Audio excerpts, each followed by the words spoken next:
Hey, what's going on, Vor? How you doing, bud? Still setting up YouTube. It's not working with me this morning. There we go. I think we got it. I think we got it.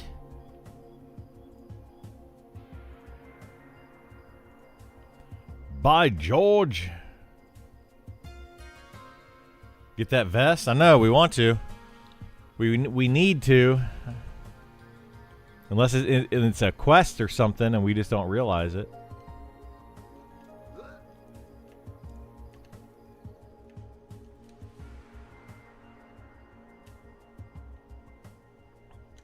We ready to break this thing? Oh, I guess, yeah, I should probably get buffs first. Give me a bunch of mobs.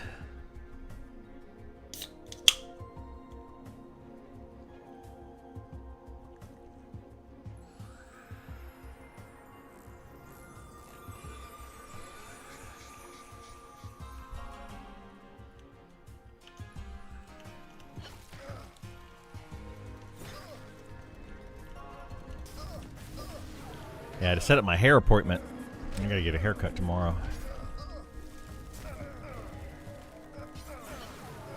So I look good for the wedding.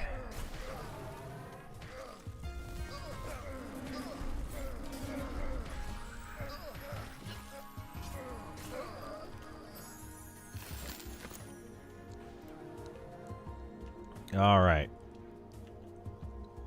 Okay.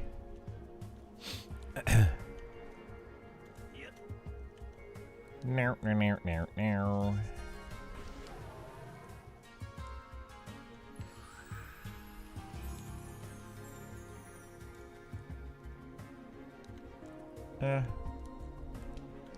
Yeah, probably. Well, they gotta fix their itemization and stuff.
I think they're all on me. Well, maybe.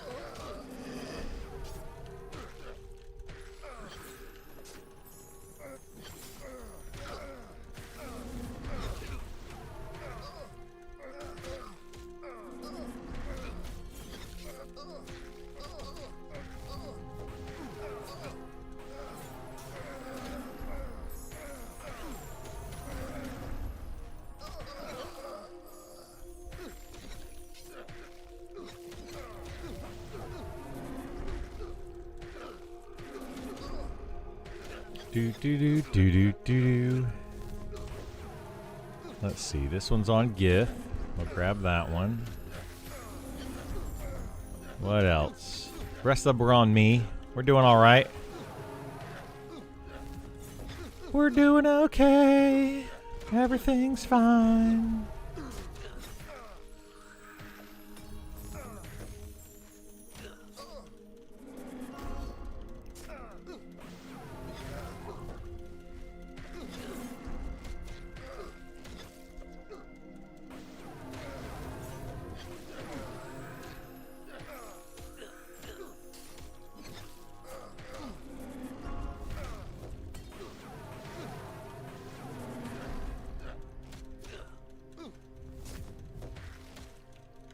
think I got it.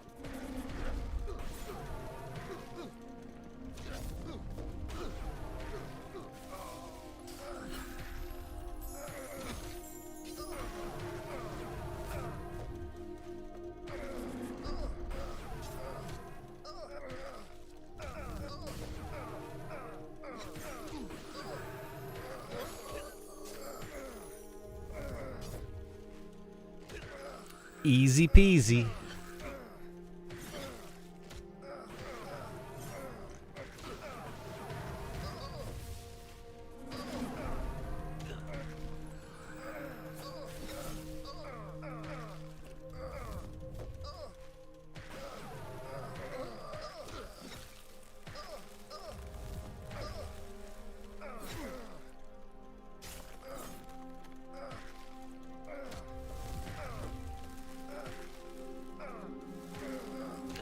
So dark. Can't see nothing.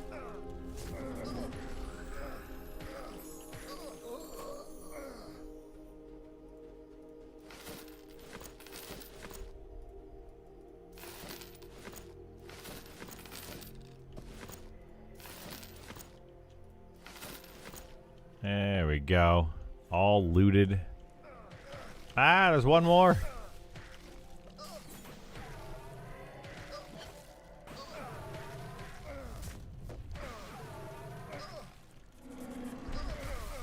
Finally left the bee camp? Yes, I did. What happened to my belt lantern? I only have one lantern, and it requires fuel, and I don't like to use it. We use Gith's lantern because it doesn't require fuel.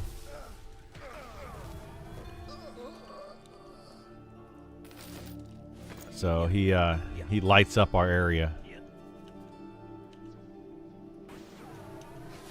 I should have grabbed some wood for today. But I cleared out my inventory yesterday. Much, much better. So much better.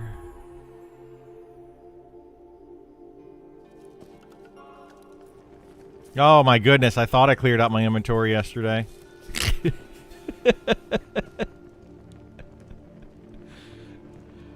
I had it cleared out.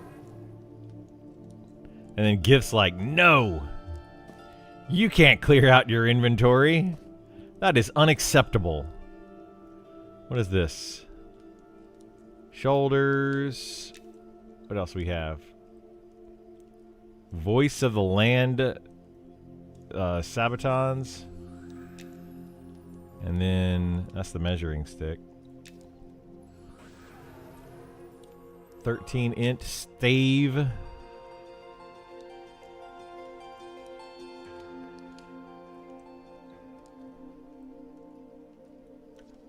Yeah, that's a lot of cleric stuff. I don't plan on making a cleric, so I'll probably just break it down.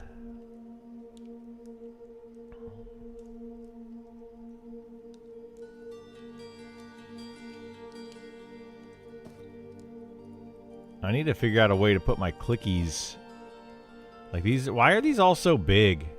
It's medium, so that can go in a medium. Go in a satchel.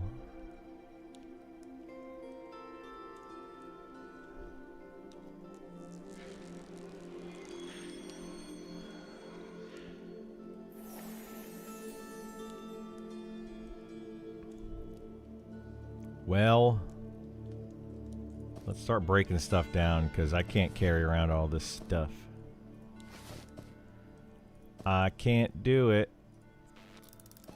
Bye-bye stuff.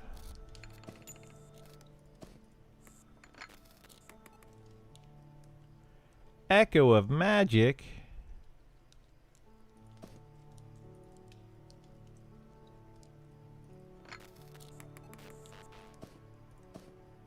Hey, those fit. Those fit in there. Some weird reason. Weird, weird, weird.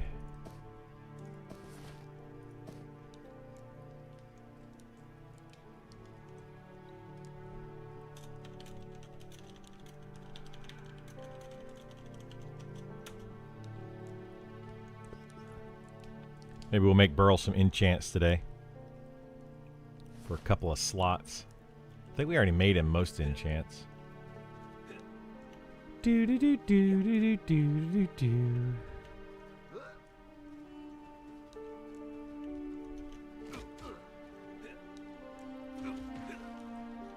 Hello.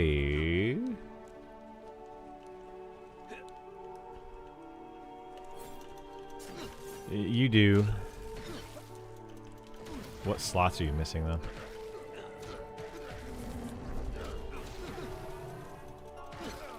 Enchants for. What?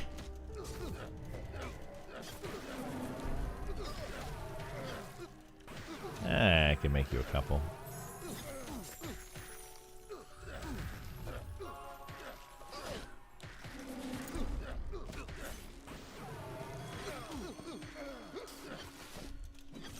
We've been getting plenty of at least tier 3 mats here.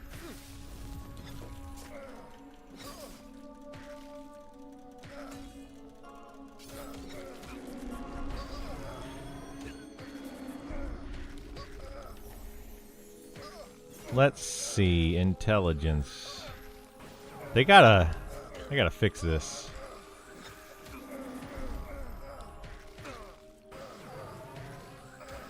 So you don't have a necklace? Or a helmet enchant?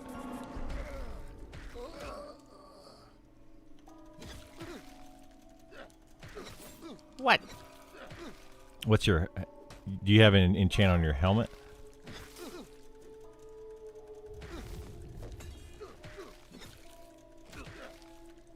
Yeah. Alright.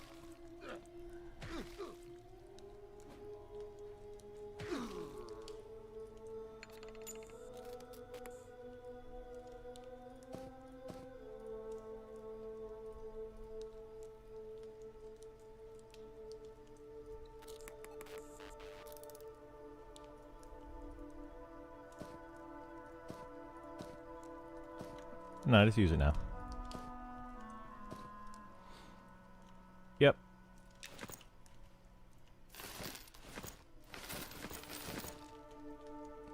Yeah, we're gonna get plenty of that stuff. Getting rid of all this junk that we get here. Oh my goodness gracious, my YouTube's messed up again. It's not going to the right chat. That's okay. We'll figure it out. If I miss YouTube chat, I apologize. Say it again, and I'll try to read it when I can. Wish I could drag and drop my present use bandage into my hotbar to click instead of opening bags inventory. You can. So if you have bandages, let's say this is a bandage right here. You hold left click until you get this icon. If you just pick it up, you'll get this. But if you hold left click, you'll get one with the background. You're picking up the box. And then you can take it and place it like that. And then you can use it in your hotkey down here. You right click it.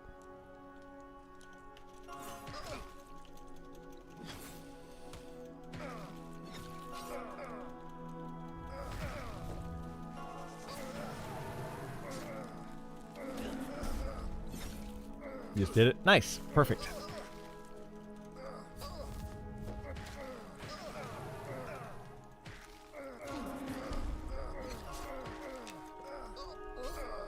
Who'd you steal that circlet from? You thief. You stole it. It says it's stolen.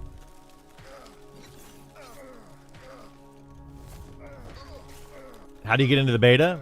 To get into the beta, you have to opt in through their website and hopefully get randomly selected.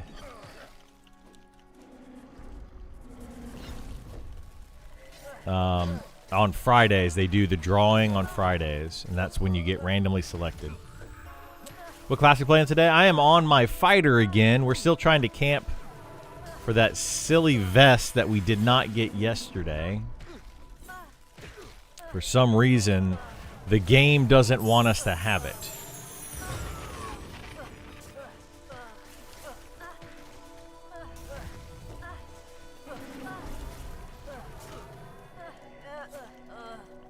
Don't know why, but it basically called me up and it was like, hey, Criddle, we don't want you to have the vest.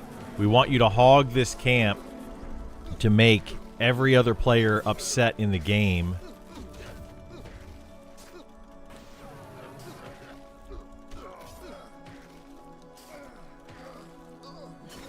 Apparently we made some people upset yesterday because we sat in this camp all day. It's what I heard through a grapevine. I guess that's what they were saying. I know, right? Yeah, like...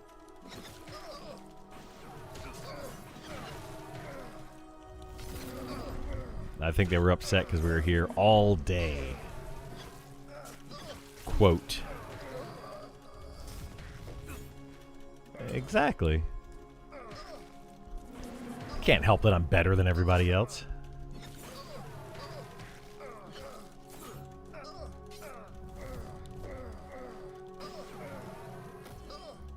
They do oftentimes, yeah.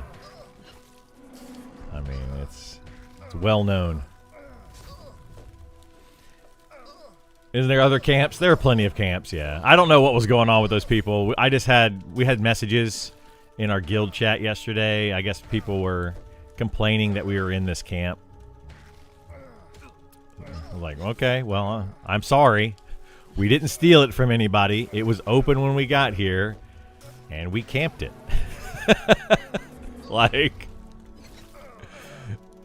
we camped it. I don't know what else to say.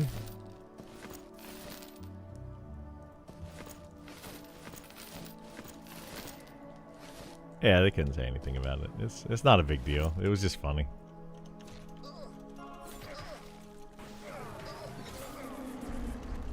I mean, it's called a camp, not a pit stop. There you go. That's true. It is a camp, not a pit stop. He's not wearing his blue vest, Isar. Does he? I don't see anything in his hand, and it's a different color shirt. But it's not the blue vest, and I thought it was supposed to be a blue vest.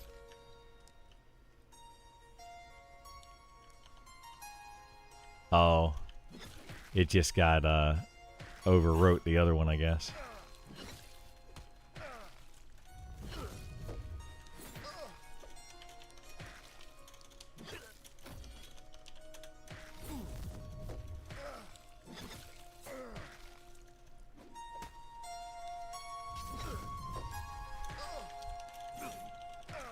Yeah, I looted it. Oh boy, boy, oh boy, oh boy. That's exactly what I'm looking for. Learning where good camps are, scouting them, camping them hard when available. Get that good loot, right? Exactly. This is where like a really good item drops. I can't wait to get an invite so I can stop quadding on my wizard for AAs. Yeah, see, that's the thing that I don't want to play. I don't want to play EverQuest Legends for. Like, I just feel like it's a chore.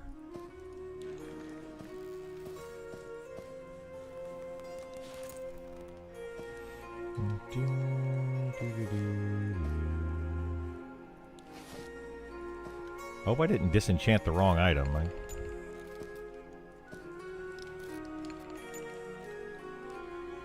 Oh well. We'll find out later if I'm missing something.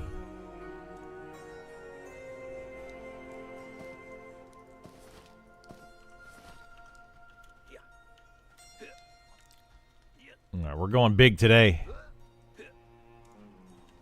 Pulling lots of mobs.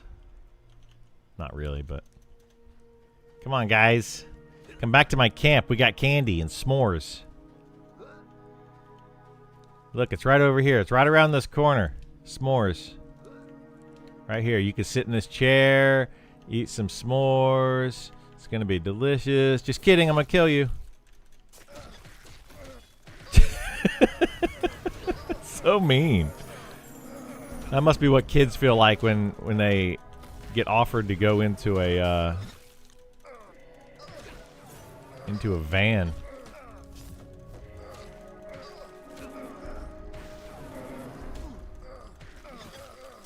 There's candy and puppies? I'm going. Just kidding. We're going to lock you up in our basement. Don't go into vans with strangers that have candy and puppies. Don't do it. We're trying to get at this camp. We want the vest. This guy drops a vest. Well, he drops a broken vest all the time. And supposedly he drops another vest some of the time.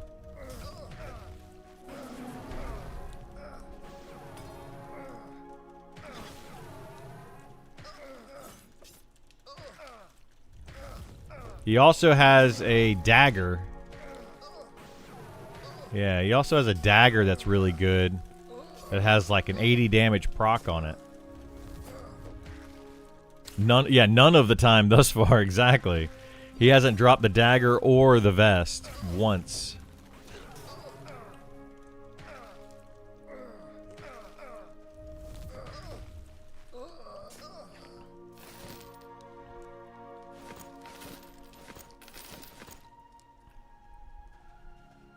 So, yeah, that's what we're going for. Trying to see the loot, see what's good. I mean, it's not the best weapon, I don't think. It's got a good proc on it, but I don't think it has, like, a lot of damage, like, good damage delay, but it might. I have no idea. You got the chest a couple days ago, lost the roll to our bard. Yeah, it just drops normally, right? You don't have to do anything special. Because it's like, I don't know why he always drops, he always drops like a broken vest that's no rent. There's got to be a quest for it, right? Oh, Flowing Black Silk Sash. Yeah, that was a good one to camp for sure. Very popular camp. I had a Flowing Black Silk Sash on my monk when I made it as a twink. I had a Flowing Black Silk Sash, a Fungi Tunic, a couple other things. My monk, I think, had better gear than my enchanter did, to be honest. Like, my enchanter didn't really need a lot of gear.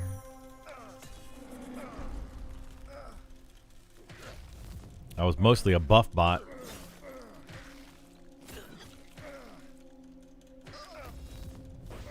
But that was a long time ago. Back in my day, we used to wear a sash that made us attack faster.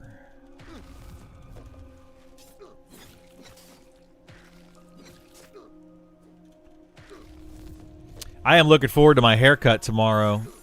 I've been needing a haircut for like 2 weeks, but I knew I was going to a buddy's wedding. I'm like, I'm gonna wait. I'm gonna get my haircut right before the wedding. And yeah. Then I waited. I felt like I waited too long, and now I'm like, man, I should have just gotten a haircut like 3 weeks ago, and then gotten another one like a cleanup.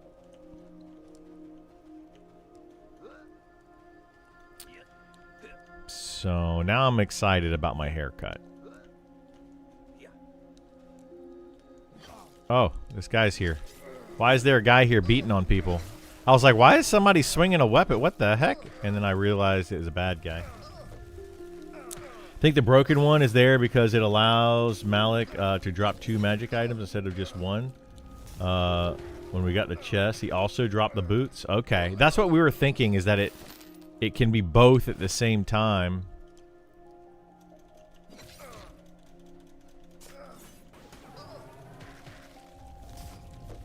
And it's like a 90% chance of getting the broken one, and then like a 10% chance of getting the good one.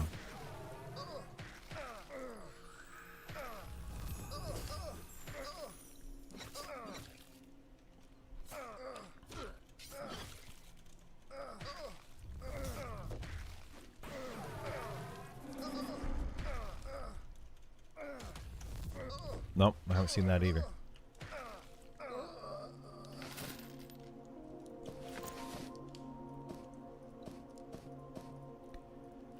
So we'll just keep camping it until we see the items that we want to see. I'm just curious what the damage delay is on the weapon. It could be really good for like a rogue.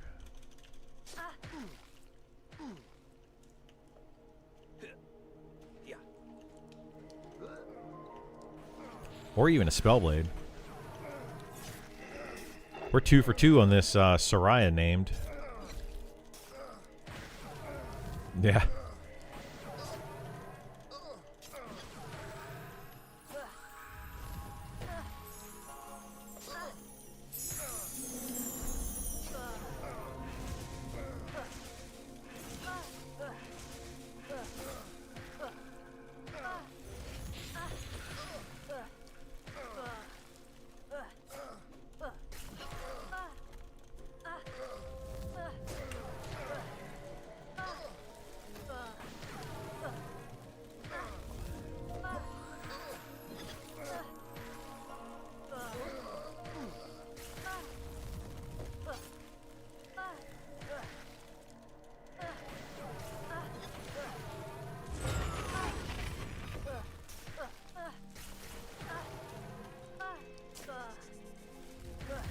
Yeah, usually it doesn't.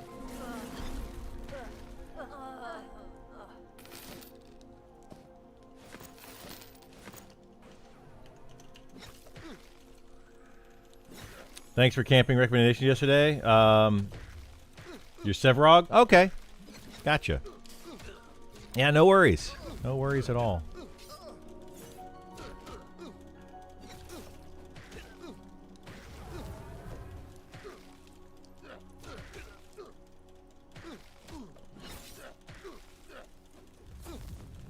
Did you guys get a level or two? You're getting pretty close to being able to do the Horvarth camp, which is really good if you haven't done that. That's going to get your tank best shoulders in the game, best wrists in the game. It could get your best haste item in the game.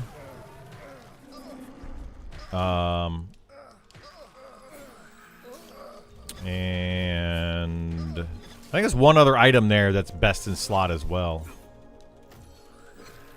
It's like 4 of the 5 items that he drops are really good. Oh, best, yeah, one of the weapons. He literally has this weapon, this shoulders, this wrist, and this belt. All on Horvarth.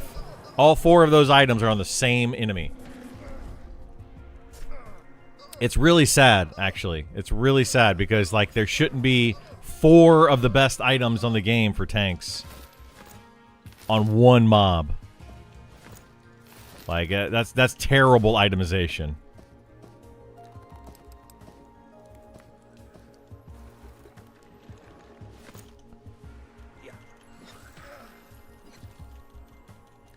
Trident and belt on your rogue. Yeah, the trident and belt on a rogue is like really good.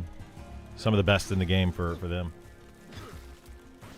You did hit 42 tank. You hit 42. The tank's now 48. Nice. Yeah. So Horvarth camp, I would recommend being around level 50.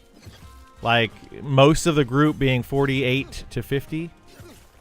But you might be able to do it early if you have a full group and you guys are solid. You might be able to do it. I would recommend trying to get in that camp as soon as possible because all 4 of those items will be best in slot items for your tank, and then your rogue or any DPS melee DPS class will want the haste item. So you'll be camping that for a while.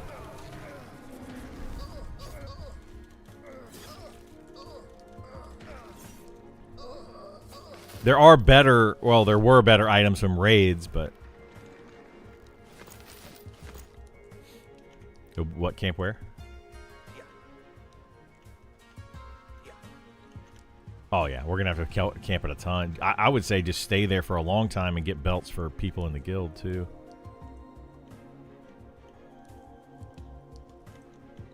Yeah, that's true. Yeah, what we need, we just have to make sure we get our group geared out, and then if we have extra, we can give them out to other people.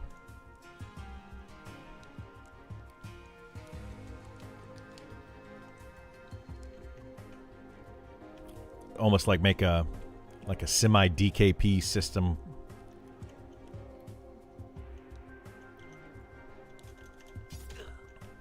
Yeah, we might have to. We'll see what comes out though. Fallen Watch will probably well it will be out by then. We might want to go in there and do that.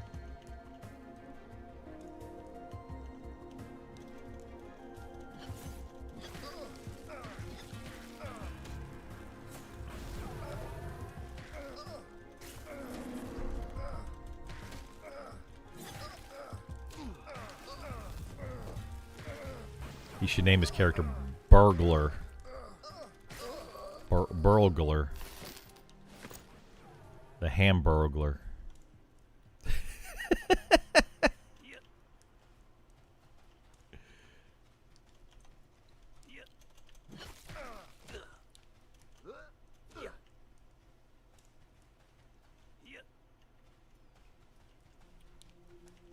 Do do do do do do do do do do do do. Definitely want Fell Trident. Yeah, yeah. Fell Trident's good, but the belt also drops there, which anybody's gonna want.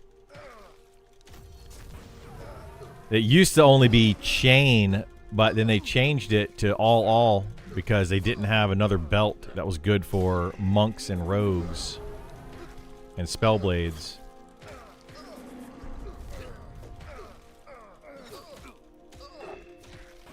My goodness gracious. Guy does not want to stop or doesn't want to attack me.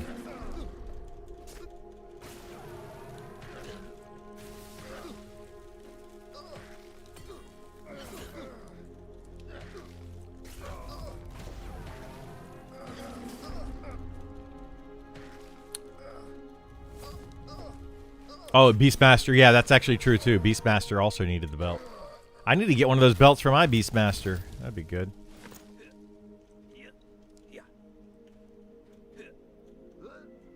I don't know. I want to keep playing the Beastmaster some when I have time, but I'm not really too concerned with leveling up all the classes at the moment. I'm going to play the ones that are, they get the deep dive. Mess around with those.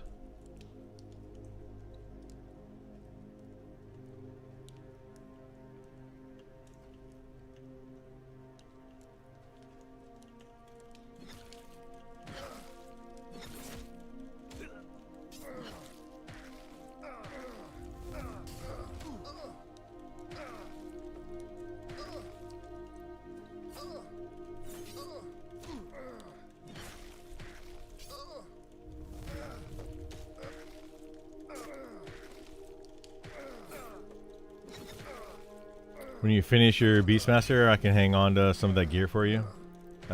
Help with inventory problems. It's true. I don't have that much gear on him right now. Like, he doesn't really have anything that's great.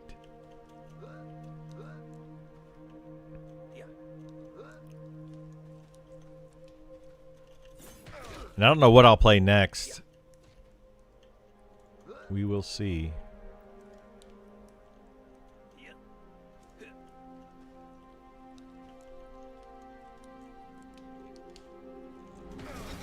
I need to get my my buddy to come back when they do the Necromancer to see how it is. Let him know that they did the Necromancer update. See if he'll come back and play it some. He's basically quit the game for now.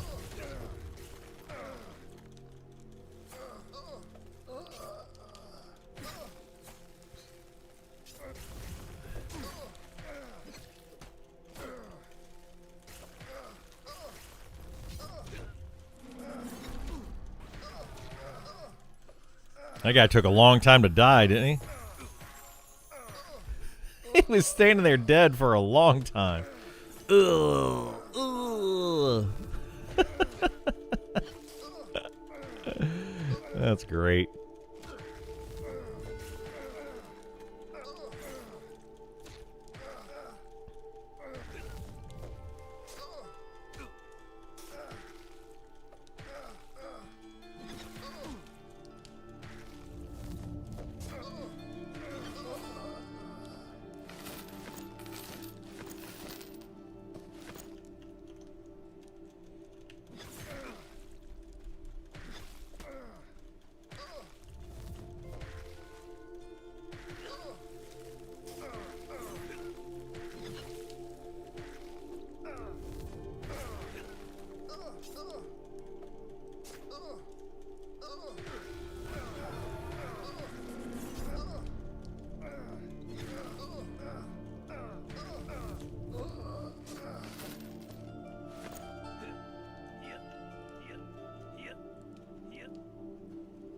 Huh.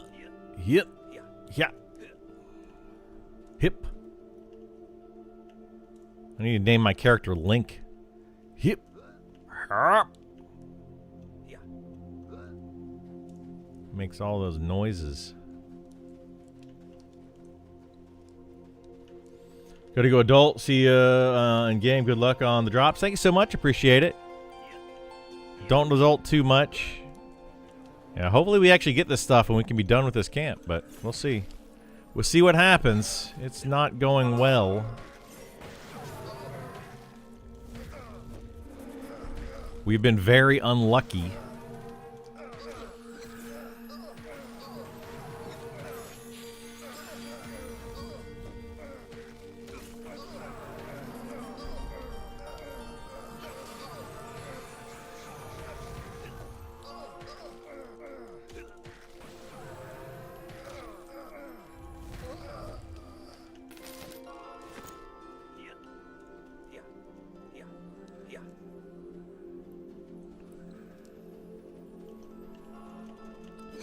Come on, Road Deacon.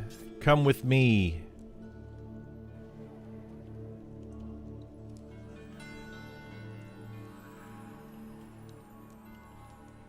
I would hate to be the person that sleeps here. It's like you sleep here, and then you got people out here, just all the commotion, eating dinner and stuff in the little dining hall. You're like, guys, shut up. Trying to sleep.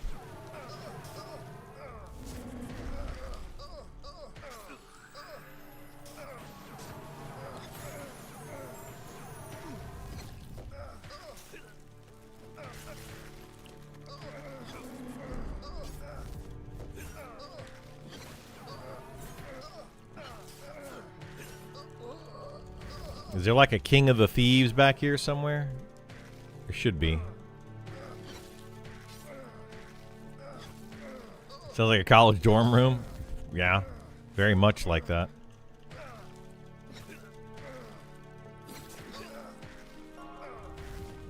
I got a big test tomorrow. Leave me alone.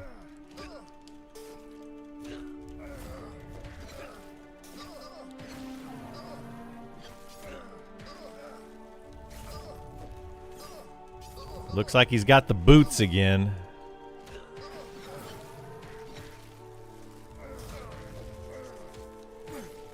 Well, maybe not. I don't see any boots on him. Do NPCs wear their boots? I don't see the wrist. And I don't see the knuckles.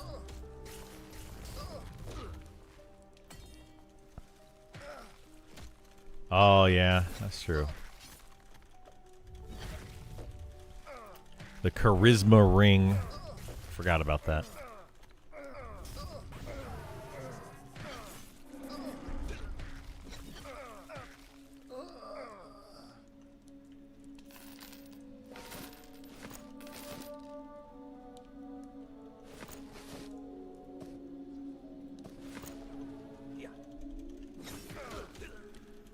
Finally got a beta invite. What class combo you suggest with fighter, shaman, or druid? I would go shaman right now.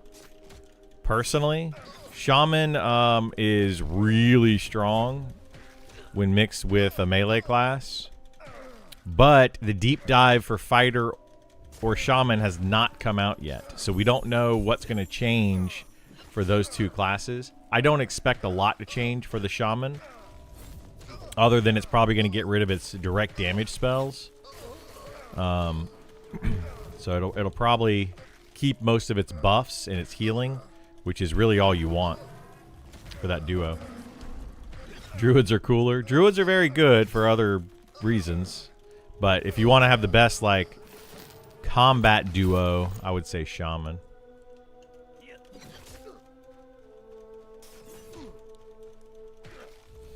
Dad and I are going to start leveling today. That's awesome, man. That's awesome. I love gaming together.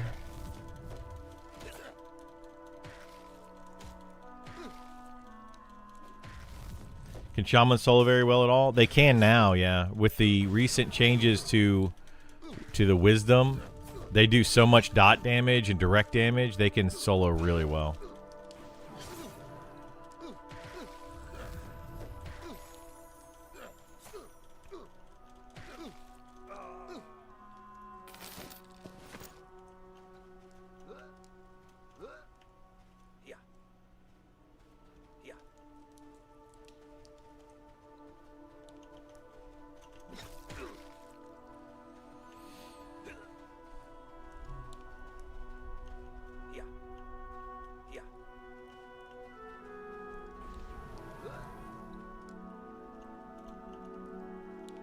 we're gonna fight him on the bed so I'm the same height.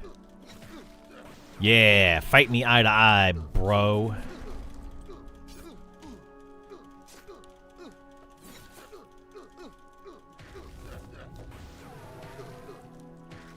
Can I get up on the stepping stool? Yeah, I can. Look at that. I can fight on the chair. Because I'm short. Oh no! Now I'm super short. Mega short. Ah!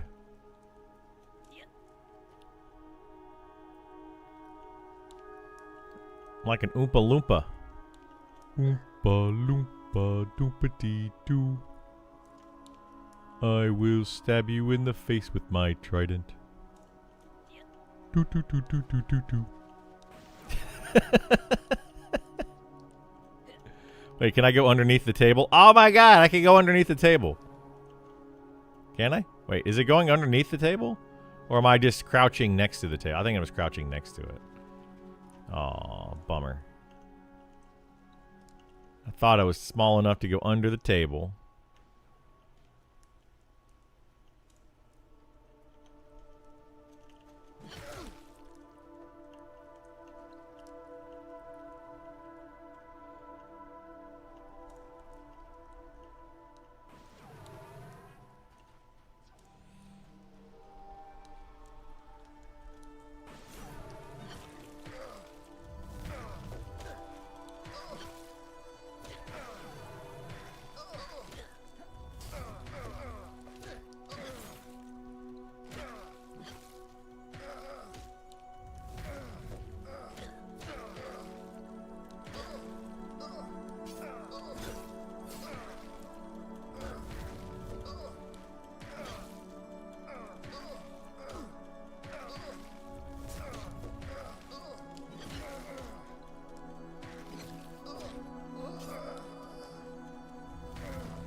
Do do do do do do.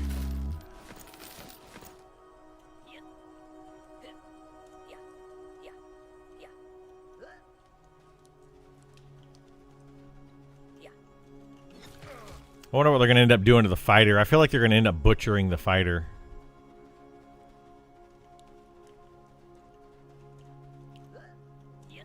I just hope the fighter is still good. It doesn't need to be amazing, but it still needs to be good, and I just have a feeling they're going to end up making it terrible because they're not going to balance it right. Feel like you can only go up, the fighter? I mean, yeah, it's the issue that I see with it is right now it's high DPS for a tank.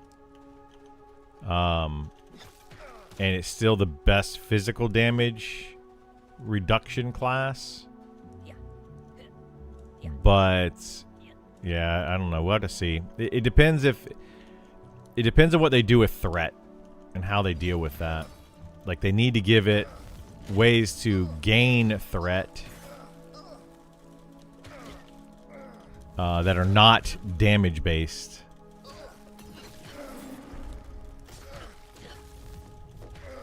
But then you also don't want it to be like completely worthless, you know? So we'll see. You're afraid they'll favor DPS in exchange for aggro? I'm afraid that they're going to nerf the DPS without increasing the aggro threat generation of it enough, which will make it difficult for them to maintain threat on the mob. Because I do think the DPS is too high, but I just think that they're probably gonna reduce that, which they should. Like the DPS is probably too high on the fighter. It shouldn't be crazy good.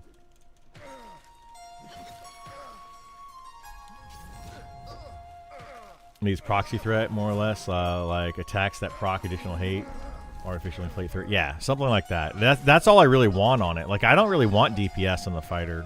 You know, some DPS, of course, is good because it needs to be able to actually kill stuff. But yeah, the triple attack and stuff needs to go away. And if they get rid of triple attack and crit, which they probably will, I'm assuming, they need to add some threat otherwise. Like, all the tanks really need to add more threat to their build. And I'm afraid of what they're going to do with that. Like, even the Shadow Knight, are they gonna give it more threat? Or are they just going to make it the DPS tank? If they make it the DPS tank, then the Shadow Knight's going to remain the best tank in the game.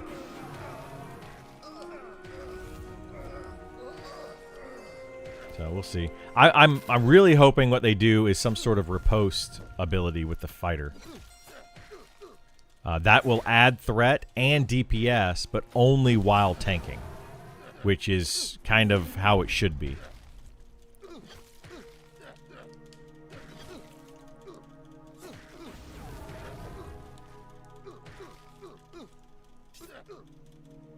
So some sort of riposte would be really nice.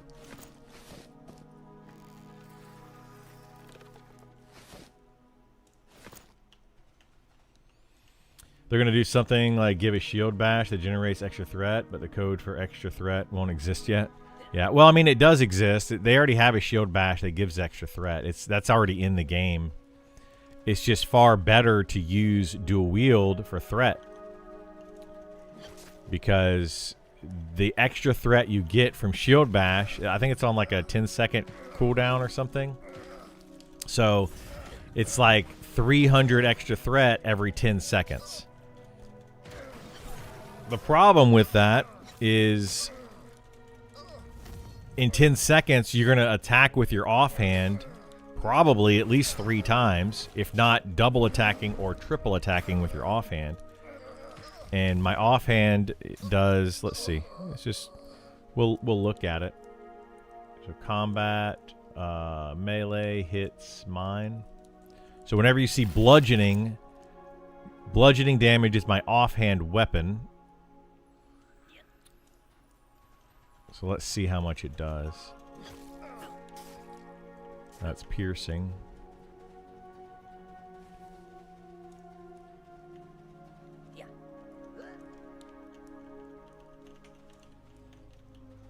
I'm hugely in favor, like riposte, that encourages class roll, making you better leaning into it. Yeah, exactly. So crushing. Every time you see crush up there, I did 101 crush, did a 51 crush, another 59 crush, 59, 12 crush, 24 crush, 50. So like all of those crushing damages are threat from my offhand that I wouldn't have if I had a shield. So you can see that you're getting as much threat. You know, I'm doing probably 300 damage every 10 seconds with just my offhand. So I'm already getting that additional threat without using a shield. And then in addition to that, it's doing damage instead of just threat. So it's again better because damage is better than straight threat. So the only thing that I'm not getting out of this is your block, right? The every once in a while a block which reduces some damage. It's just not enough. So like I feel like they're going to end up butchering the class because they're going to do stuff like, oh, put on a shield and use a shield, and you're going to get overall less threat and less damage for the slight off chance of blocking. So I don't know. We'll have to see what they do with it, but I'm very worried that they're not going to balance that properly. Fighter should be the highest DPS tank, though. They don't have much else going for them. Yeah, I mean, I don't necessarily disagree with that. Fighters should be pretty good DPS for tanks. I think Shadow Knight should probably be the best DPS for a tank. But it should probably have the lowest mitigation. Overall mitigation.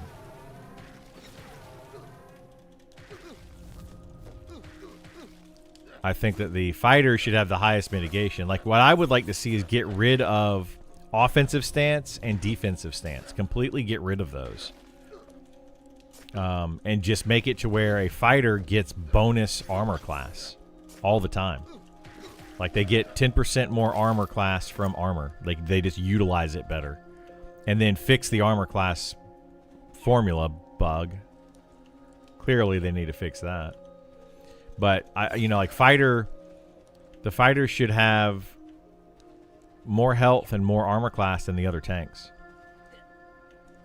For a couple reasons. One reason, the biggest reason, is because the other tanks get the spell shield buff. Well, 2 of the other tanks get the spell shield buff, which gives them more health and more armor class from their buffs.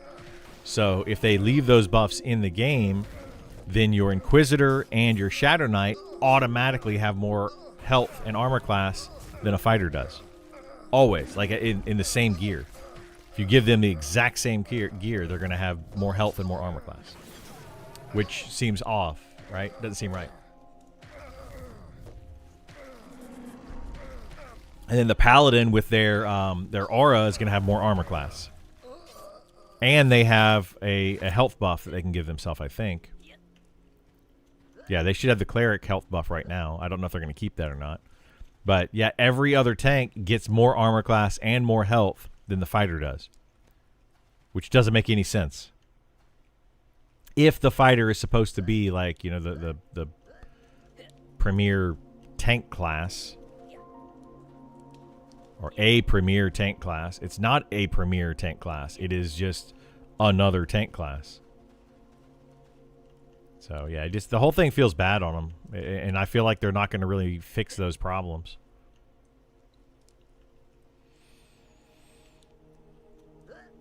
Seems like a wide variance in numbers. Yeah, so the way that damage works is kind of like in D&D. Think of it that way. You roll to hit, and then do you hit, and then you roll the damage, and you have like a D20 damage. So the variance could be 1, it could be 20. It's kind of like that.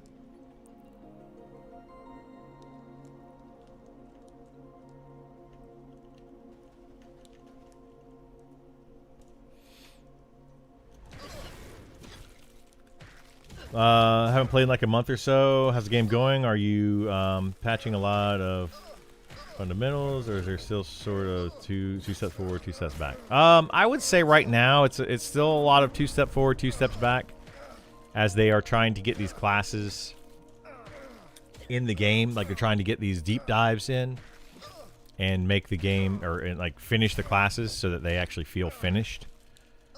But unfortunately, as they're adding those in, they're not balancing them very well.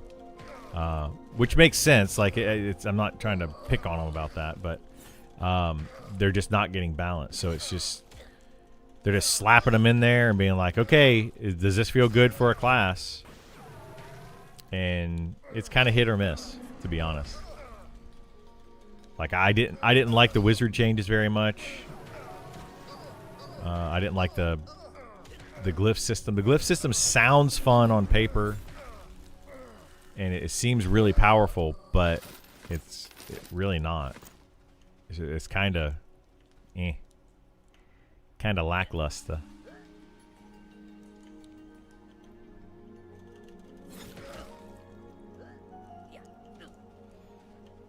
And then they put in the rogue, and it's like, hey, we made changes to the rogue. Finally, one of the, I would say, the class that needed it the most, and it just fell flat. They implemented poison, or they implemented more poisons, but not nearly enough poisons. So, yeah. We'll see. Rogue was a letdown? Yeah, Rogue was a huge letdown. It needed so much more. Then we have good profession crafting for a shaman to do. I mean, it's the same one for anybody. I would say alchemy. Alchemy is probably one of the best professions you can do if you want to have just bonus stats. You can get like plus 20 potion, plus 20 to a stat potion. Like, pick your stat, plus 20. So, pretty nice. Pretty nice. That's when you get at a higher level.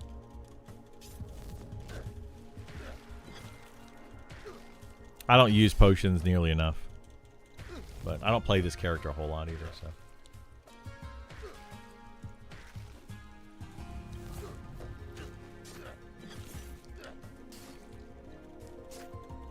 Alchemy it is, yeah. Alchemy is hard to level, though. Don't forget that. It is a pain in the butt to level. You gotta level herbalism to get the herbs.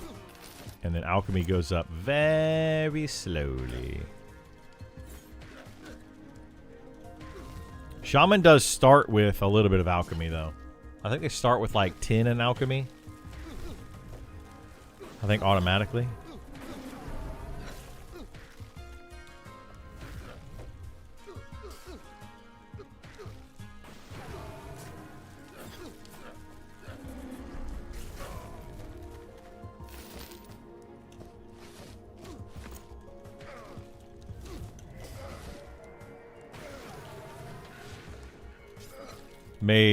Real made crafting so that you have to use multiple different professions. You do, yeah. With alchemy, it's not too bad because you really only need alchemy and then herbalism. So you're gathering and then your craft. There are a few things like the flux. You make the flux in alchemy to be able to make certain items in blacksmithing.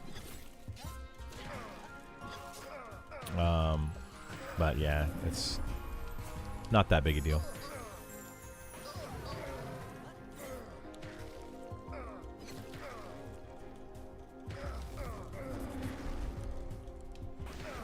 I don't really want to level up all these crafts again. It's going to be a pain in the butt. So hopefully on early access I'll work on it at some point. But it was a pain to level them all. I haven't even maxed them out yet. I just leveled them to like 230 or so, 230 plus. I think pretty much all of them are that way. Let's see. We got alchemy is 238. Blacksmithing is 230. Cooking I haven't leveled at all. Disenchanting is basically maxed. It can go up from that like to maybe 65. Enchanting is 251. Herbalism 265, which is maxed for right now because you can't get it any higher. Jewel crafting is 230. Leatherworking is 217, so I need to work on that one. Mining is... I don't know if you can actually get to 300 mining. You might be able to. I doubt it. But I can mine everything that's in the game with 279. Smelting, not really a big deal. I don't know if it goes much higher than that either. It might. And then tailoring is 237. So, yeah, I've leveled them all up, but...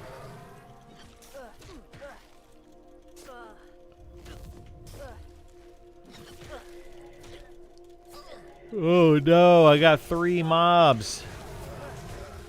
Gonna try Shaman, but going with Wood Elf because I don't like the goblins or ogres. Yeah, or you could do Human and get that tenacity.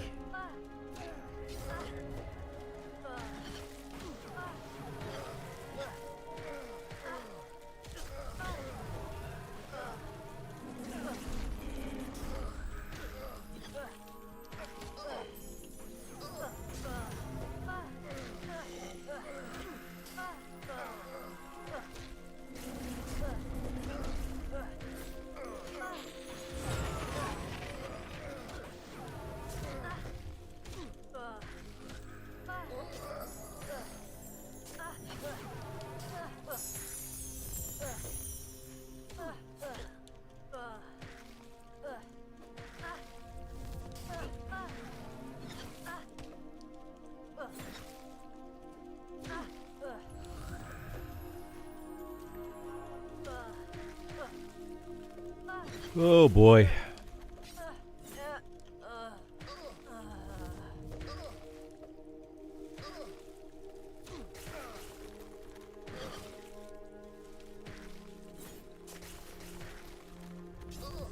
Would Deep Dwarf come out with Deep Elf and Deep Gnome? No, I think those are going to be separate.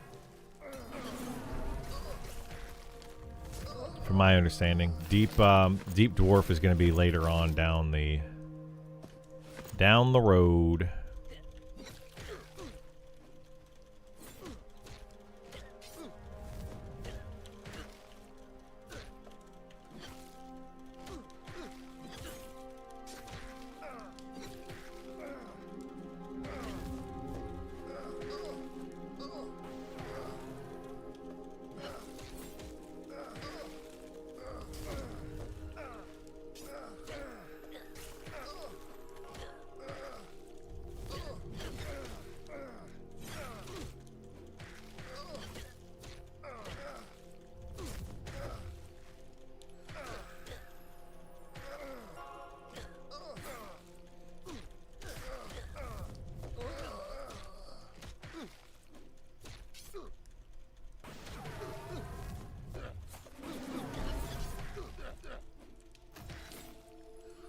I'm less worried about balance because that seems like something all MMOs struggle with, even post-launch. I'm more concerned with group bugs.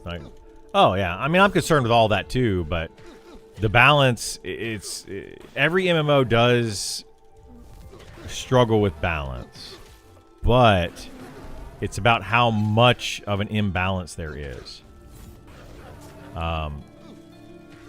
Like to the point where right now, for example, a rogue is so much worse than every other DPS class that there's going to be no point in having, like, there's literally no reason to put a rogue in your party. And rogues require to be in a party really to level. They can't solo very well. So the balance is so far off that why even have the rogue as a class? It's pointless. It's literally a pointless class. It doesn't do anything special that another class doesn't do as well, if not better. So, you know, right now people are still kind of like, okay, well, it's beta. They're working on it. You know, the rogue will get fixed, etc. So the people are playing it. But when early access comes out, if it stays that way, people are literally going to just be like, why am I playing a rogue? Nobody's gonna want a rogue in the party. You know, it's just no point. I deleted my rogue. Yeah, the rogue's bad, man. It's bad. So, like, that's what I mean by balance. I don't mean, like, it needs to be perfectly balanced. It never will be. You know, every MMO is going to have balance issues where one class is slightly better than another class. You know, all that kind of stuff. But every class should be usable and playable and wanted for some reason in a party.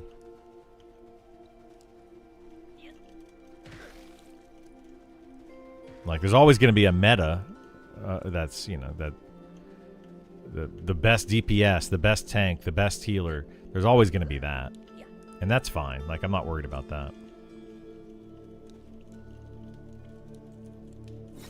So easy to buff rogue. It's super easy to buff rogue. I don't know why they're so hesitant about doing it. It's better now than when the rogue deep dive, when it first came out, it was just like they didn't buff anything. They actually made the rogue worse somehow.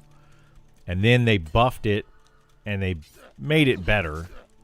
So now it's just a lower DPS class. But it should be a top DPS class.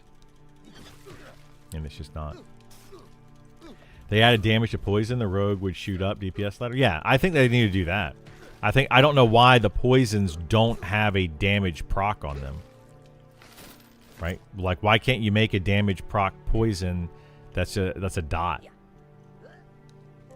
Like, even a stacking dot. Every time that it procs, it adds a little bit more damage. Let's say, you know, it procs once and it does 3 damage. Then it procs again. Now it's doing 6 damage a tick. And then it procs again. It's doing 9 damage a tick. And it just keeps getting more and more damage the longer the fight goes on. And then maybe it caps out at certain damage, right? You can get 5 procs on there. So it'll cap out at 15 damage per tick or something. Of course, these numbers need to be adjusted for balance, but I think that's what they should do. So the longer the fight goes on, the more damage a rogue will end up doing, making them really good DPS for things like raids and harder, longer fights. The problem is that fights are still fairly short. The TTK, in my opinion, is still too low. So dots just don't function very well. But right now, rogues do like no damage through their poisons. It doesn't make sense. All their damage is done through melee attacks and backstab. So it's, I don't know.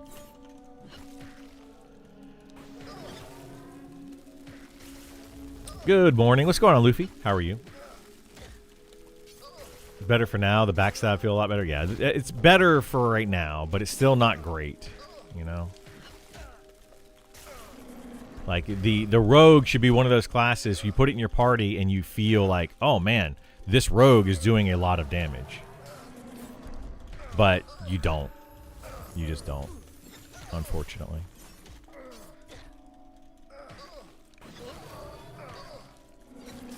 You put a Spellblade in your party, you put a Beastmaster in your party, or an Archer in your party, you feel like, oh, there's a difference. Like I can tell that I have a DPS in my party.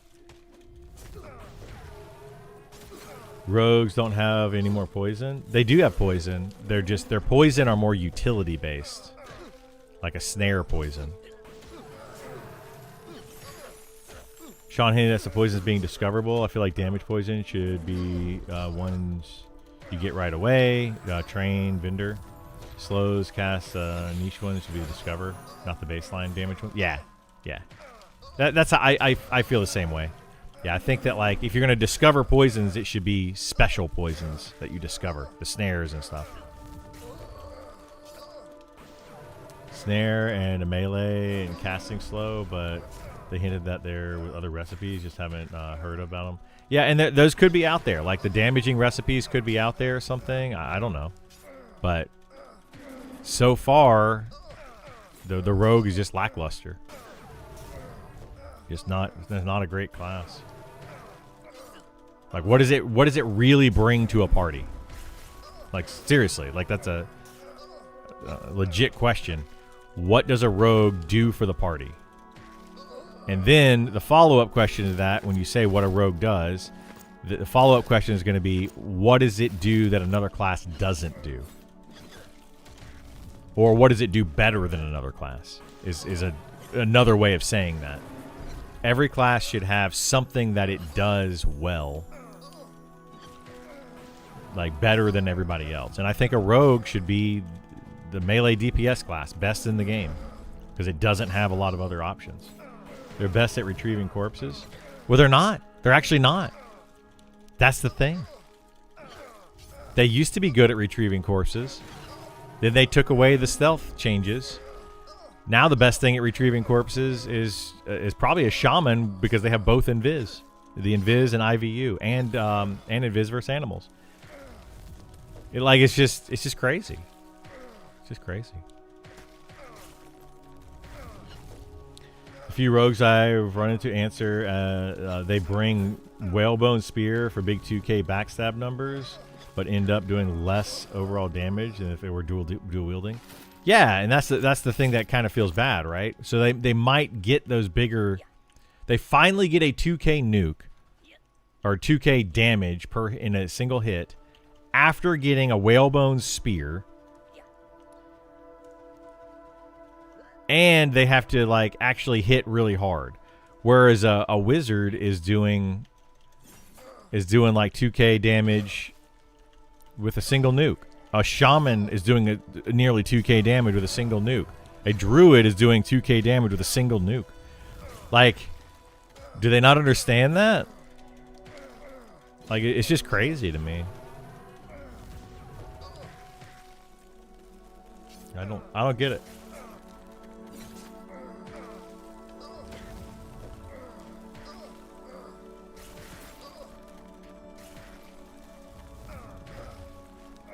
Shaman Deep Dive is going to break things a bit.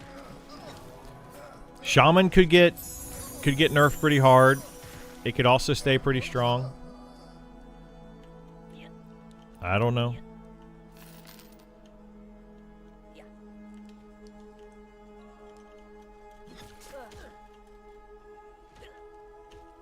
I think we've gotten 5 out of like 6 spawns of this Soraya person. It's a nut. She's spawning a ton.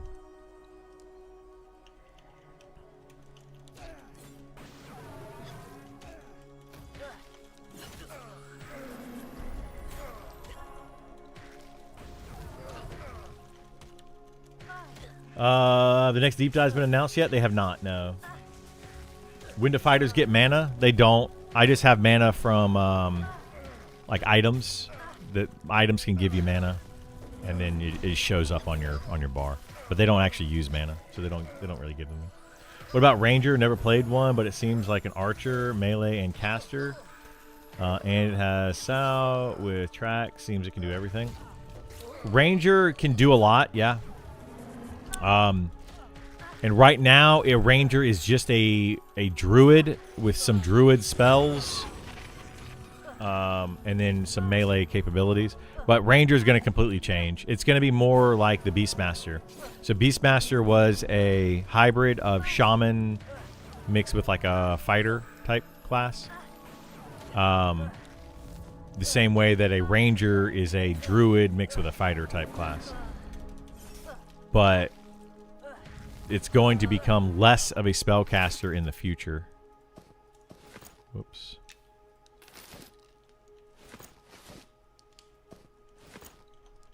So the Ranger, I think it's going to end up being good, but it's going to be different than what it currently is. A lot different. So I suspect that's probably coming in soon. I suspect that the Elementalist needs to come in soon. The Bard needs to come in soon. So we'll just have to see what they do. Rogues are losing the ability to use 2 HP also, so there goes big backstab. 2 HP? What? Oh, two-handed pierce? Are they... What do you mean they're losing that ability? Are they taking that away? I haven't seen that. But even still, like what Italica was saying, is if you take away... If you give a rogue dual wield, their backstab becomes less, but their overall damage goes up. If you give them a good, like, big two-handed weapon, their backstabs go up, but their overall damage is going to go down. Like, dual wield is still superior to two-handed weapons.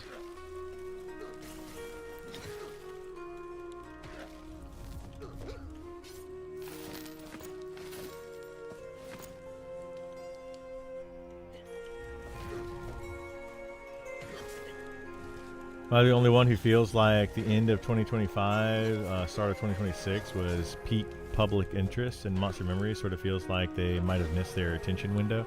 That was kind of, yeah.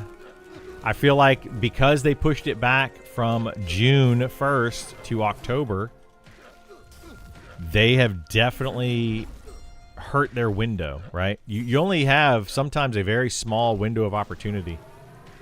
And, Eminem definitely hurt theirs, but I don't think it's unrecoverable. They just need to do more. They're unfortunately turning into more of a Pantheon style of development, where it's a throw it up on the wall and see what sticks kind of development, which is not good. Like, it's just, it's bad.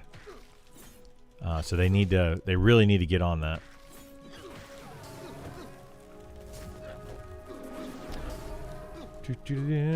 Shaman Deep Dive is going to break things. The Ranger tears when they lose Speed of the Wild, though. Yeah, I think that Ranger, though, is going to have an outdoor group buff, like a stance, that's going to give them basically Speed of the Wild. And their group Speed of the Wild. It's going to be, I think, it's going to be more like the Bard, run speed buff where you have to be in a group with them and you have to be near the bard. And then you'll be able to get that buff. That's just a guess, but... And it'll be a permanent buff while you have the stance up. But a DPS ranger, a ranger's not going to be in that stance when they're DPSing. They're going to be in a different stance probably when they're doing DPS or whatever it is that they do. Not even close to as bad as Pantheon at all. No, they're not as close. They're not as bad as Pantheon. I just think they're going in that direction. With their recent changes, with the last 2 months or so, it's just felt more like Pantheon type of development, where, hey, let's throw let's slap this onto a class, see if it works, and see if it fits the theme of the game. See what the players think, and it's like almost always bad. Like I'm trying to think of something that they did good recently, and it's hard to come up with like good, solid changes to the classes. Is what I'm talking about. Like bug fixes and stuff like that aside, Pantheon is still far worse.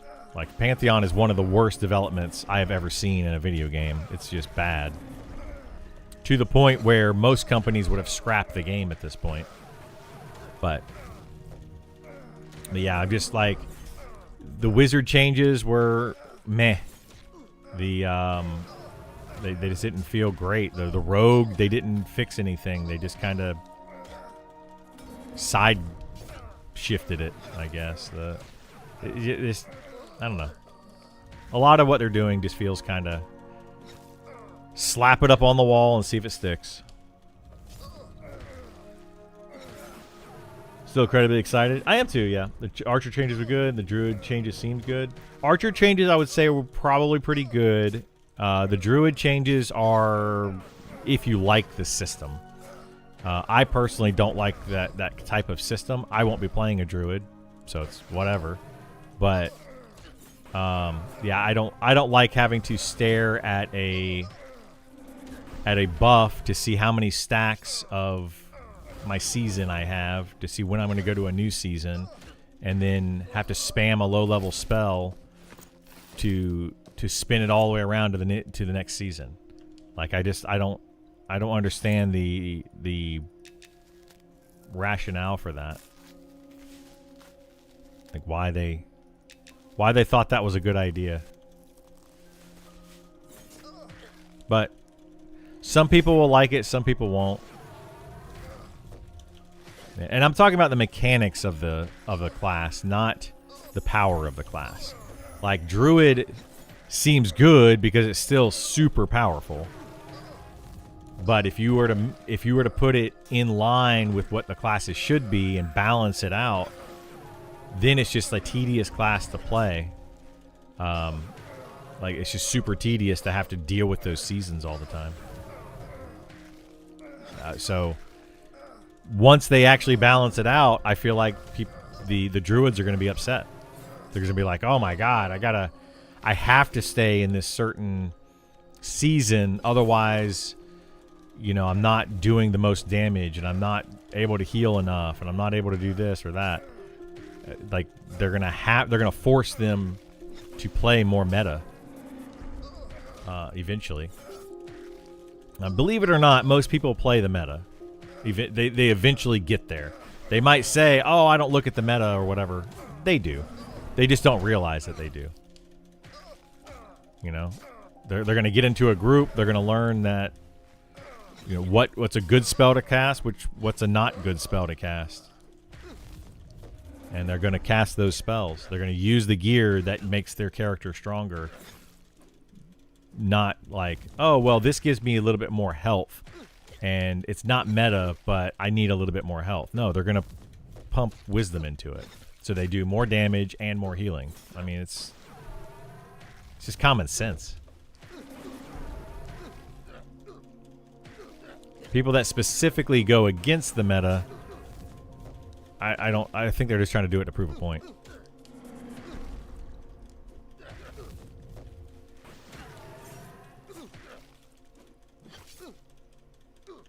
just so they can say, I'm not a meta person.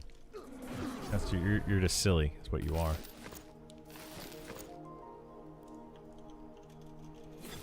But anyway, we'll see. We'll see what happens. Someone gave my level 15 fighter 2 Cinder Beetle mandibles. Would you use one to craft the Cinder Beetle helmet or keep it an offhand?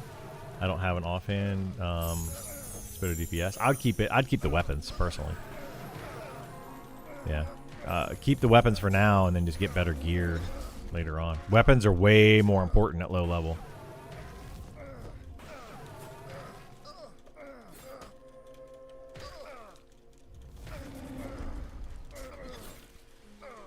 I got one of those Cinder Beetle mandibles when I was low level on my fighter as well. And I used it for quite a long time.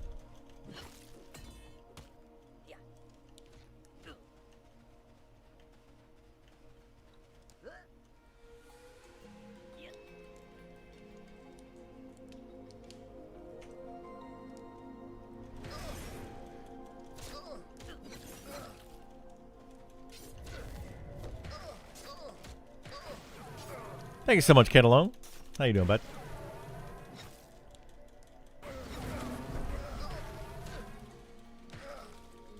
Yeah, we'll see what happens with all these changes, the balancing and the class updates and all that.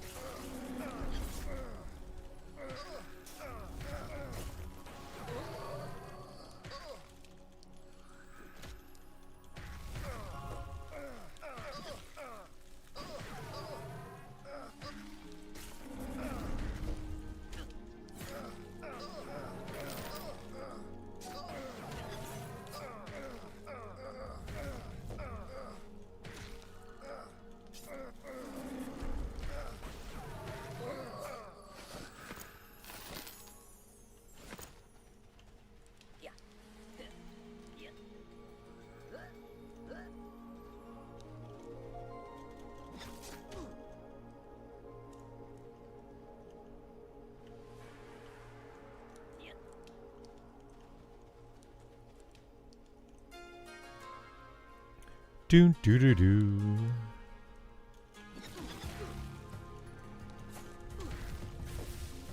These guys drop a lot of cracked staff, more than anywhere I've seen. Do they? I haven't really been paying attention to it. I don't loot that stuff.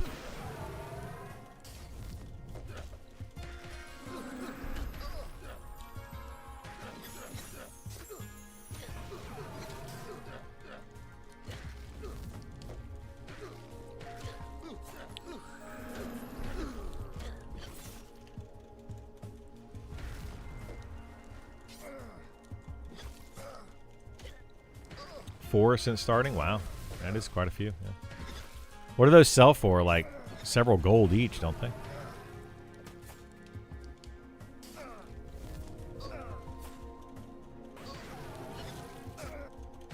They don't? Oh, I thought they sold for a lot for some reason.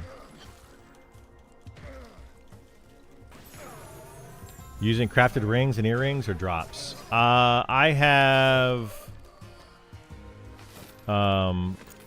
crafted earrings and one dropped ring. And do I have the quest ring? I don't think I'm using the quest ring because I can't get the updated quest ring. So, whoops. So I have earrings, crafted earrings, which are these for the strength and agility. And then I have the same thing for a ring here. And then I have a, this is a raid drop ring. And then there is a crafted ring that I have the 3rd tier of. That's technically the best in the game if you get the 4th tier of it. But I don't think that the 4th tier is obtainable anymore.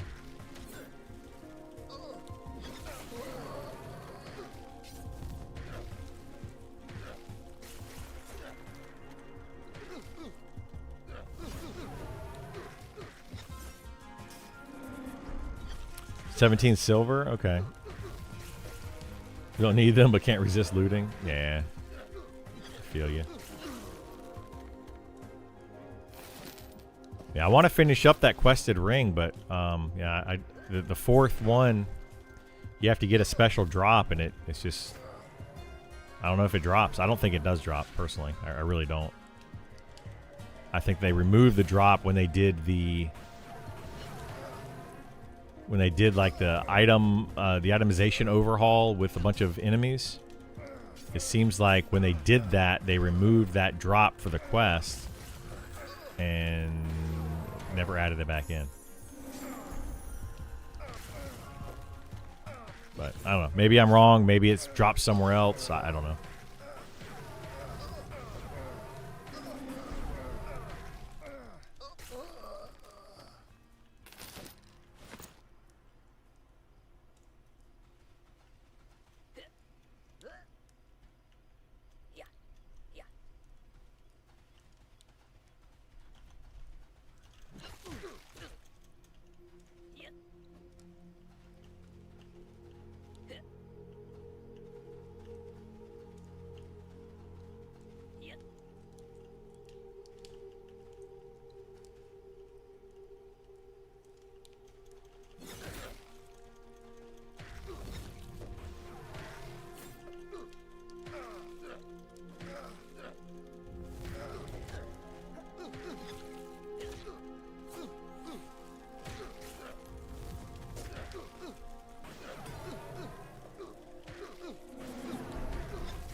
I kind of hope that they add better jewelry.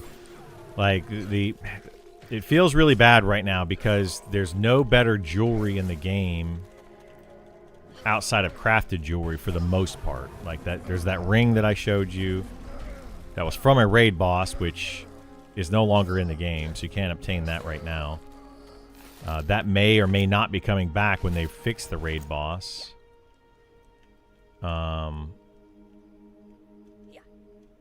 And then the crafted or the quest ring. Like I don't understand. There's another quested earring that's best in slot for int casters. It's got like 8 stamina, 8 intelligence on it, and 8 wisdom on it, I think. So a really good earring with enduring breath clicky. There's that, which is good for them, but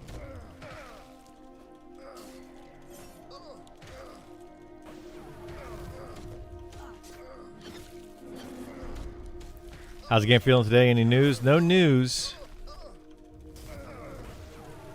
Nothing that I saw that we need to really talk about. Let me double check. We can look real quick. But I didn't see anything. Game announcements. Just the forums from yesterday, and yeah, nothing, no news here.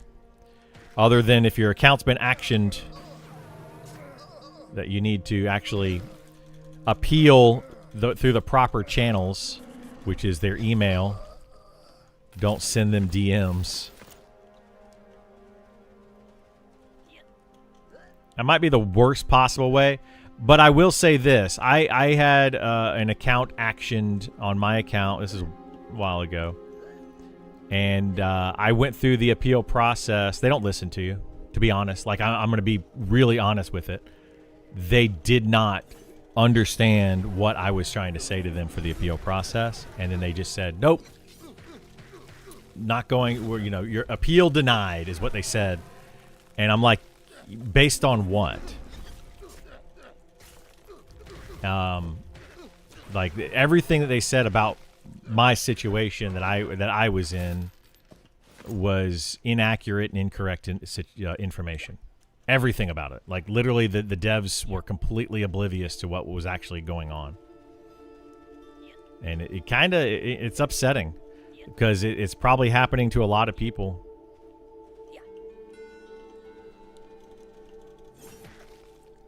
Like I'll give you the quick version of it, just so people understand where I'm coming from. They said that it was a kill stealing dispute between me and another player, and they said that I was kill stealing them because the mobs that I was fighting were roaming mobs, and you do not have claim to roaming mobs. But I was camping the camp, and in fact, the mobs that I was fighting were not roaming mobs.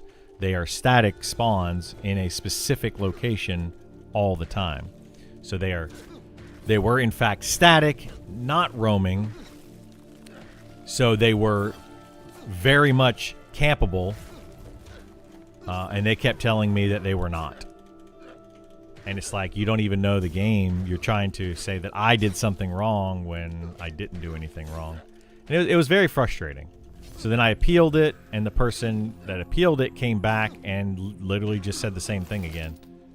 They just said, nope, you tried to kill a roaming mob, which is not considered a camp.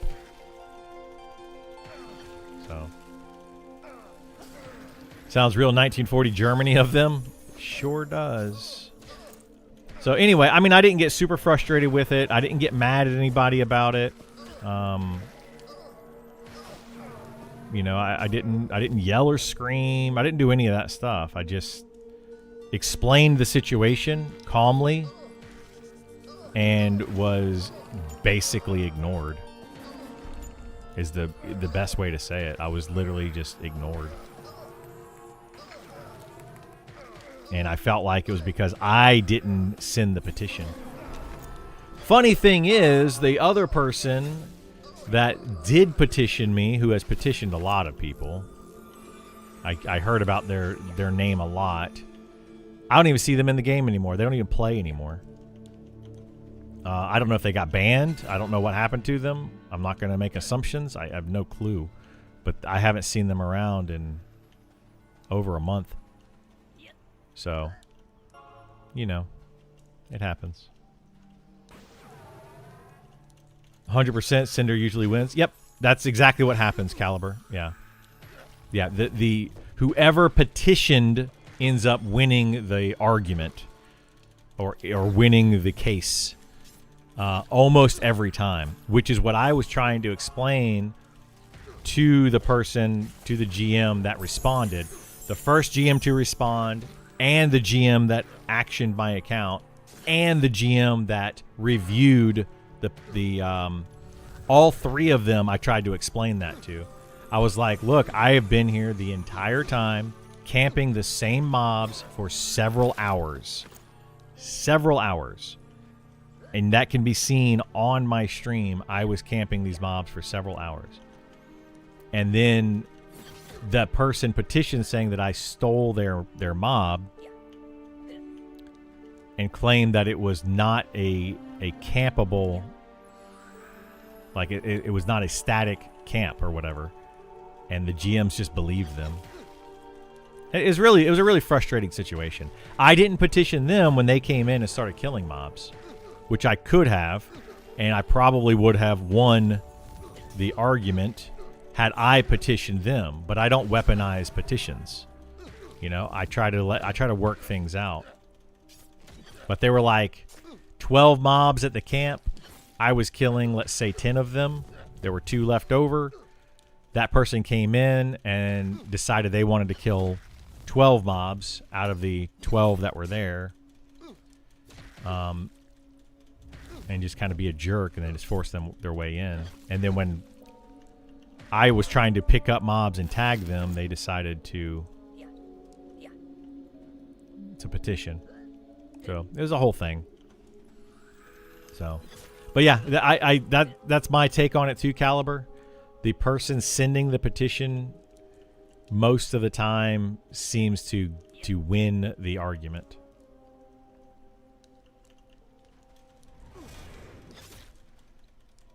Very sad. Which ends up just a bunch of people weaponizing petitions, right? Which is what they were doing for a long time. Some people were literally weaponizing petitions. They were like, give me this camp or share this camp with me or something, or I will petition you. And if you didn't do it, they would petition. The GM would get involved. The GM would almost always say, share the camp. It's just silly. You talking about Eminem devs or Pantheon? Right now I'm talking about Eminem devs. I almost never dealt with Pantheon devs for petitions. That's one thing I liked about the old general manager when I worked at Olive Garden. Usually managers kiss up to the guests, but she kept it real. She'd tell the guests they were wrong right to their face. Yeah. I had that happen to me when I was younger. I think I was like 16 or 17 or something. I was working at Rich's department store, and I was told by my manager, I worked in lamps and luggage, and I was told by my manager, who was under the housewares manager, she said that I cannot sell a floor model lamp. I said, okay, I will not sell a floor model lamp. I had a customer come in. This was probably months. It was like maybe a year later. I worked there for like 2 years. It was a long time later. Lady asked, hey, I want to buy this lamp. I went up to the thing. I checked. We didn't have the lamp in stock. I came back down. I said, hey, we don't have the lamp in stock. I can find out when our next shipment is coming in of this lamp, or I can make sure we get an order of one in for you. But we don't have one right now. Lady was like, well, I want to buy the floor model and I want 10% off, or whatever it was. Like, so I want a percentage off and I want to buy the floor model. And I was like, unfortunately, I cannot sell you the floor model. I don't have a way to do that. Anyway, she got really mad at me for not selling her the floor model. My manager was not in the store that day. Went to another manager who was the my manager was the like housewares manager. But she went to the furniture manager, who she assumed that lamps and luggage was furniture manager. Different manager, whatever. Went to that guy, told him that I was being rude and wouldn't sell the lamp or whatever. And then he comes over with her, gets on to me, and like forces me to sell her the lamp off the floor. And I was like, what the crap? Like, this is ridiculous. Like, you guys need to talk amongst yourselves. Managers need to have a manager meeting and figure out, are we allowed to do this or not? Yeah. I was very nice to the lady too. I was not mean with her at all. Just the different managers had different opinions on the situation. But whatever. GM should do the same. Got to go into something neutral and determine who is right or wrong. Yeah, and I know it's hard. Like, that's the thing, is it's challenging for the devs and for managers. What the heck? Did this guy not die? Why does he have full health? But yeah, they gotta. It's tough because they've got to. Yeah, they gotta go into it a certain way. Let me try to reload. I want to see if that actually fixes this bug. Okay, it did. Yeah, that's weird. So yeah, it's just rough.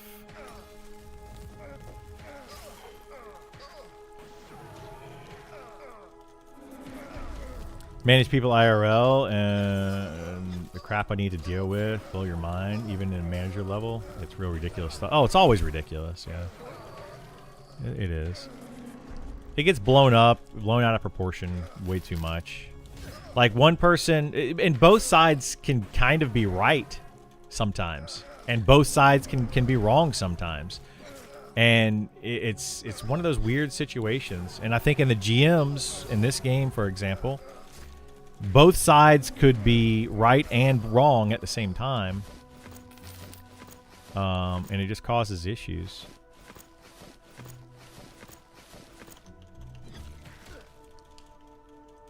But it's kind of like you got to go with it based on rules as written.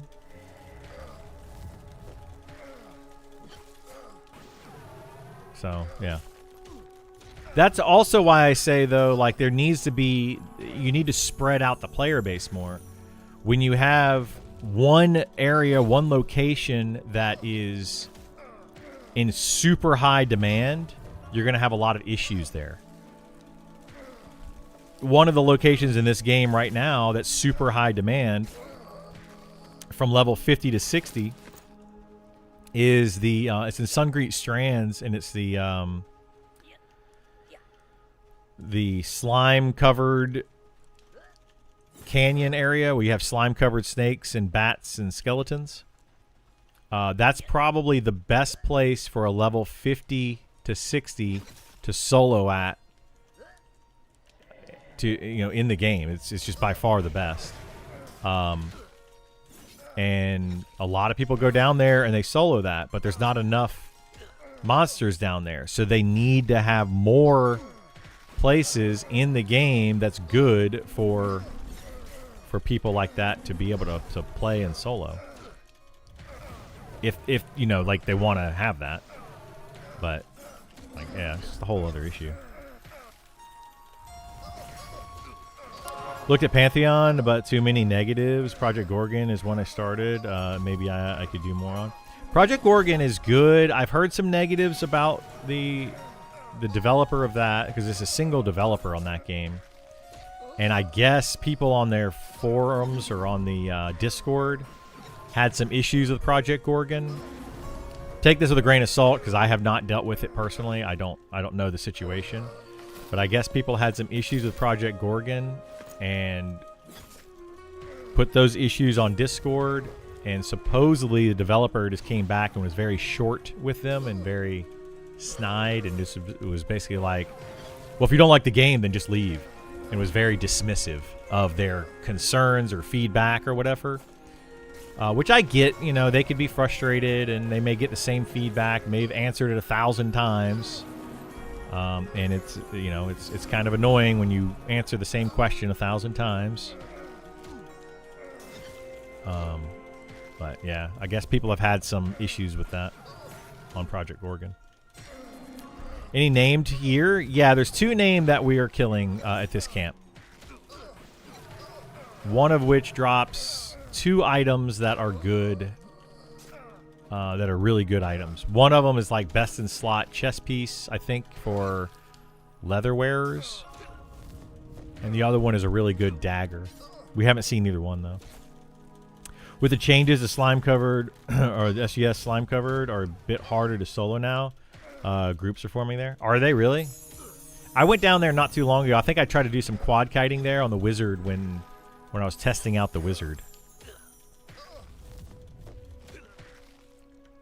Yeah, it's so dumb, dude. Like, yeah, they don't know.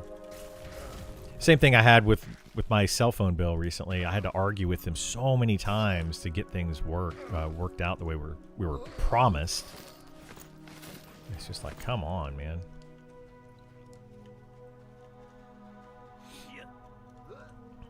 Problem is more so camps, guilds, permacamping the good items. I don't know how they solve that. More items, like they need to spread out the itemization more. Like what they did with the itemization was bad. Because they changed it the last time they changed itemization. The last time they did any big changes, which was months ago now, they just took what was it? They took all the enemies, the named enemies in the game, and just added more drops to them.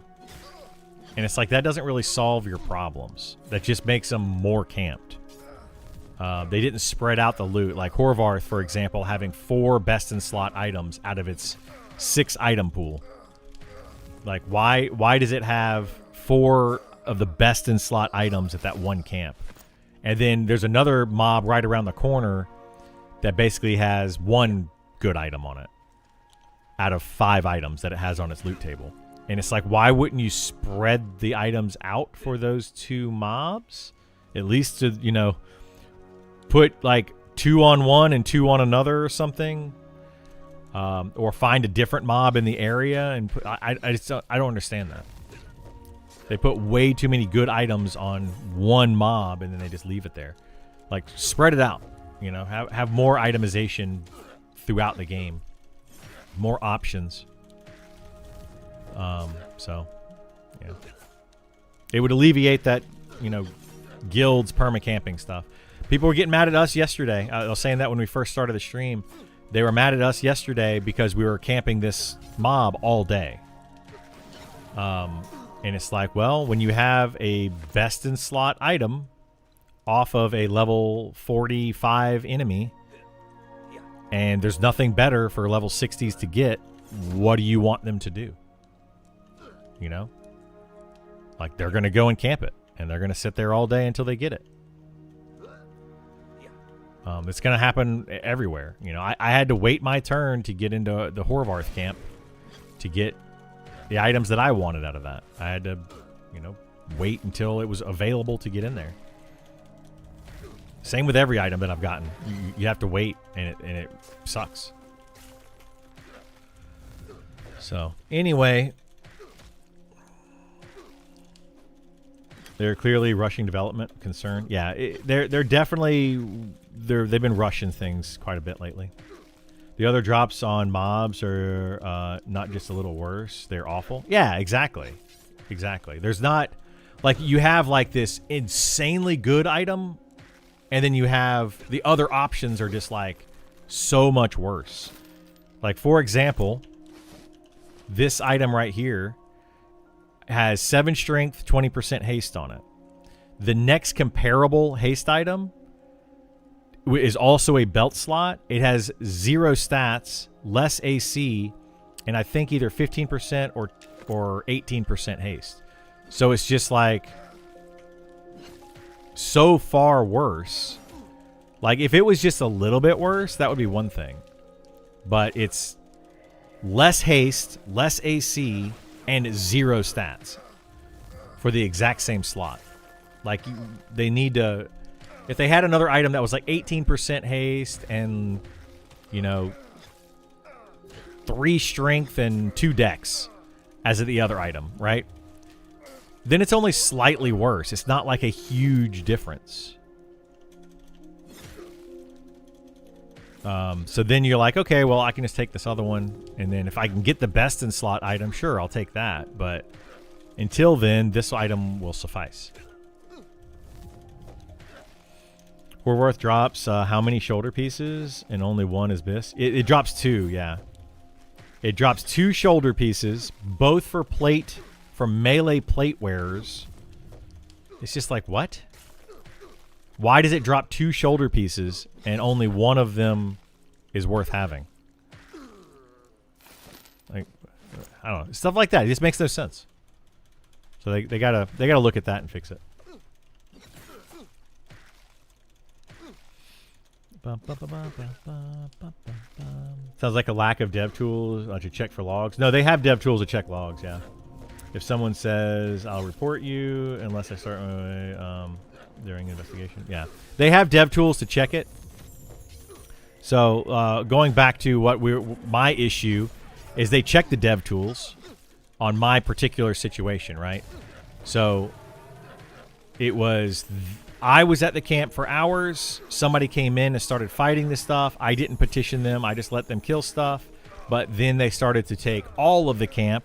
So I had to go and try to get the mobs as they were spawning. They happened to have an instant cast ability versus my 5-second cast time ability. So they tagged the mob first, and then I cast my spell, or tagged them with my spell second. So it looked like on the logs that that they attacked the mob first. They technically did, even though I started my cast first. But that's what ended up happening. So if you really look at it and you go back far enough, you could see that I was camping that camp for several hours of static mobs.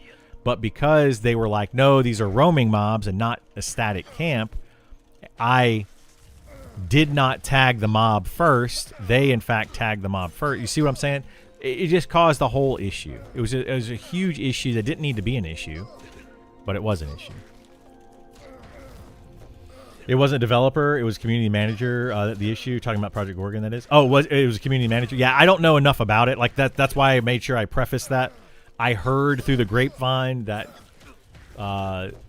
somebody said, you know, like they put up a legitimate concern, and then they were met with very dismissive behavior. So Yeah, it might have been community manager. Sounds good, Boomer. I don't know.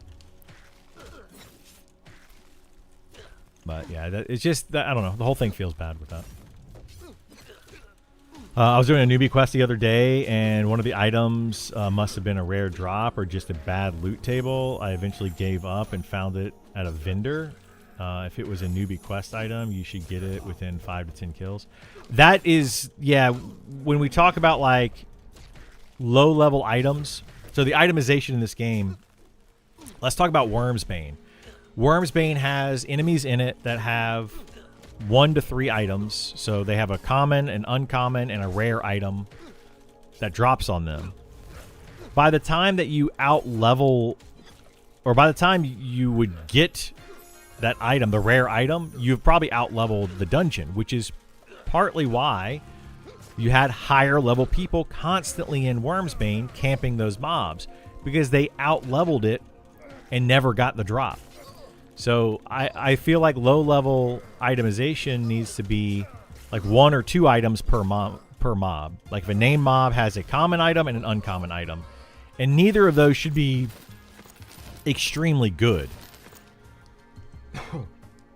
Like have an item that's a 60% drop chance and an item that's a 40% drop chance, and have the 40% one be slightly better than the 60% one. But the chances that you're going to get that item are much higher at low level. You know, like you go to a camp, you sit there for an hour, you'll probably get the item. Because if you sit there for too long, you're just going to out-level it and never see it. And that's what was going on with all of that Wormsbane quest armor. And why people went back to camp it.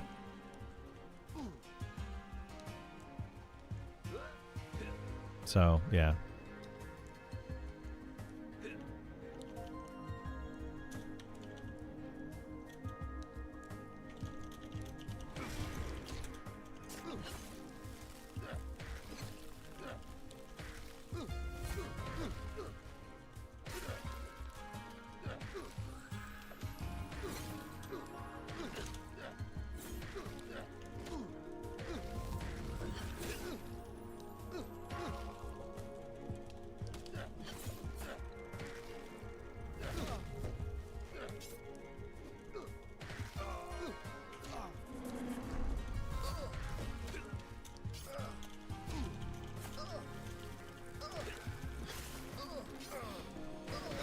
So yeah, anyway, yeah,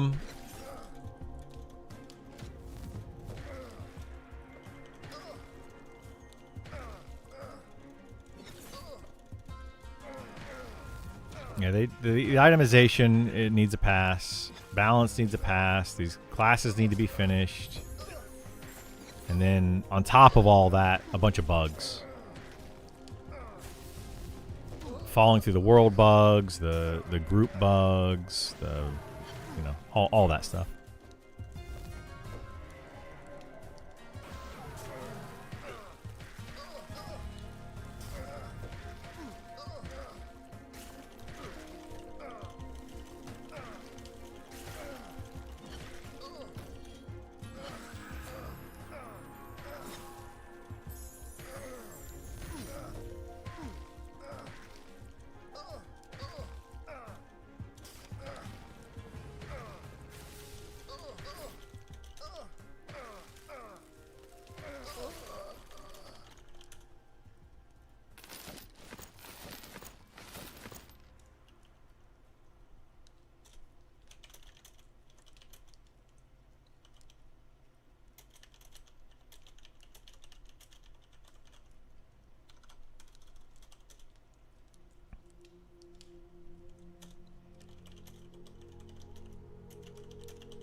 So I'm trying to work out some hill giant hearts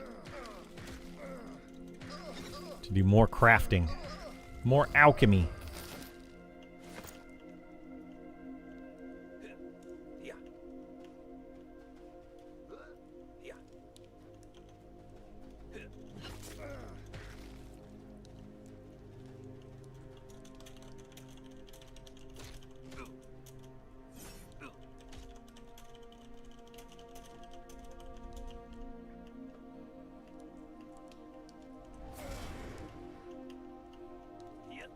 You saw the hearts for 25 to 30 silver each? Hill giant hearts? Wow, that's crazy.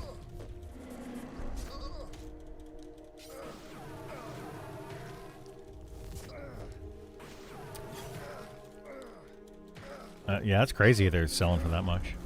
I do actually like quests with low drop chances because you already need to kill tons of enemies to level up anyway. So having a quest that wind up killing 100 mobs, yeah, that's fine.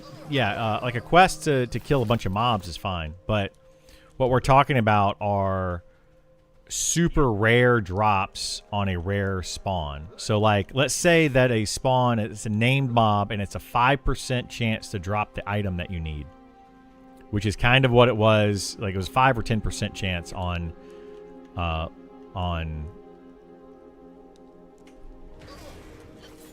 my gosh, what is it called? On the Wormsbane mobs. So let's say it's 10%. If it's a 20% chance that the mob spawns, 10% that it drops the item that you want, that's a 2% chance that it drops every time an enemy spawns. So you have to kill approximately 50 of that placeholder on average to be able to get that item that you need. 50 placeholders at a 10-minute spawn time, it's 500 minutes. So if you want to get that item for a low-level item, you got to spend 500 minutes. That's nearly 10 hours.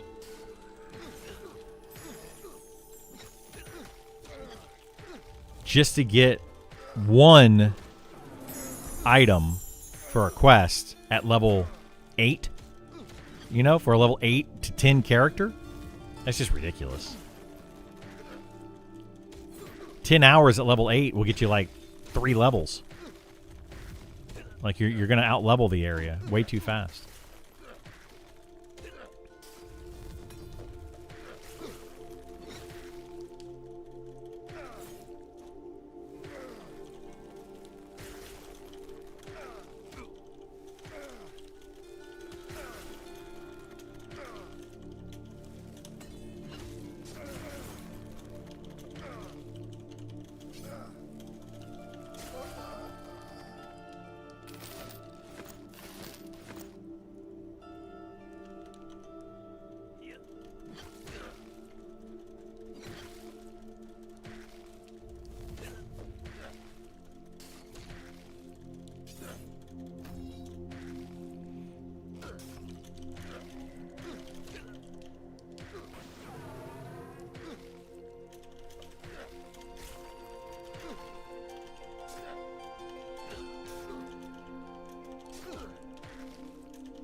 Back to Shaman. Better to use two-handed weapon or single. It depends. Just best stats. Whichever one gives you the most overall.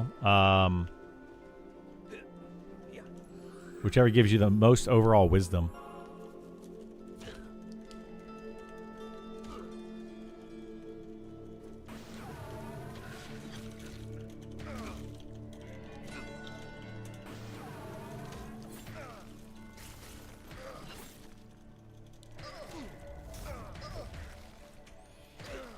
It's not conducive to casual players who only play 1 to 2 hours at a time. I, for one, don't have that kind of time. Yeah, it's not at all. It's not.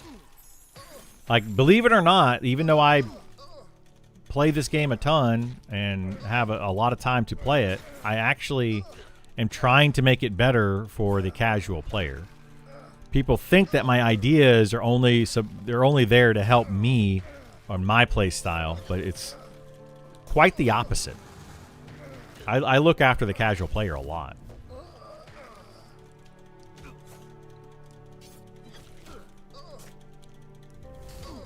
You know, it's one of those situations, though, that sometimes you don't know what's good for you. You know, it's like telling a kid they got to eat their vegetables and brush their teeth because it's good for them, but they don't want to. They're like, I don't see how this is good for me, and I don't see why I need to do it. I try to tell them. They just don't understand. Thanks for fighting for us little guys. I try. What's funny about it, I fight for the little guy, and then the little guy comes in and tells me that I'm fighting against them because they don't understand what I'm actually fighting for. It's crazy, dude. It's crazy. But Dad, I don't want to grind my veggies or loot the toothpaste. Exactly. Camping items like this, setup for BIS items, is a bit pointless since it's all getting wiped. That's my only issue lately. That wipe is getting close. Well, yeah, I mean, I can understand that. The reason we're doing it, it gives me something to do, right? While I'm streaming and talking about the game. So it gives me something to do. But B, we also want to have the best items that we can for when they add the raids back into the game. So they're supposed to add raids back in at some point so that we can test them out. And we want to make sure that we're geared properly for those raids. So that we know, you know, what's what kind of gear you need to do the raids and all that. If raids are coming back, they are, yeah. They're going to be coming back at some point. They may only come back for like a week or two, but they're going to be coming back so that hopefully we can test them out. I love your channel. I love the game discussions we have here. Yeah, I'm glad that you're here, Weary Bard. I appreciate it. I will be playing more games, hopefully. I'm going to start playing more games soon. I've been so busy lately. I don't have time to really play anything. I want to start doing, like, different games on, like, the weekends or something. I don't know. We'll see.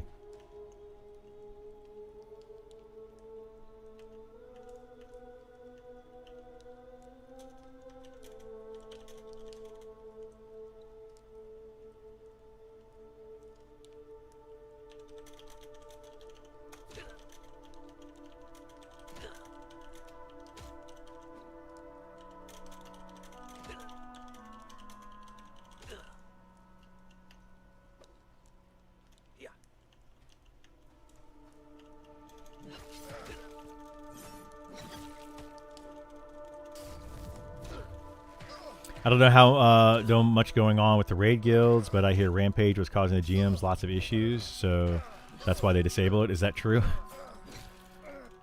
No, that is not true. It's a multifaceted issue. Rampage was involved in, yes, but Rampage was not specifically causing the issue. The only 3 guilds that were doing the raid stuff, and that was Rampage, Cohesion, and Shade, were the only guilds that were doing the raid content. And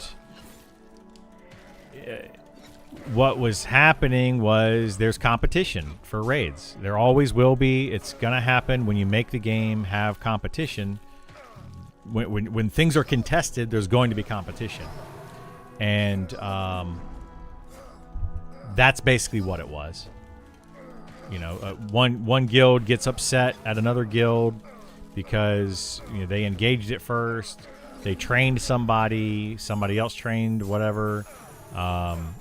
It was just a bunch of crybabies crying about stuff. And I will even say it was on all sides. Rampage were part of the problem. Shade was part of the problem, and Cohesion was part of the problem. All 3 guilds had problem members that were causing the devs and the GMs issues. And it was a bunch of people crying crying wolf or crying about the other people doing stuff, and it was silly. The whole thing was silly. Rotation seems to be the only answer, but no one will agree on that. Well, that was basically what some of the guilds were saying, and why they said that Rampage was the problem is because in the beginning, it was whoever could get there first and kill it, which was very limited at the time because only a handful of people in the game could actually kill the raids. As people got higher level and more players in each of those guilds got to higher level, it became much easier for those guilds to kill the mobs. So then it became everybody goes and stands on a mob for the spawn. At that point, a truce was made, I guess, and people started to try to make a rotation, and I guess 2 of the guilds agreed to it. Rampage was the one that supposedly didn't agree to it, but it was because previously Rampage offered to work with another guild, and that guild refused, and then later Rampage was asked if they wanted to be part of the rotation, and it was a whole thing, right? It was a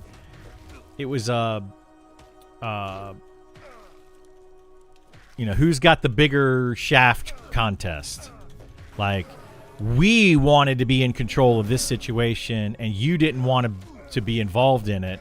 And now you want to be controlled in this situation, and we don't want to be involved in it. And that's what it became, right? So anyway, it came down to the devs saying, okay, well, it's first to engage. And Rampage saying, because I'm in Rampage, so I can tell you exactly what was going through their head. I was not part of it personally, but I can tell you what their thought process was.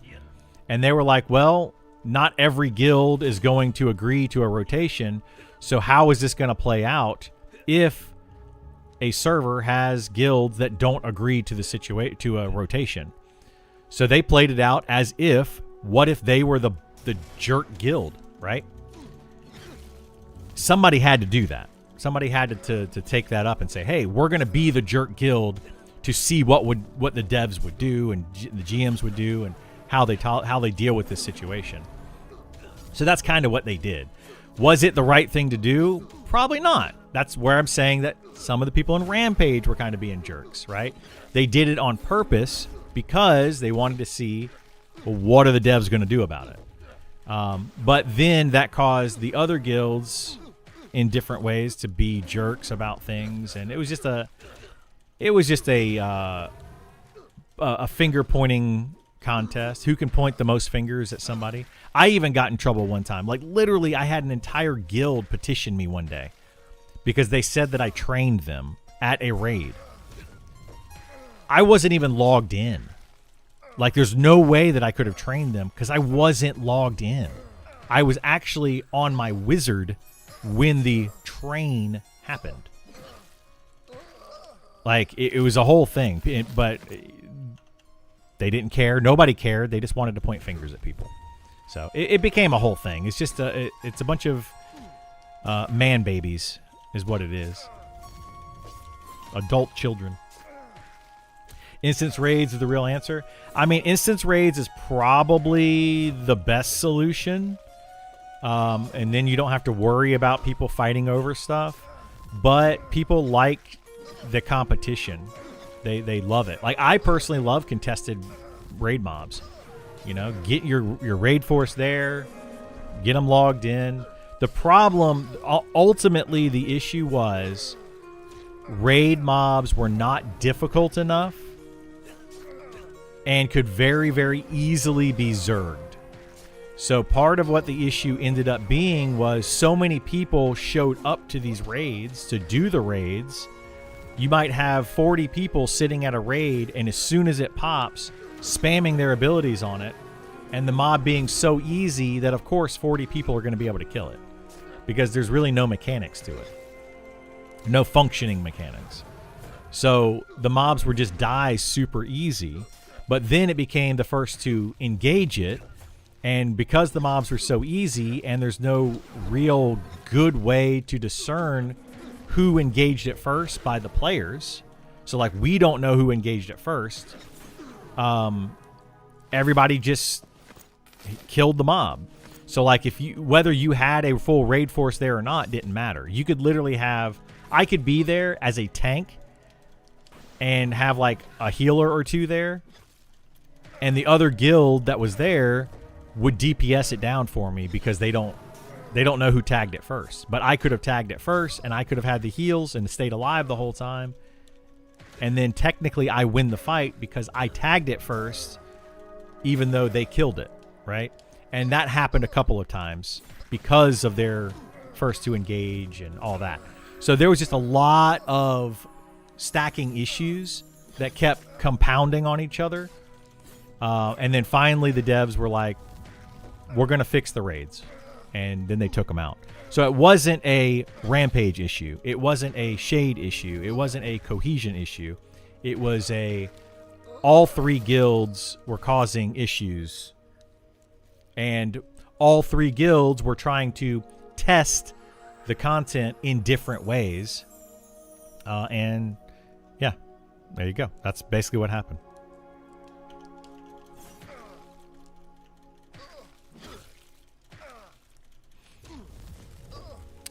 Anyway, I'll try to catch up now that I've explained all that. Not much else to play currently on MMORPG scene unless you like WoW hardcore. There's a lot of games you can play, Luffy. So there's this, if you have access to it. There's Project Gorgon. There's Pantheon. There's World of Warcraft. There's EverQuest Live or one of the TLP servers. There's EverQuest P99 server. And then now there's EverQuest Legends, which is in open beta right now. So there's a lot of games in this space that you can play, but most of them are different, are very different in different ways. Personally, out of all those games that I just named, the only one I have any intentions of playing is Monsters of Memories. The other ones I don't like for various reasons, and I don't really want to play them. And I'm not going to play them just for Twitch views. I'm not going to do that. Like I'm going to play a game that I actually want to play and I want to support and I enjoy. So that's kind of where I'm at right now with it. But there's quite a few that you could play. RuneScape, yeah, the new RuneScape is out as well.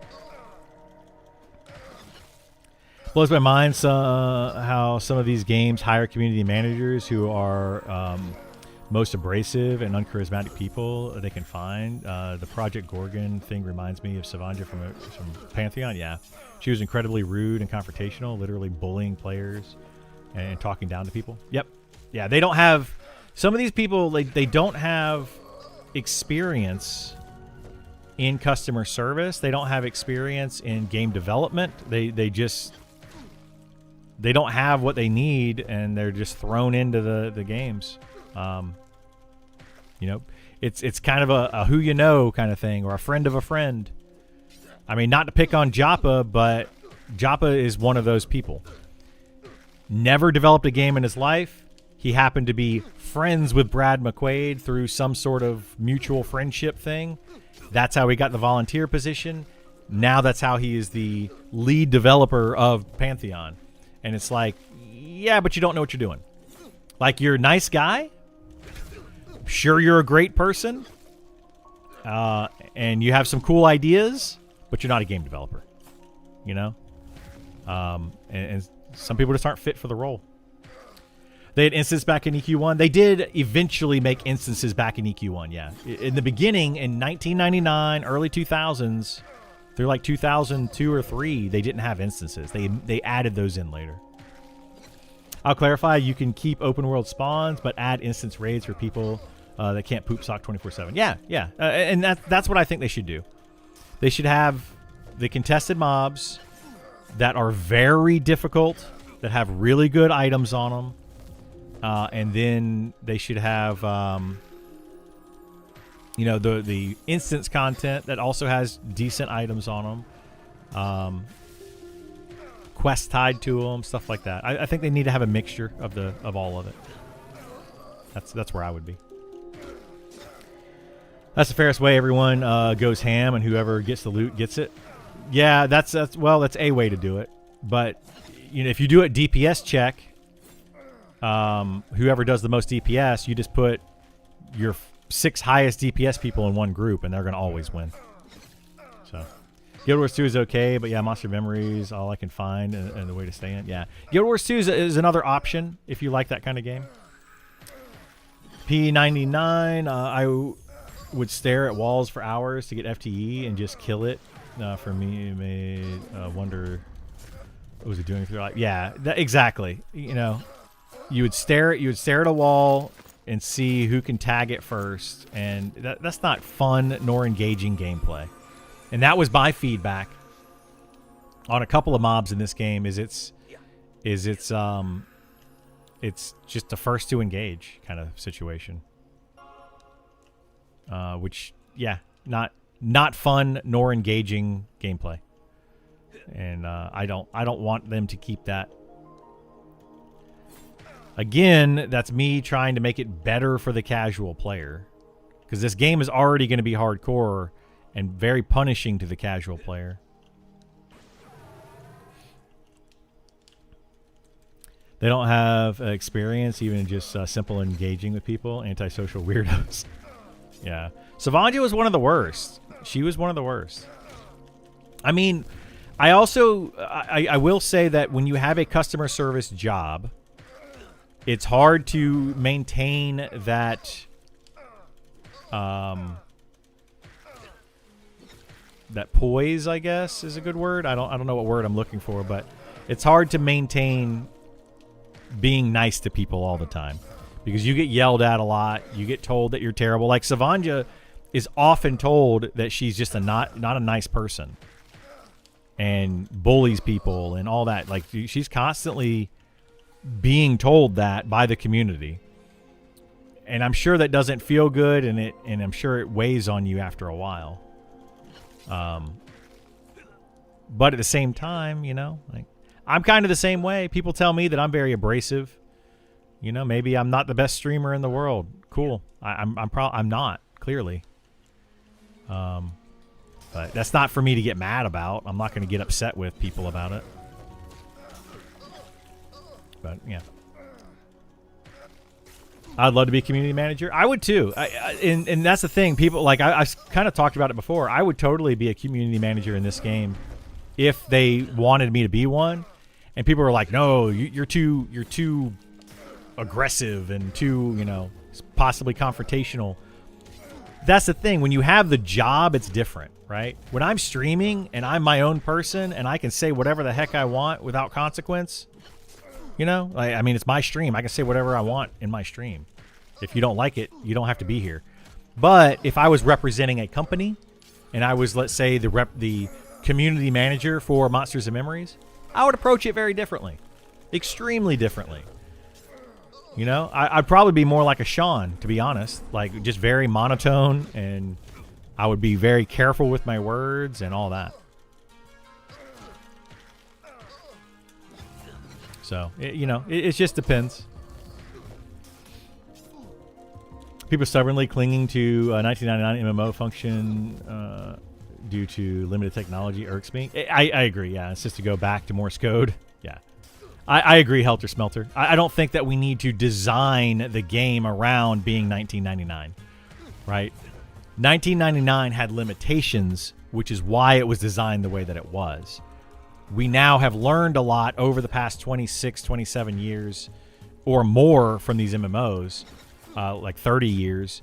And we know the problems. We know the pitfalls and all that. So, yeah.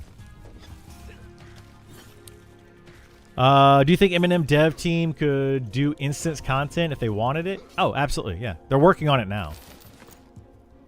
So, yes, they can and they are. But it's not going to be instanced in the way that you think it's going to be instanced. So, a small indie dev team, they may not have the ability and knowledge. They can, yeah. They absolutely can. What they're doing now is it's not going to be instanced in that, like, everybody zones into an instance.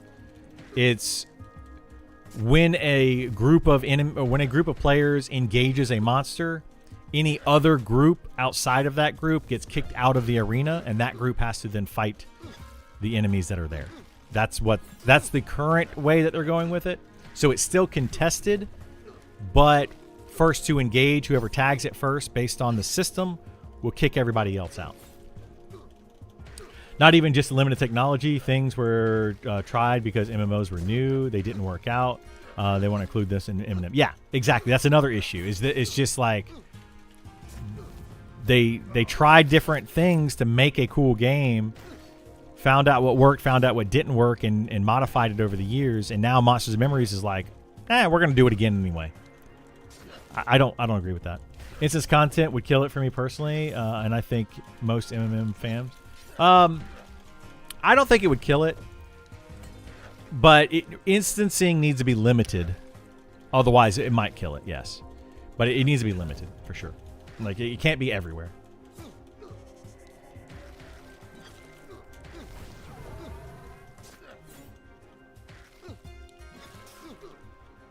You would not be a good community manager? I may not be. You think that I wouldn't be a good community manager based on how I treat my stream on my personal channel, right? I'm not a representative of their company. I could absolutely be a good community manager. I have worked in customer service a lot in my life. I know exactly how to deal with people. I don't do that in my stream every day because why? You want me to pretend to be something that I'm not on my personal stream? Like, there's already enough streamers that are pretending all day, every day, to be something they are not. Like, that's what they do. And I don't agree with that. In fact, I disagree with that. But if I was representative of a company, it's a different situation. You know? Completely different situation. Most players would be in favor of infinite content if done well, not just the top-end poop sockers. I think a lot of people would like instancing, yeah. I would be pretending to be a community manager? Yeah, absolutely. That's what most good community managers are doing. Or just most people in retail. They're nice to you to your face because they're at their job and they don't want to lose their job that they love. But in reality, they're probably not like that. It's like boxing. I can't deal with boxing or instance content. I don't like boxing either. But I don't know. There's good and bad about boxing. I prefer to not be on a boxing server.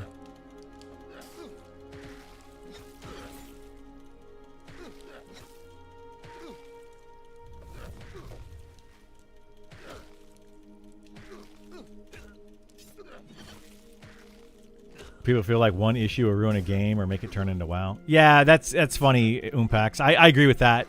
I love when people say that. I think it's hilarious when people are like, if they do this one thing, the entire game will fail. What?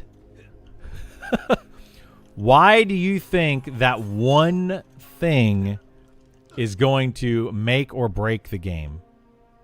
That one thing. Like instancing content.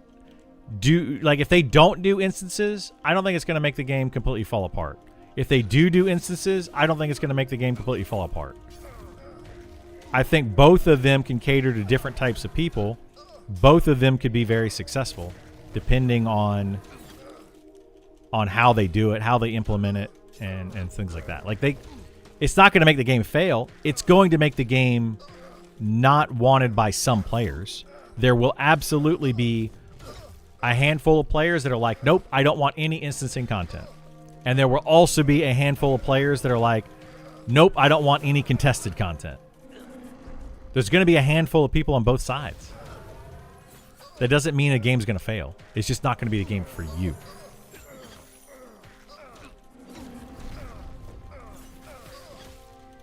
One thing broke WildStar, catering to the hardcore. I didn't play WildStar, so I can't say one way or the other on that one. But I doubt one thing broke WildStar. I highly, highly, highly doubt that. Like, what's the one thing? Like, you're saying catering to hardcore. That's not one thing. That's a lot of things, a lot of different things. It's not one thing that, you know, the catering to the hardcore player, because you're catering to which hardcore player. They do things differently. They look at the games differently. You know, that's... So, anyway, it's not one thing. Instancing is one thing, right?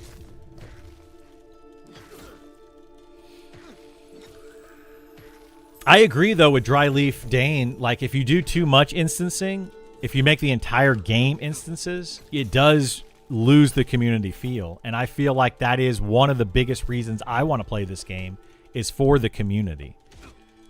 Because you have a fun game that has a community-driven gameplay, and like, that's what I love about this game. So I do agree with Dryleaf in that stance, that when you start adding in instances, it absolutely takes away from the community. So some people will not like that. I don't think instances will make it fail. Just wouldn't be for me. Yeah. Probably make it more popular. It probably would make it more popular. But, yeah. I just use that as an example because that's what we were talking about.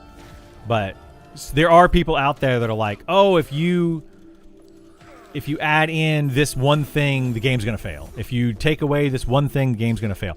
Speed of the Wild. People have literally said that. If you nerf Speed of the Wild, the game's going to fail. Based on what? Like, why because you run slower, the game's going to fail? Makes no sense. People are just like, they're just, you know, they want to speak in absolutes. And you can't. It took me a long time to learn this too, and I've been getting better about it. And I still do it sometimes. But people like to speak in absolutes. And it's just silly. Solo XP being better than grouping is a single thing that could have potentially messed up games. Well, that is one of the things that could cause it to fail, potentially. But I don't even think that's going to cause it to fail. Like, if you make the game very soloable, or you make the game require groups all the time. You know, if you go one way or the other and you swing super hard into one or the other, I don't think it'll necessarily make it fail. It'll definitely potentially limit your player base depending on which one of those you choose. But, yeah. You can have both, though. Keep open world raids and add instance versions. Yeah, I think that's the way we should go.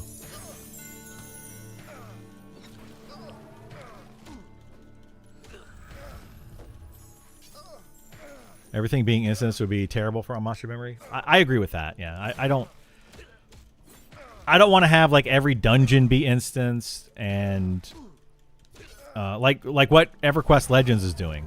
You know, everybody has their own instance of everything. It's a single player game.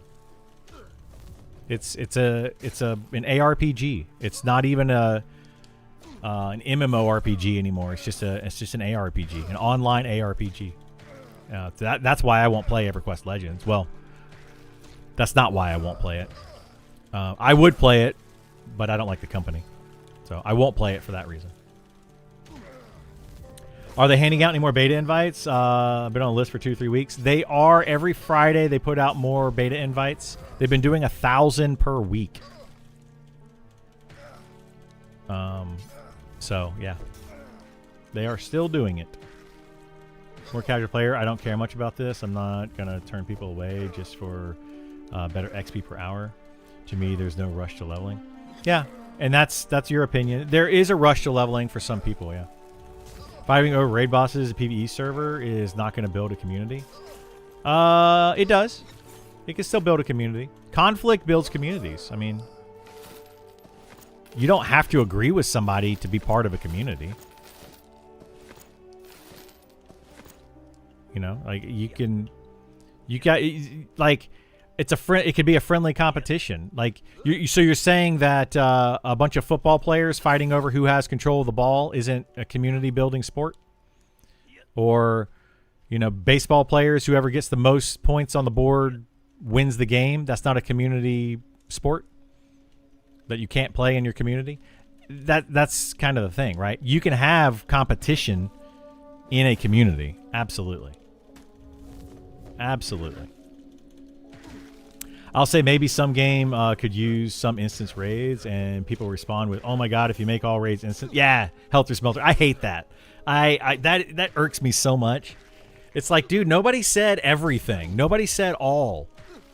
Like, what the heck are you talking about?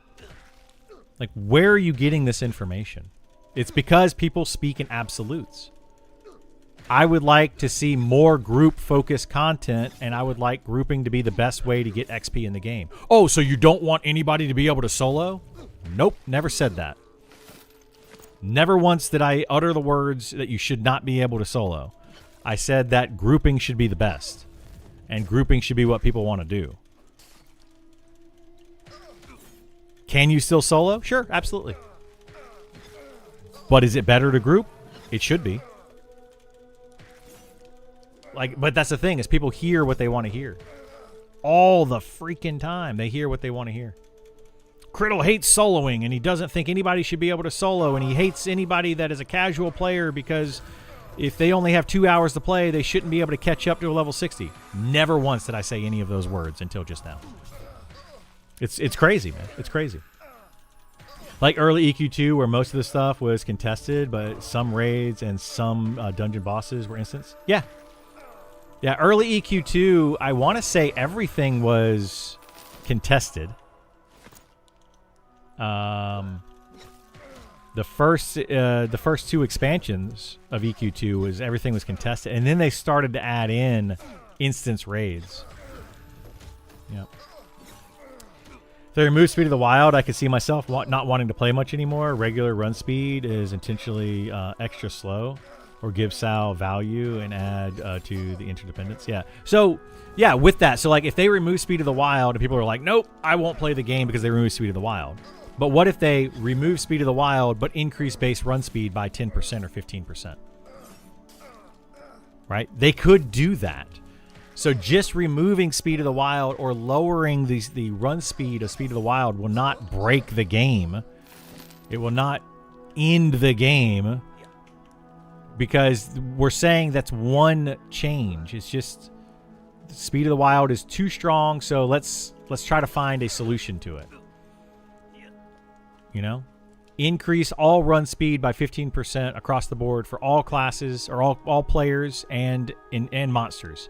Just increase everybody's run speed 15%.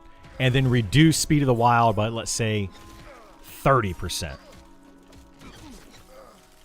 Right? That could solve a problem, I think. Solve a lot of problems. That specific guy shouldn't be allowed to solo? Yeah, exactly. Oh, you want to solo? You're not allowed to solo, but everybody else can. Like, what the heck? Who said that? Okay, I won't. I was just pulling them for the XP.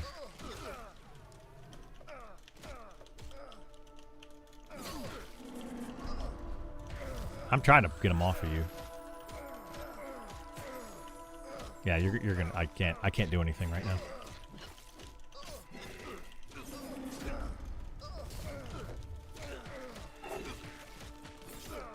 Yeah, I don't know how we got this many, but we did.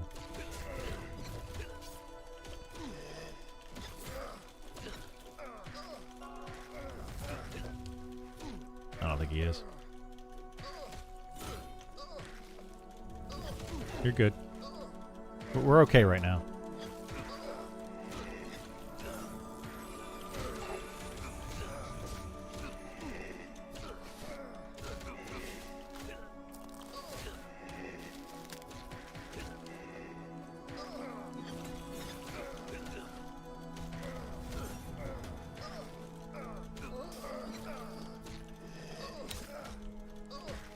You can't heal me. I'm just gonna end up dying. Yeah, y'all might want to run out. Nope, you can't. I'm dead now. Yeah, I was trying to pull that other room. I didn't realize people weren't paying attention. Well, yeah, that too.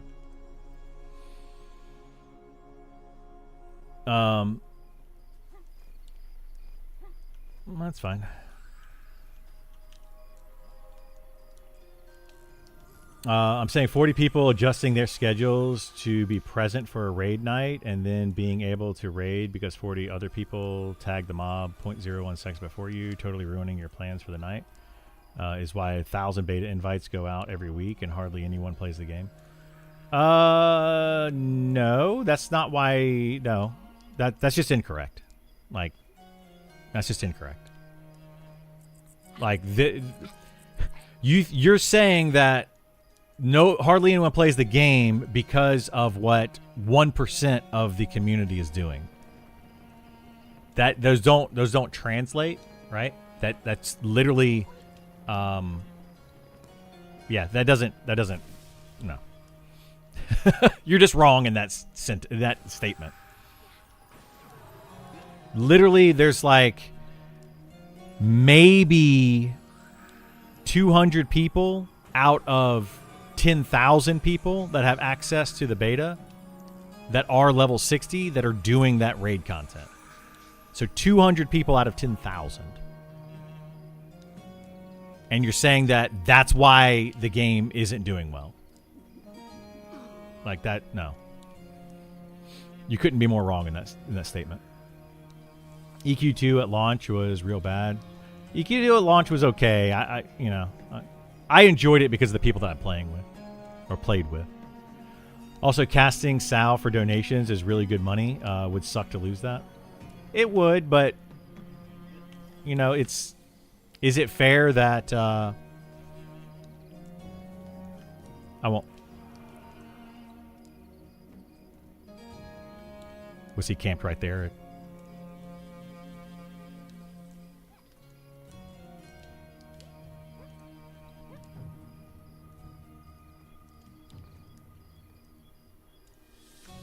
You want me to leave this up or cancel it?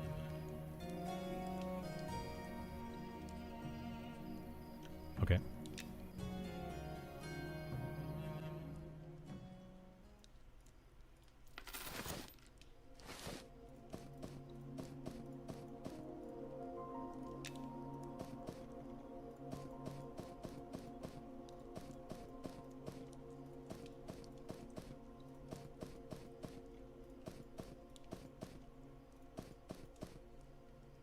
Oh my gosh, dude. Are you serious right now?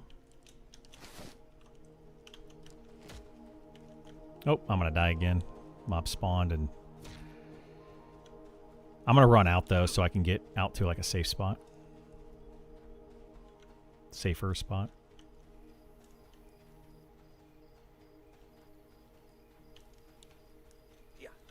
Yeah, it was too much. It's fine. I'm going to go up to that safe hill thing up on top, and I'll die there.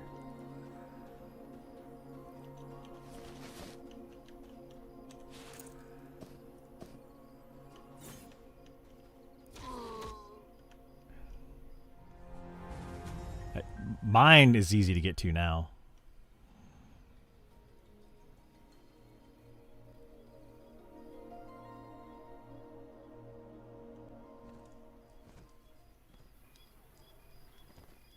There was instancing day one, like Varsoon and Ruins of Varsoon.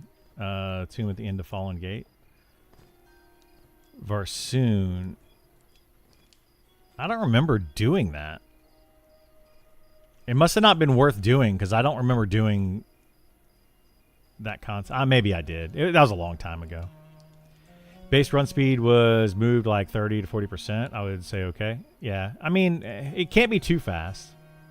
My friend had one of the first consumer dual-core CPUs at launch. It caused a bug. He could zoom across the map at hyperspeed. Nice. Was that in EverQuest 2? EverQuest 2 had some wonky things like that.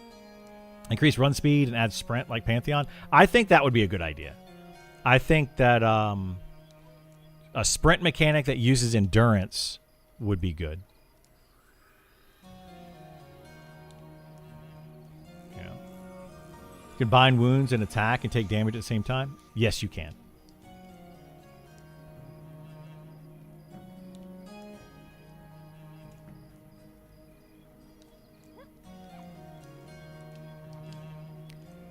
Bone Construct is in a closed-off area? No, Bone Construct's not in a closed-off area.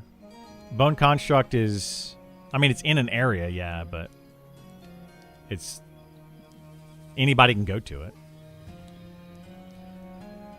Wasn't just one time and they quit. We tried 3 different nights and couldn't get it at a time. I guess we just weren't good enough to get to enjoy the game. Yeah, Helter Skelter. So you're talking about the Bone Construct is another one of those things. That's one of the ones where I was saying that it's a contested raid mob, level locked to 20, and the dev that I kept telling them this is what's going to happen with that is that high-level players are going to make low-level alts, and they're going to lock down that raid spawn. And they're like, no, they're not going to do that. Blah, like, they had all these reasons for it. And I'm like, no, that's 100% what's going to happen. I specifically have never killed the Bone Construct on the beta. I have never created a character for it, specifically because I knew that somebody would do that. And if I did it, if I met a level 20 character and went to the Bone Construct to kill it, people would be like, you're just doing it to prove that somebody would do it. So I never did it.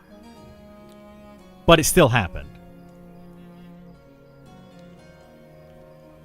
Yeah. You want me to get on my wizard and drag people?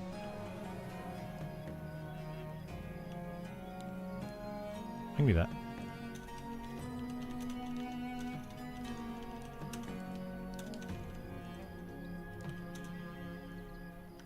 Yeah, I'll get on him and run over there.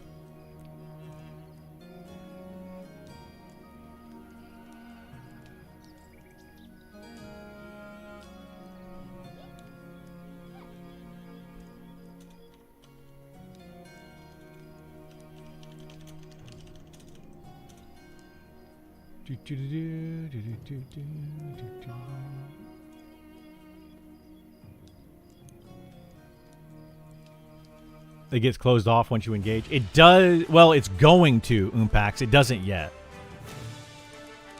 So Bone Construct in the future, yes, will get closed off.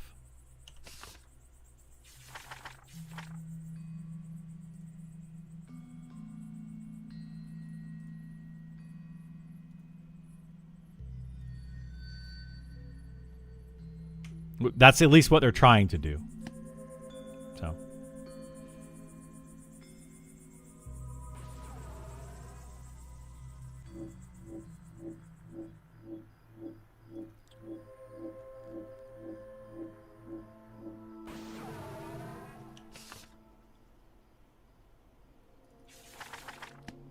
Oops.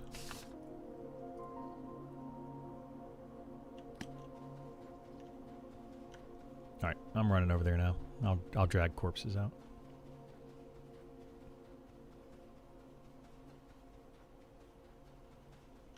We can invis you up to the to that safe hill up there.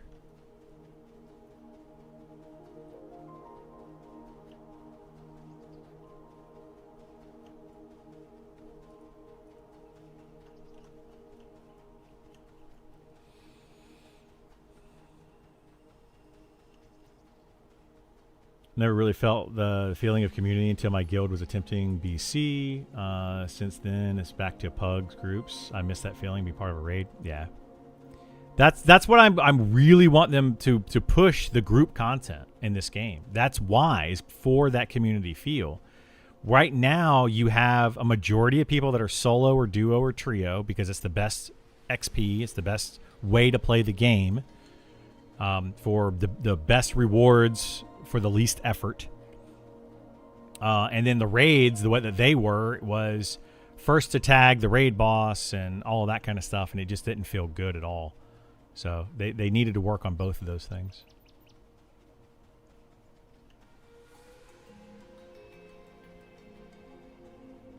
Really cool to have level 20 raid too. Game needs more. People need to taste that early and not be forced to grind at 40 plus. Yeah, well, I mean, I'm the type of person that I want all the raids to be level 60 raids or higher, right? That's me. But I totally understand having lower level raids. You just can't have lower level contested raids, because what will end up happening is exactly what happened, which is the high level players will get a low level alt. Okay, yeah, I'll drag everybody out. It's fine.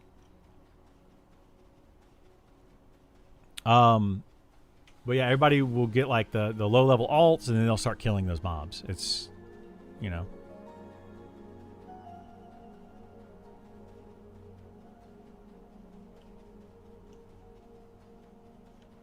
Yeah, I can do that, or I can log in Kaz, either one. Just I'll get everybody's corpse to that safe spot, and then we'll go from there. The one up the hill, right outside the tunnel to the right.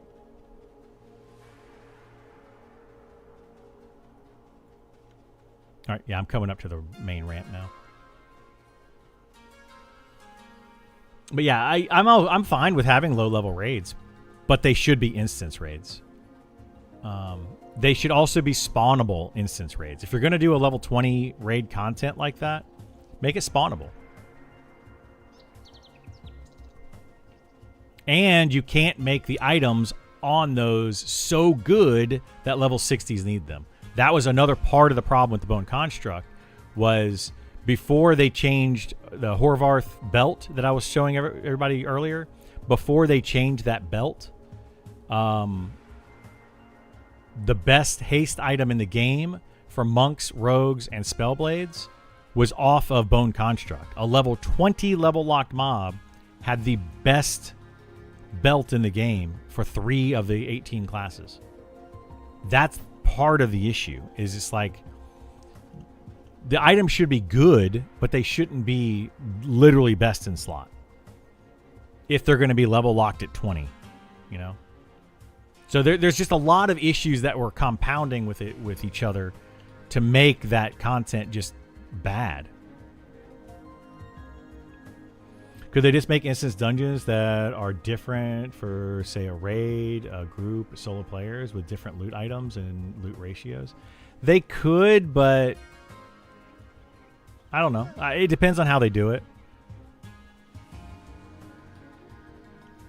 Well, that's silly. Why would you do that? You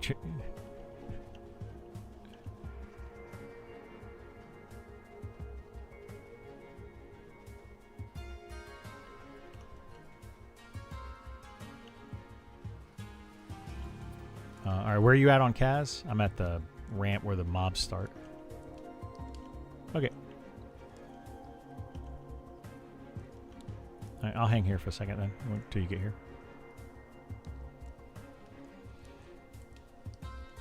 This sort of thing actually sort of split up games and community, though, unfortunately. It does, yeah. Like, that's the thing, is like, I feel like they need to make this game... That's fine. I'll slow it down. I was trying to give us something to do. I didn't realize it was that taxing on us. Yeah. Oh, man. I feel like they need to,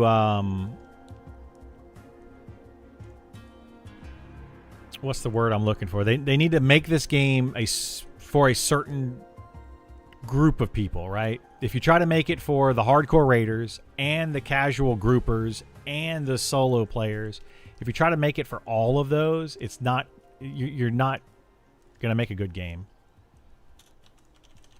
And PvPers, you know, you're trying to do all that. It's just, yeah, it's going to cause issues.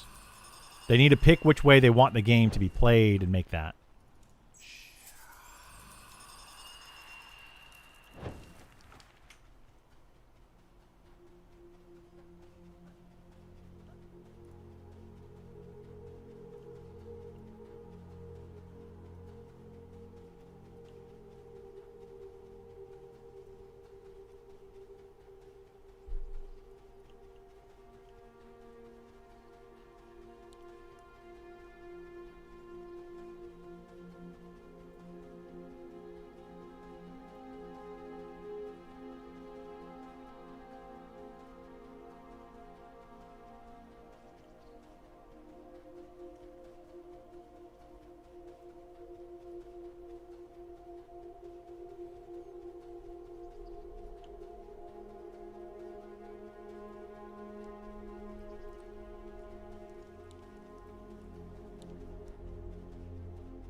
Oh, I don't have permission to drag Gith's corpse.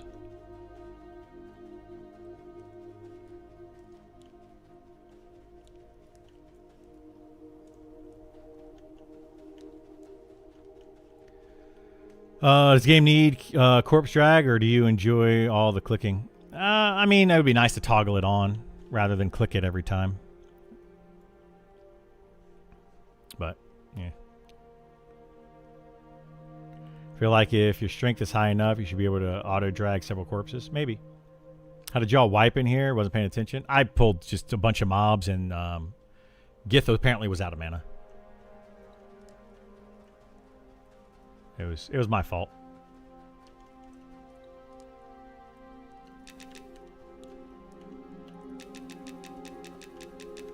I think he had just rebuffed or something.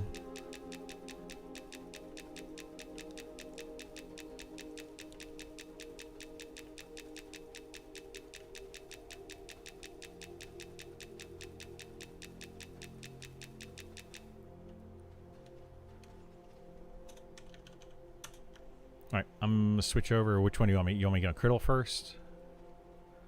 Alright, the one that he needs to res is the one closest to you. The other one was already res. Yeah. Yeah, I trained them. Yeah. These mobs level 40? They are level 40, yeah. Well, 40 to 45.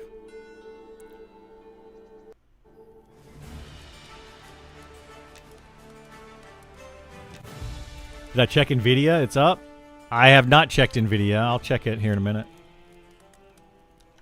Alright, I'm on Criddle.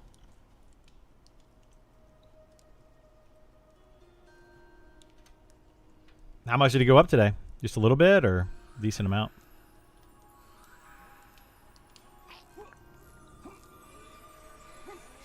Let's take a look-see.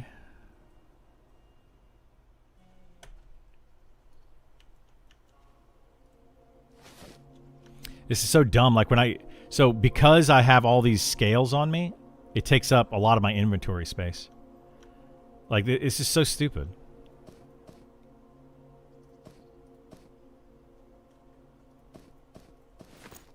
So that's what caused me to end up dying, because I couldn't loot my corpse because I had all this crap on me.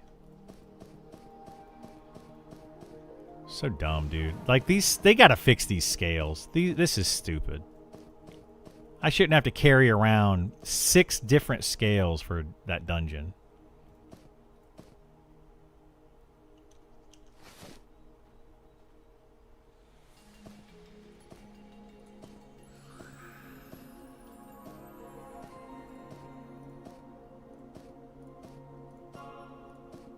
Yeah, they gotta fix that, man. That's dumb. Alright, you want me to get on Kaz or Gith to res him? Yeah. Which account is that one on? Okay. NVIDIA!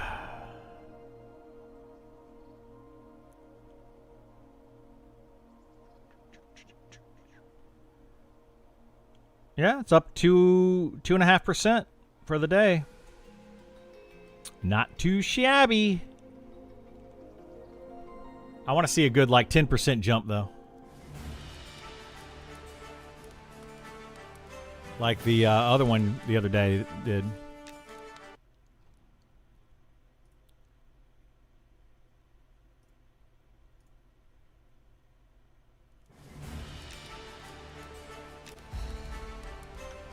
All right.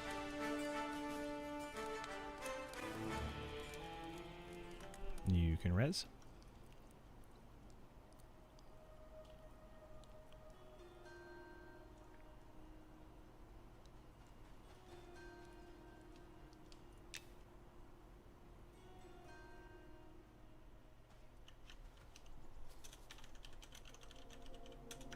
And I'll let you. All right, I'm camping him out. Ugh. 300 by the end of the year. You think so, Luffy? I'm hoping so. Yeah, I would love to see it get to $300 by the end of the year. That's what people keep saying, that Nvidia is going to end up at 300. That what is it called? SpaceX is going to be below 100.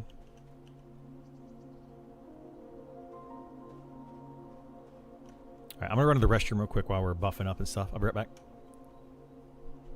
Actually, you want to invite me and then so you can buff? All right, be right back. I'm going to use the restroom real quick. All right, give me a second, guys. I'm going to be right back in just a minute.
Alrighty, sorry about that. I went ahead and grabbed a couple of Pop-Tarts. I'm hungry.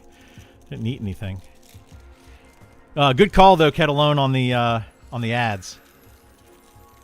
Thank you for reminding me. I always forget to hit that ad button.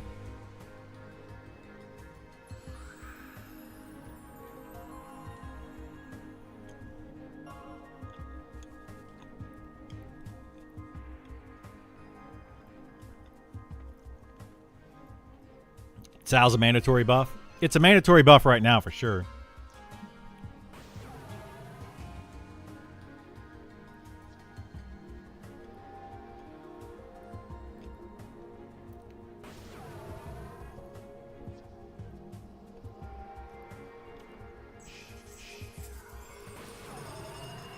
Wait, your necro? You're working on hand-to-hand with your necro? That's funny.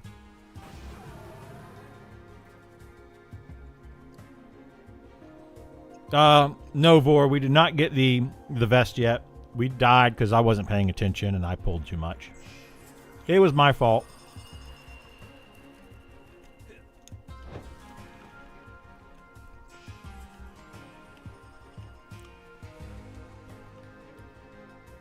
Yeah, not a big deal. Ooh, I'm going to pull this while we can.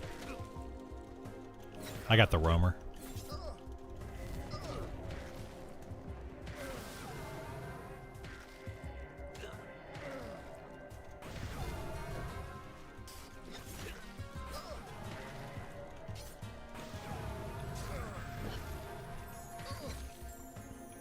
Destroy your copper. That's what I do. Yeah, so every 100 copper is 1 pound. So if you have like 6,000, that's a bunch of weight.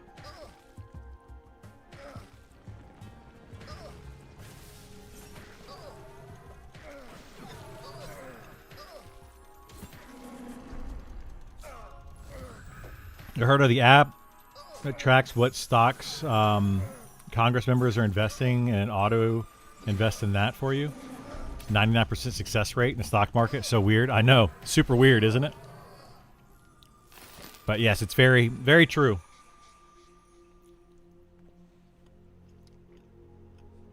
Yep. Almost like they know something. It's weird.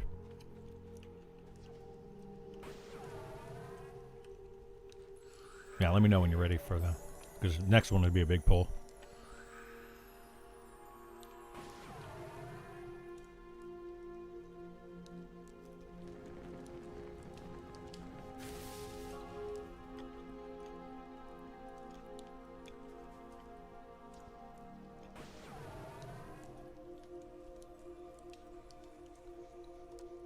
Some guy made an app. What he should have done is he should have made an app and he gets like 0.1% of everyone's profits. But it automatically does everything for you, but he gets 0.1% of everybody's profits.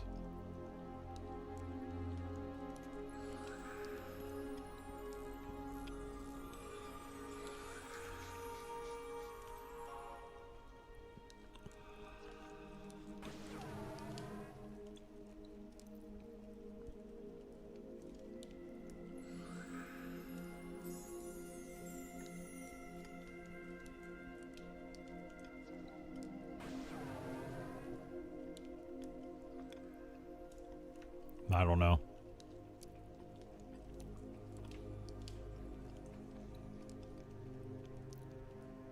You can't copy my insider trading? I know, right? That's not fair. You're not allowed to be an insider trader too.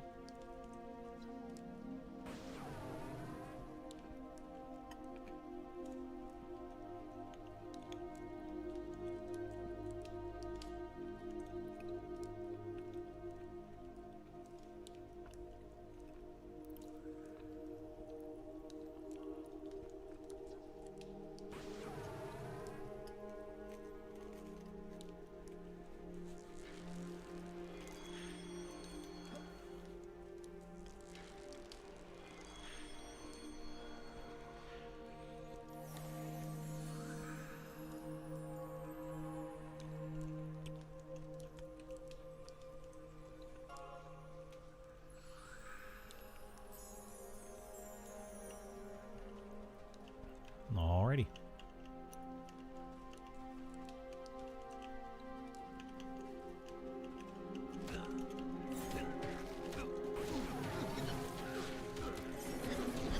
I'm going to tab around and try to grab them all.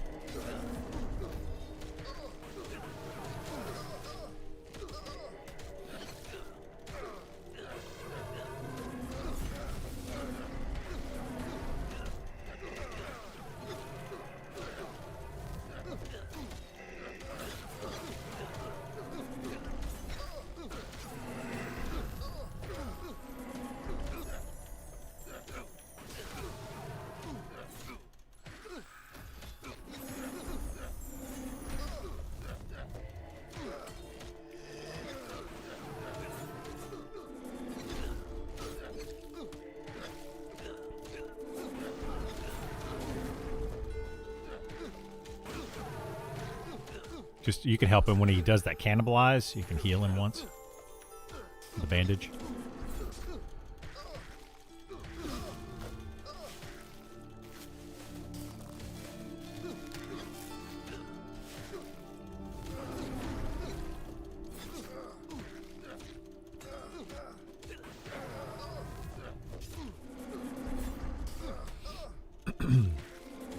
My only worry would be that have 45 days to report, so you would mimic the long plays. The short ones you can get pooped on. Yeah. Well, what you need to do, honestly, like, again, we're just friends having a conversation.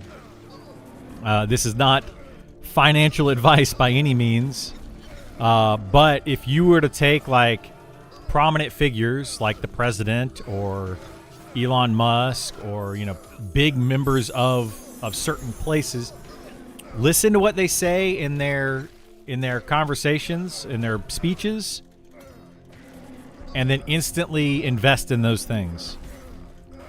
For example, Trump the other day said something good about Dell. And he's like, everybody should buy Dell. If you were to actually go and buy Dell fast enough, you would probably have made some money. And that was all because Dell did a big, like, donation or whatever, a big charity donation. So he, you know, he's just kind of like talking about that. It's crazy how much power, like, their words have. Just super crazy.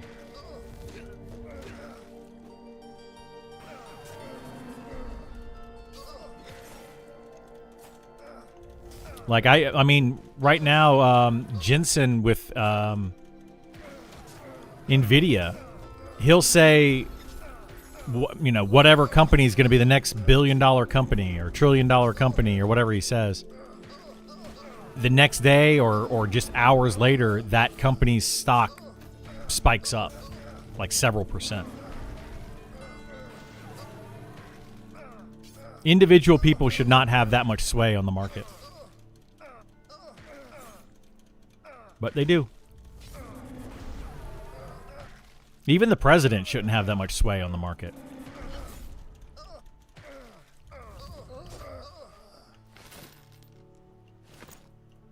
Like, it's crazy to me, you know, hey, we're gonna buy, we're signing a contract with, you know, such and such company to buy missile parts or whatever. And then all of a sudden, spikes. Manipulation, yeah. They can manipulate the market a lot. It's bad. Very, very bad. And you're seeing it a lot more lately, too.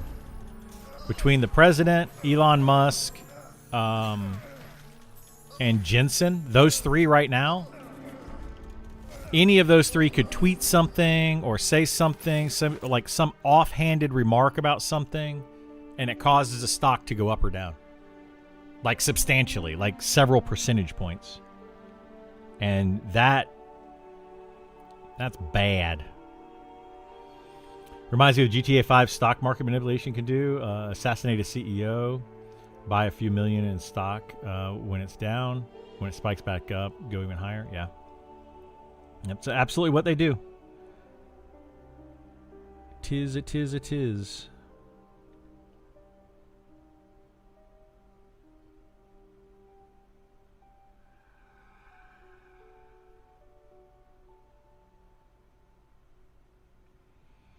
It's a scary world we live in.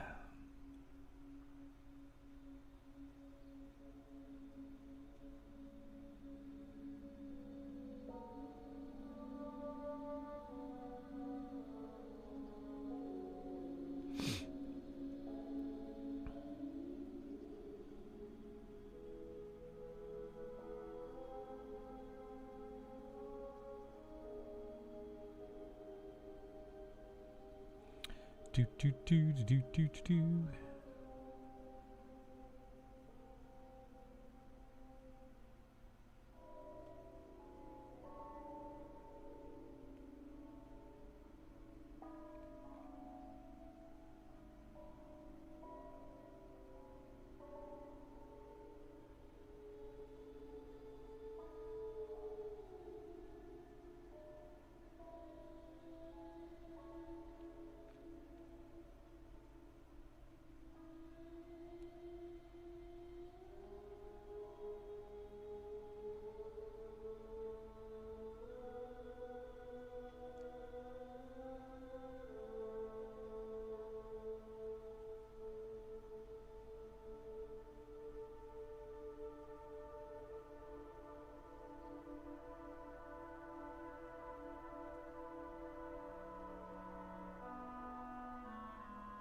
I'm still mad about the GameStop stock. I was shorted to the moon.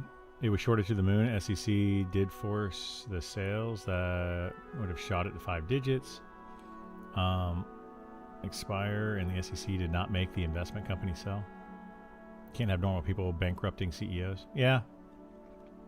I mean, that whole thing, though, is also stock price manipulation by a bunch of people. But they did, you know, the little guys did win a little bit there.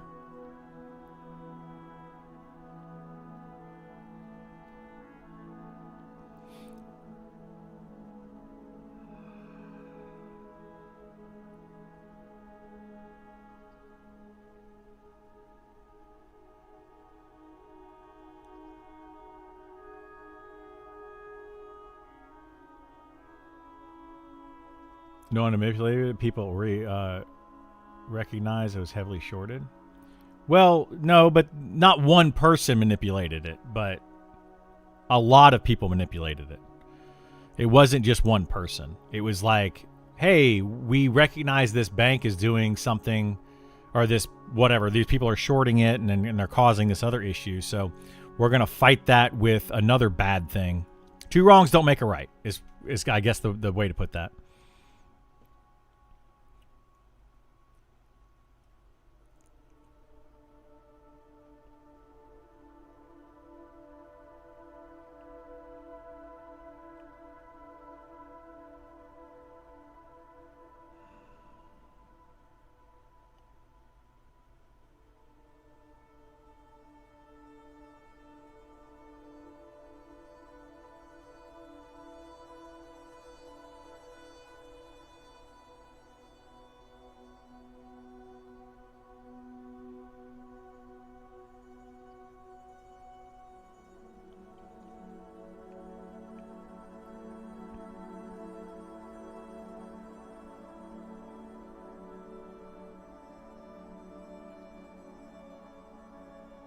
It happened to malfunction, yeah. Robinhood was definitely a big culprit. They also malfunctioned when I tried to buy Doge right before it blew up. Bank or Robinhood refused to link up until days after it blew up. It was too late. I was going to drop 1K in Doge. Would have made so much, yeah. It's true. Yeah, we're not allowed to... We're not allowed to make money. It's only the big players are allowed to make any money.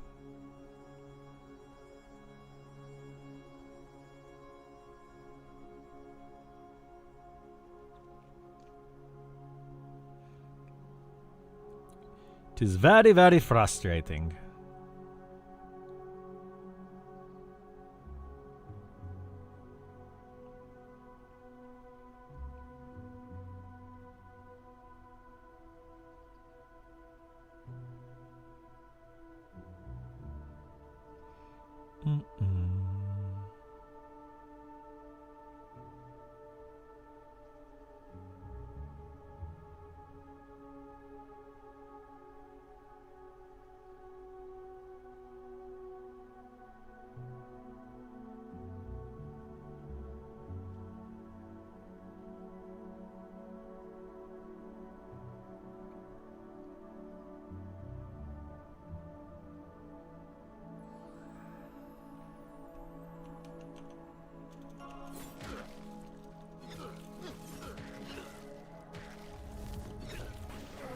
We're ruled by demons. Some would say that for sure.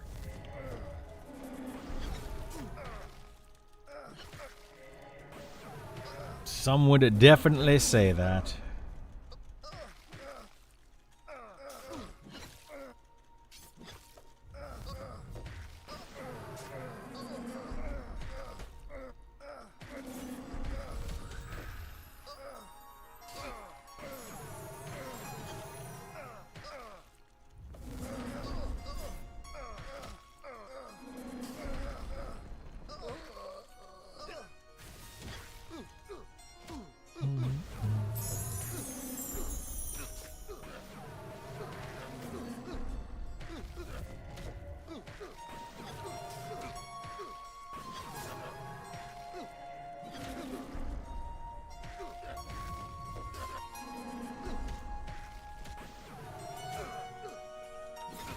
Yeah. Two of the 5 items.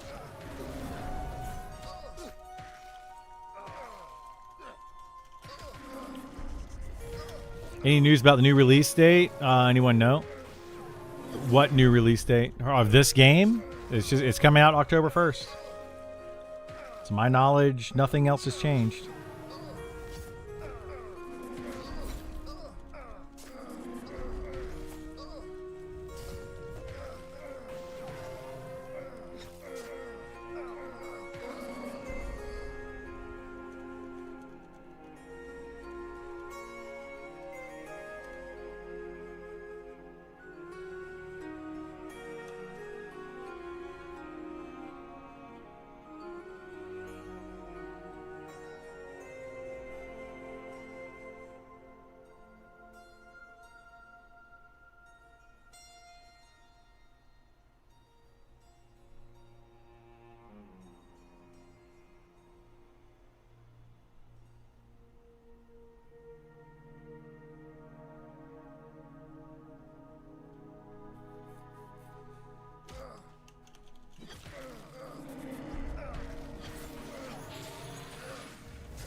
Didn't know anything other than that was postponed. No, that was it.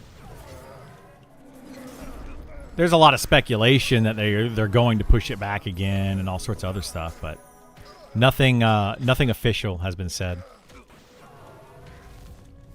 I don't think they're going to push it back again. They need the money. They need to start paying people. Not to mention, if they push it back too much, they're going to lose out on a lot of potential customers because right now they just have this big wave of people. Game's pretty popular. People are talking about it. There's hype for it.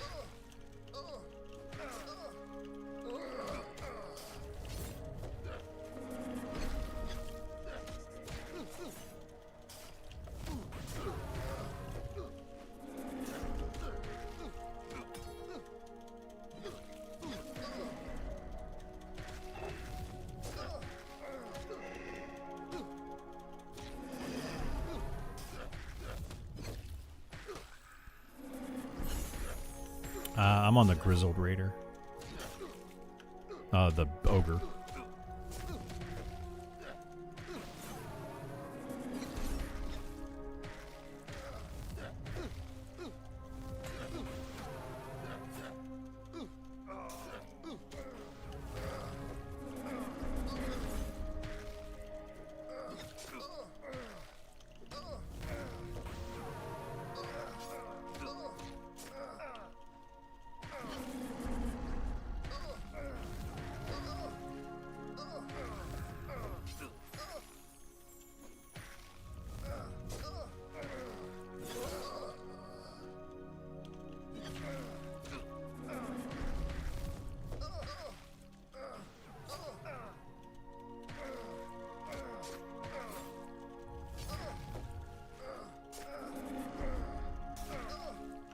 Yeah.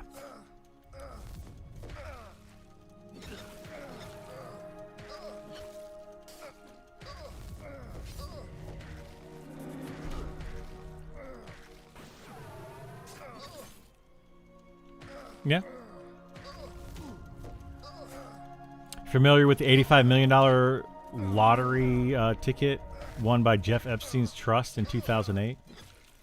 No, I'm not familiar with that. How does a trust win a lottery ticket? How does a trust buy the lottery, like buy a lottery ticket to win it? I don't understand how that's even possible. Like someone would have to go and buy it.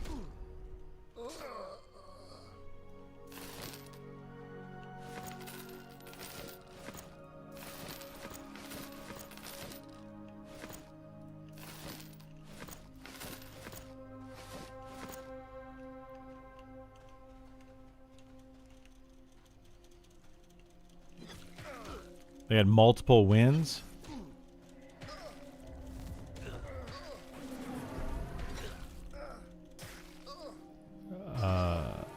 When we do what?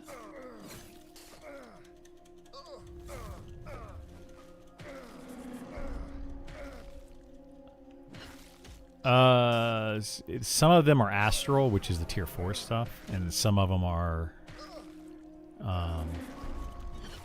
arcane, which is tier 3. The tier 3 stuff is eh.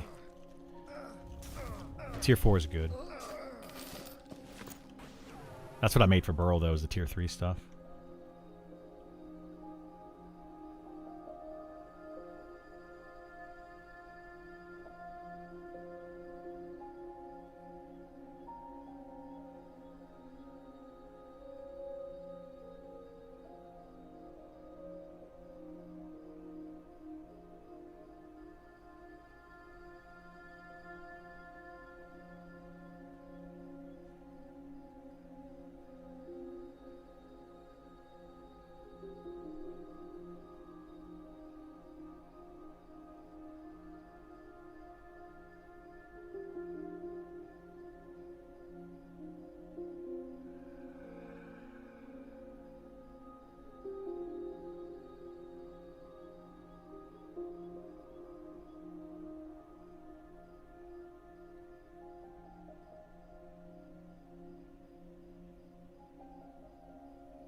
Story goes they were going to do it live on air, then technical issues. It got delayed a few days, and then they announced the winner. Really?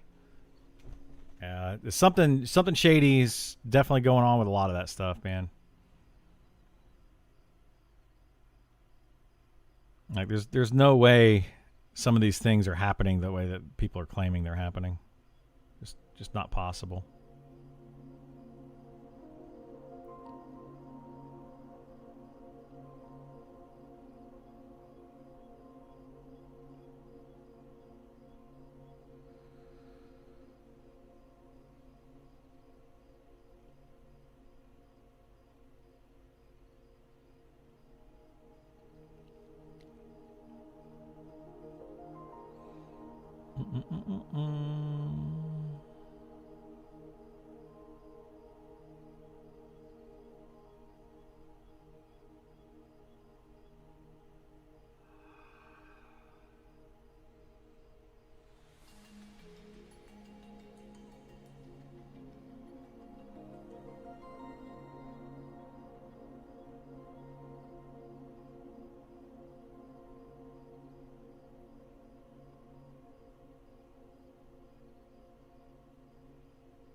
I see all these people in huge houses and many nice cars, and I'm just jaded now. I think it's all fraudulent gains. I mean, some of it could be. Some of it is people working hard, you know, and making good money, and you know, they lucked out in life, and then some of it is they found a loophole somewhere and utilized it.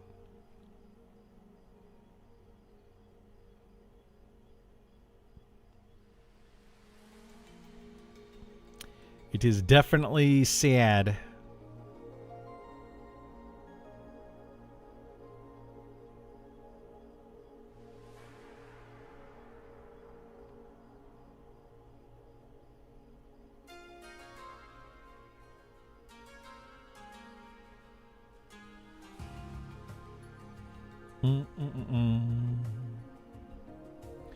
Bum, ba, ba, ba.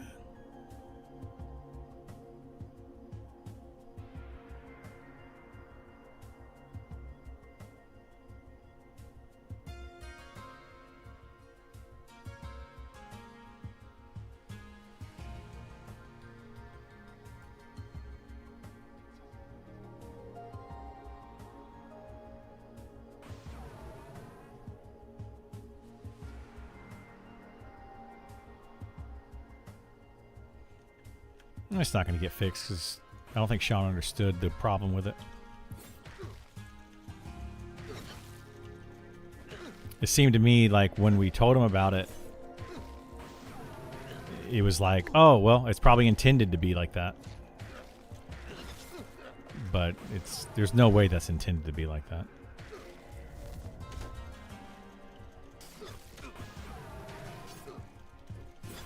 I mean, it should be an instant recast and an hour buff. You got several items in the game that are better than that. It's just C and Viz. It's not really a big deal.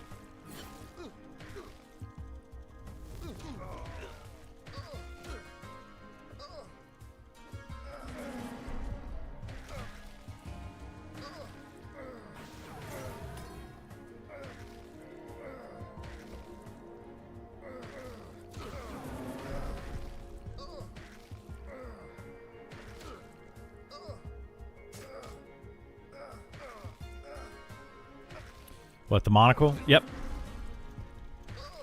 Yeah, it's got an hour-long recast timer, and it lasts for 5 minutes. And we brought it up to Sean. We told him it's bugged, and he goes, well, how is it bugged?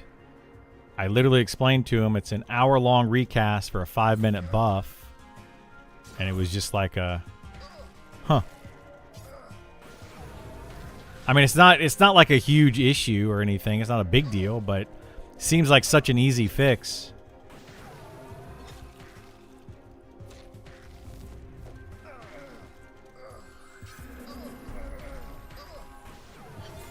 Yeah, there's no active timer on it. It's just literally a.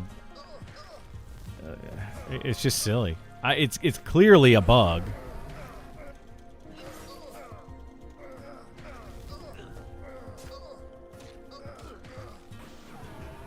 And for some reason, though, like, it's just one of those, oh, well, it happened. Bummer, guys.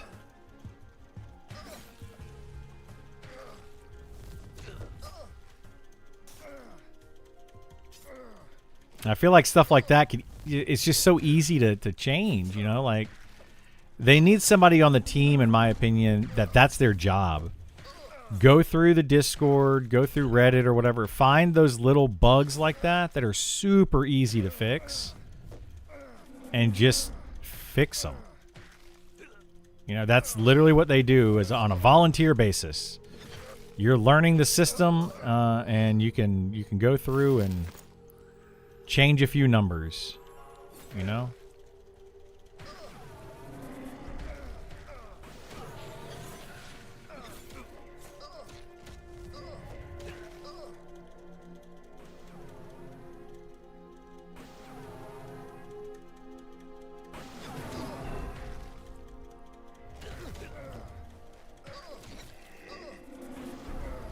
But whatever. Whatever.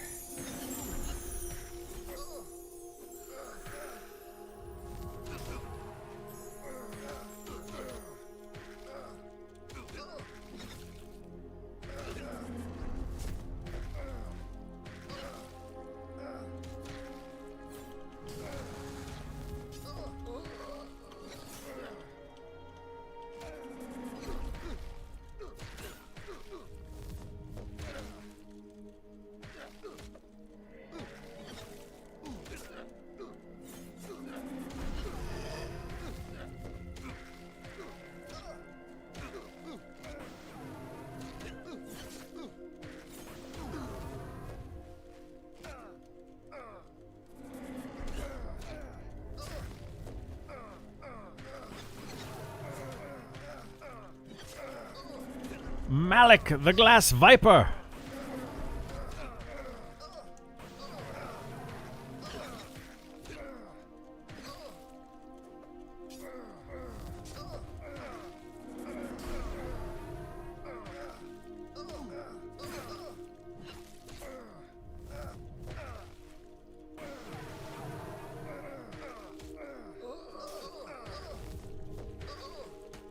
I have so many text messages and I don't know why.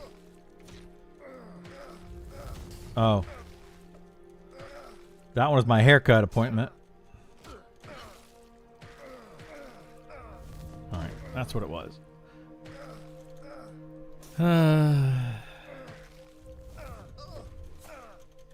I'm just getting distracted.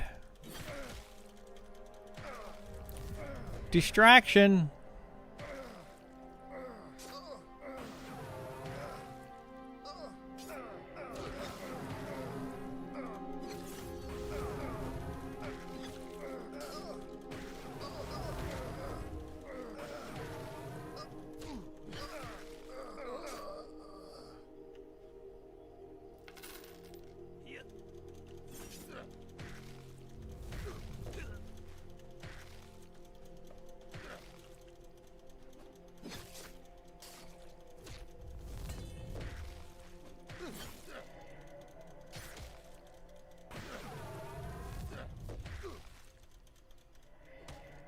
Okay.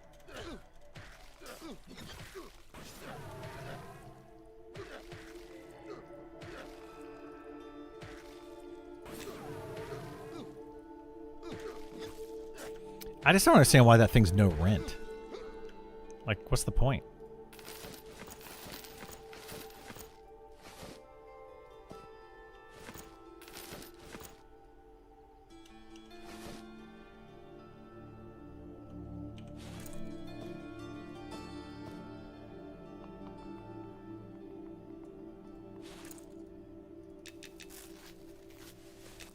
I'm gonna have so many bandages.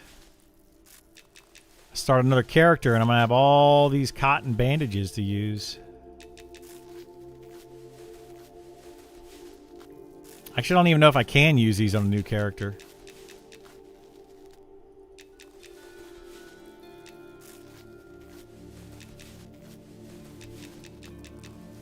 Oh my gosh. I tell mine all the time to shut up.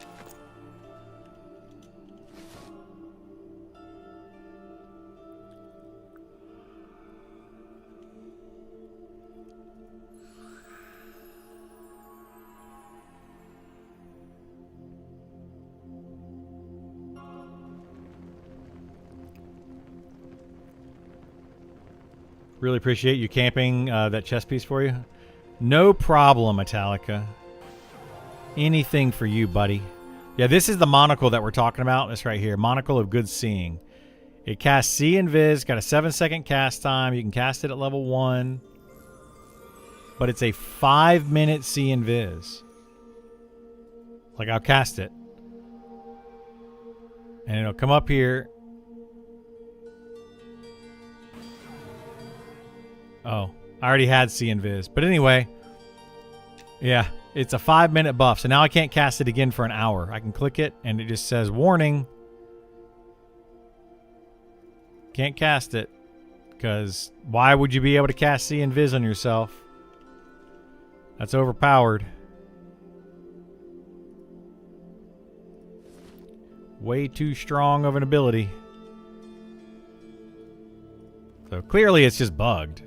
I just don't know why they don't fix it.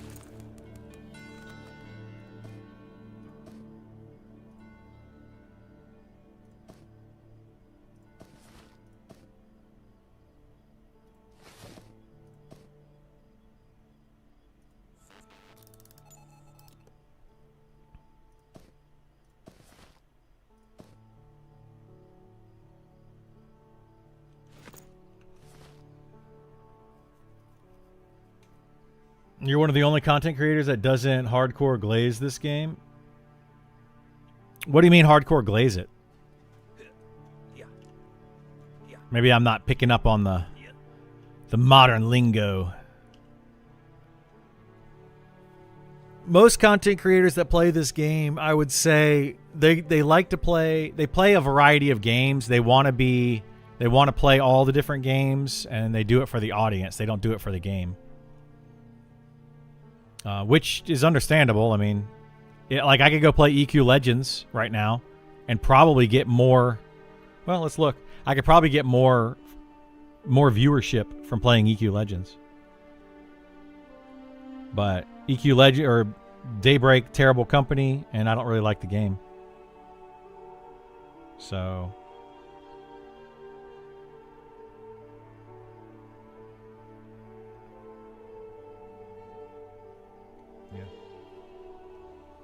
where everything is great and ignore any negatives. Oh, yeah.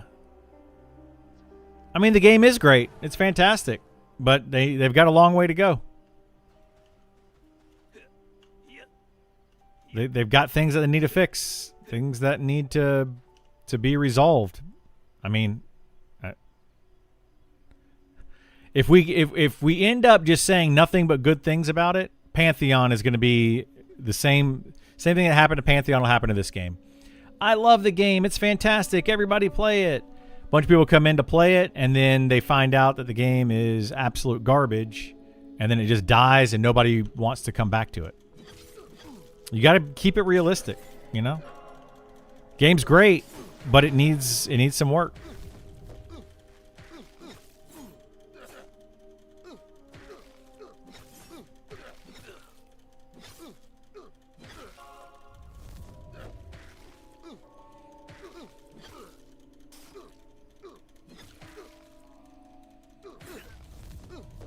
Say people who create an echo chamber in Discord are still at it? Yeah. That echo chamber is bad, man. Holy moly.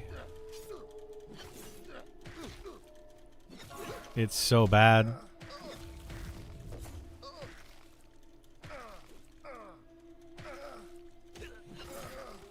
Is that how you spell meningitis?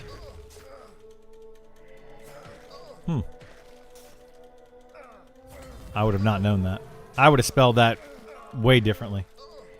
I don't know how they managed to still play the game after the failure of that game. Oh, there's people, yeah, for Pantheon, I don't get it, man. People like that game has done so poorly for going on 2 years. We're coming up to 2 years. And people are still like, it's in early access, guys. They're fixing it. What? No, they're not. The hopium is very strong in some people.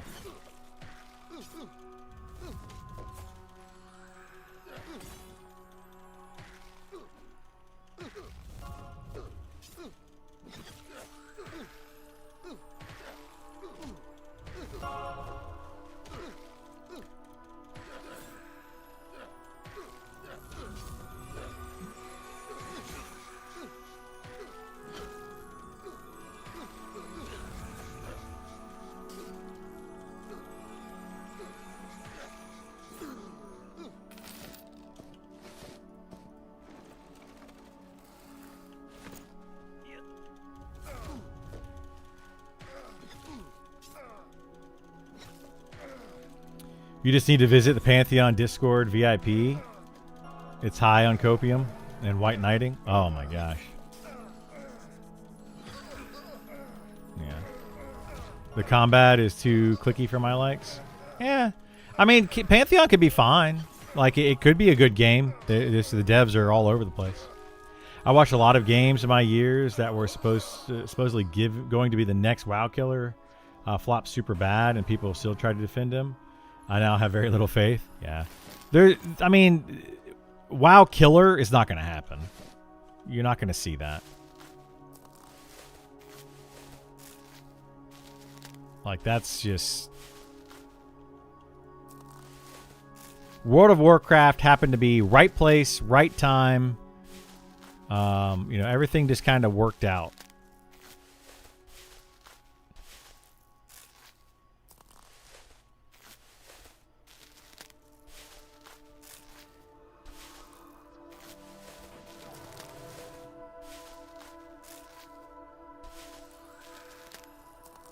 It already did kill itself. Yeah, I mean, it kind of did. It's just gonna. The thing is with World of Warcraft, it's just gonna get older and older and older and older, and eventually people are just gonna stop playing it.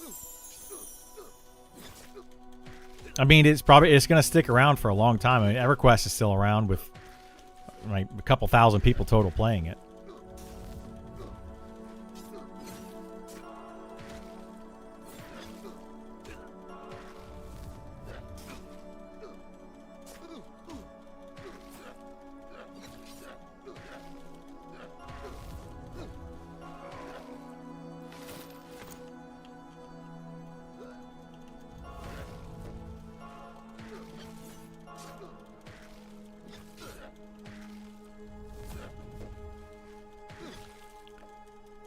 Is Frenzy actually doing the right amount of damage now? I don't think it is. It's definitely not. Wow.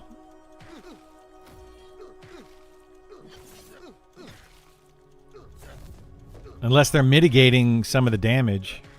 I mean, assume that they're mitigating some damage.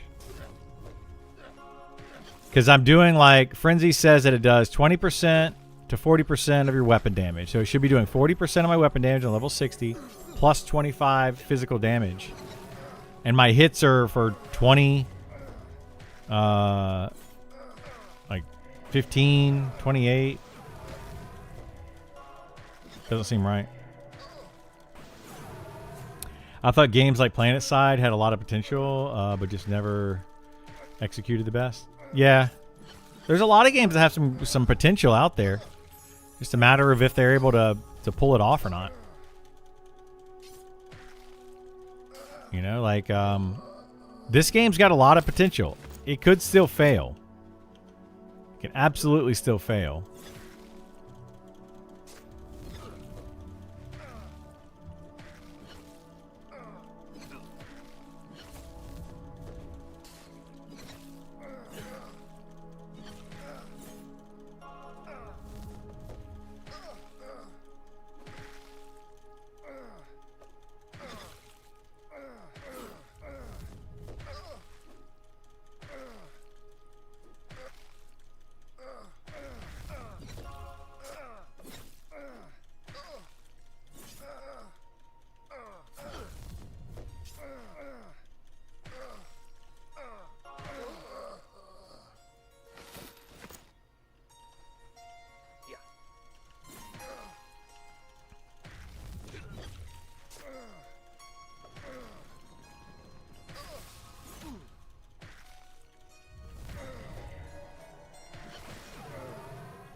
Like I said, people just gotta speak their minds about stuff they feel is not working. Yeah, speak their mind. Yeah, get out there, let them know on the feedback.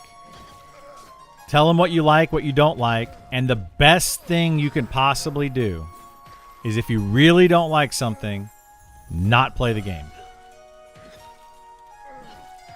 I mean, I hate to say it that way, but the problem is if a company or a developer or something does something that you really don't like, but you continue to play their game, they're not going to hear you. It's just that they're not going to. I don't know what to tell people on that, but they're not going to hear you.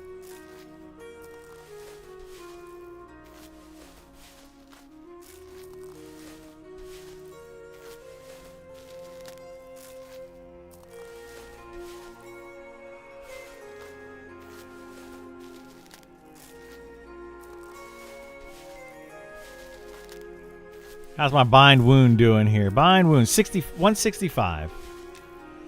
It's moving up. It's moving on up. But yeah, like with EverQuest Legends, I didn't want to play it because it was a single player, basically a single player MMORPG. They turned it into an action RPG. That's the reason I didn't want to play it. But the reason I won't play it now is because of the monetization that they're doing with it. So I just refuse to even support that game in any way. You know, we have to start doing that. If you don't stop supporting something, it'll just continue to grow and go that direction. Like, you have to stop supporting it.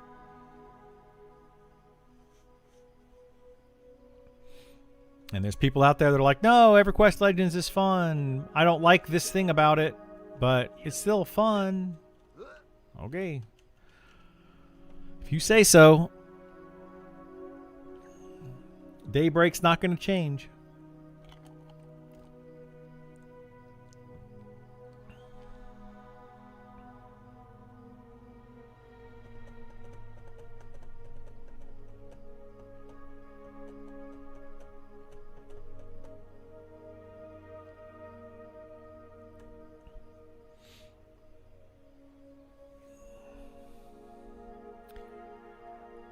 Oh boy, oh boy, oh boy. This camp's kind of boring. I need something to do. I need like gyms. Get a game on my phone or something. Now, let's read some of the forums while we wait for more mobs to spawn. Anything here to read? General forums. Let's see. Fire flavor text.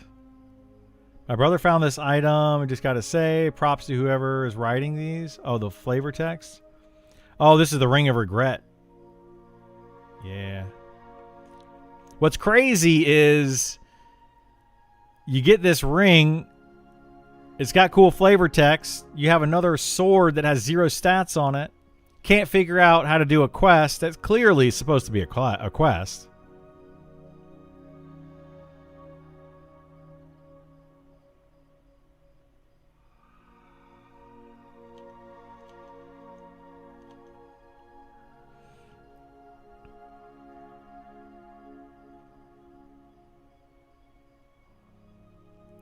Murder hobos.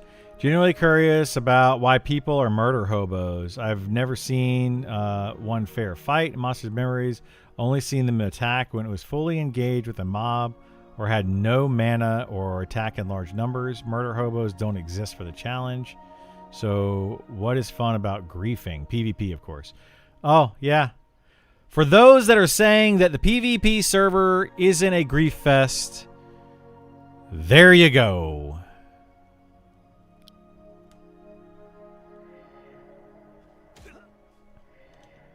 It's just crazy to me, dude. It's gonna get worse. It's only gonna get worse from what it is right now. Right now, it may not be that bad, but it's gonna get worse.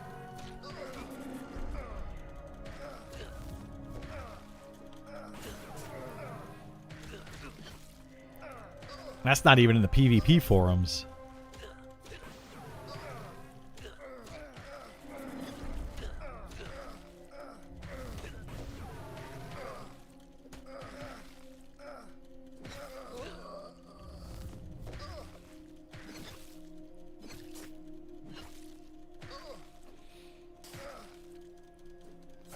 More cope than a tobacco shop. There's a lot of it. Yeah, the copium and the white knighting and all of that stuff. It's just crazy, man.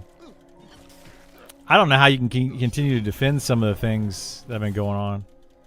I think some people do it though to get a rise out of you. I really do.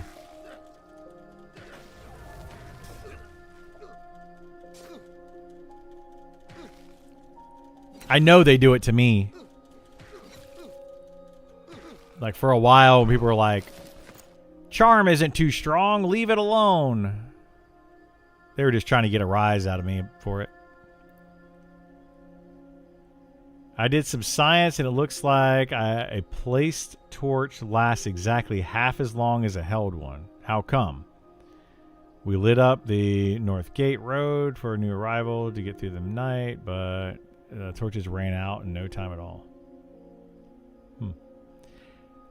I would say, like, how come? I don't know why it does that in the game. But in real life, because somebody's not tending to it, would be my only explanation, right? Somebody's not tending to the fire and making sure that it stays lit and is fueled, etc. But, yeah, I think that it shouldn't last half as long just because it's placed out in the real world. That does seem silly.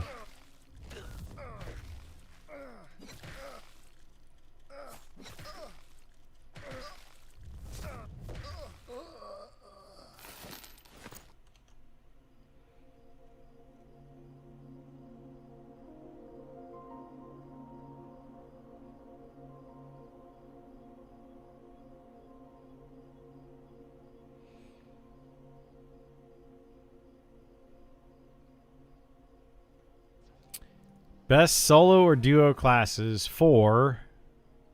After playing around with a few of the classes, I think I'm already ready to try actually leveling one up to max.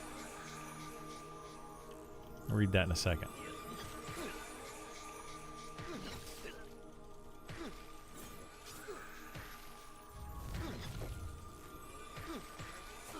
Alright, we got auto attack going. We're good. That would be the best for making money to support my other classes. What kind of Necromancer.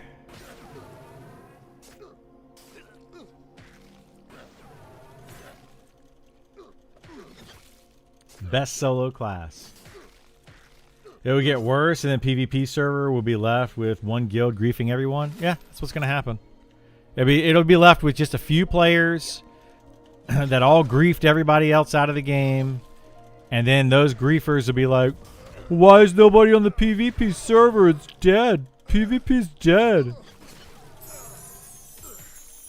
Well, maybe you shouldn't have been a jerk to everybody. Why do you have no friends? Because you're mean. It's always had it, yeah.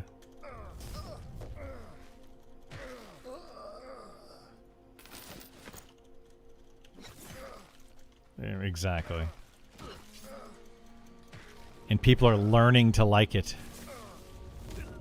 No, they're not.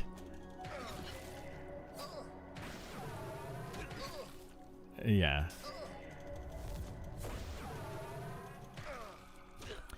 Just doesn't work in this environment? Sure doesn't.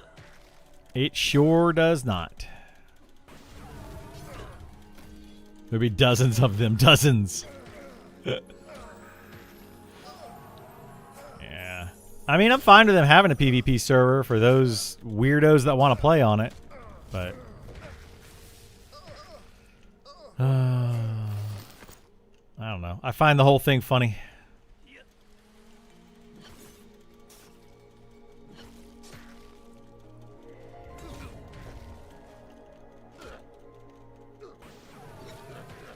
Alright, let's see what else we can read here. Not sure how you intend to make your loot, but for my money, the answer to your question seems to be Druid with the Master Artisan skill. And then pick your trade skill that you want to sell stuff, assist your tunes. Solo class in no particular order. Druid, Necro, Elementalist, Archer, Shaman, reportedly Beastmaster, but no one's confirmed leveling 25 plus is still good. I would kind of agree with those, yeah.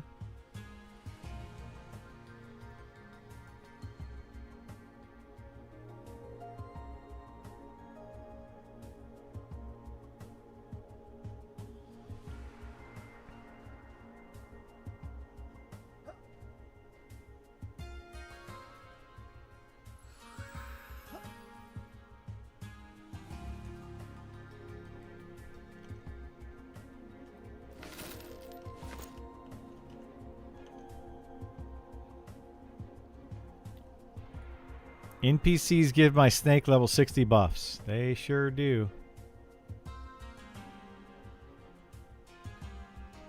They sure do.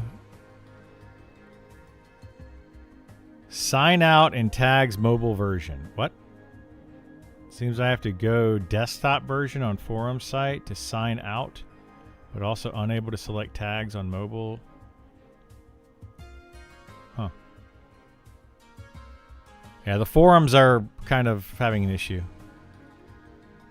I agree with this too. The fizzle rates, unstable ports, resist. Yeah, needs to be fixed.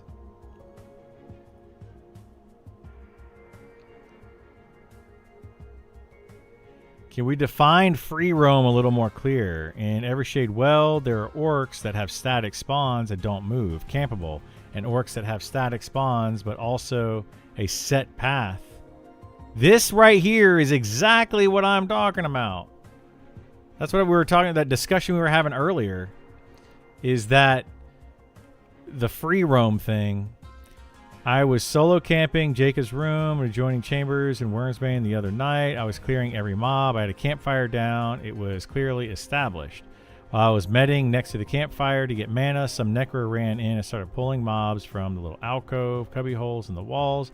I messaged him and said, rude, and he replied, what?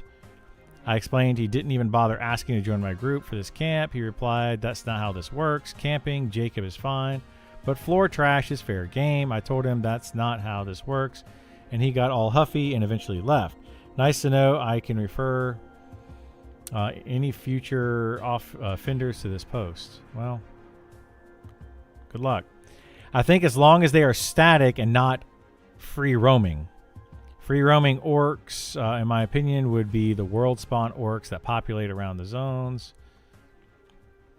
I assume your example is a static spawn attached to a camp that has a roaming path. Yeah. See, this stuff is just too arbitrary, you know? There's too many what if this, what if that.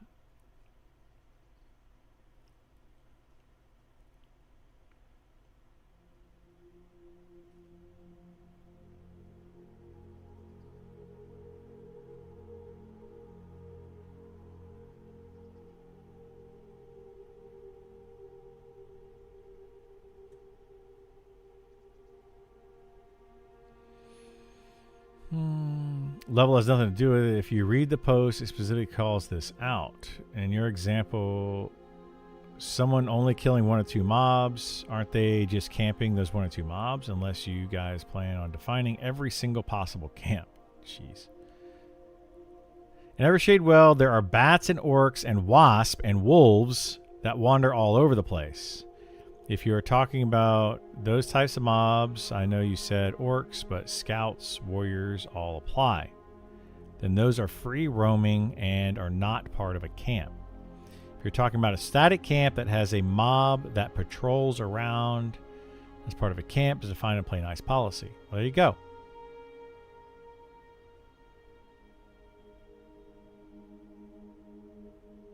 The problem is, like, Trent says this, but then in practice, I have seen and I have personally witnessed the opposite of that. Like, I think that they know, I think they understand it, but it's just like in some situations, they just don't follow it sometimes. $14 an hour GM in charge of 2,000 people per server will fix it. Right? Absolutely. Where are you in game and what are you farming? We are in Glass Flats. There's a cave system in Glass Flats up like a cliff wall. And we are trying to get a vest and a dagger off of the mob that spawns here. We have been here 2 days in a row now for a total of about 11 or so hours. And have yet to see either the vest or the dagger. So, there you go. That's how rare some of these items are. You might have to camp them for 10 or more hours and still not see it. Good vest. Good luck with the drops. Yeah, it's a good vest. And I heard or hear a pretty good dagger as well. I don't know. I haven't seen it.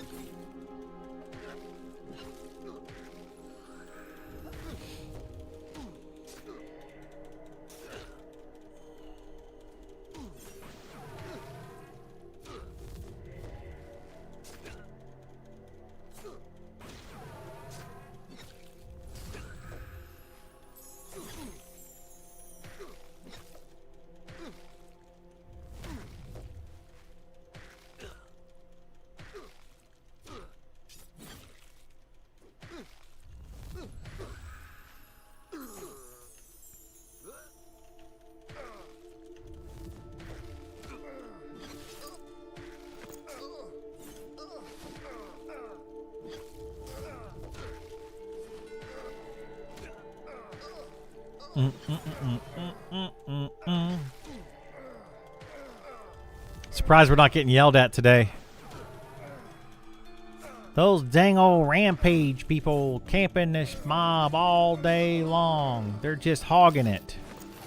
It's not fair that when I log in, I can't go straight to the camp that I want to get.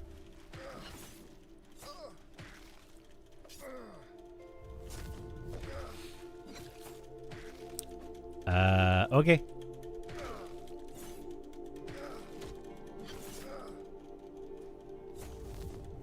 Don't know what to tell you.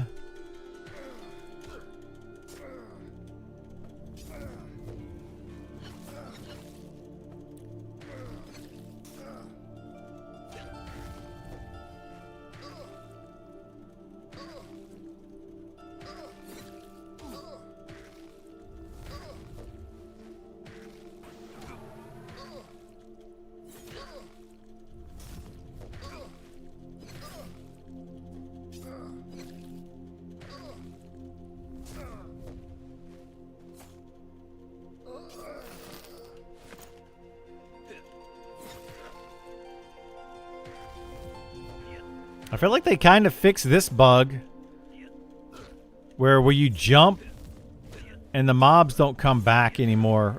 The ones that you've looted, and I feel like they fixed that, which is good. Like that was a bug for a long time. So that's some progress.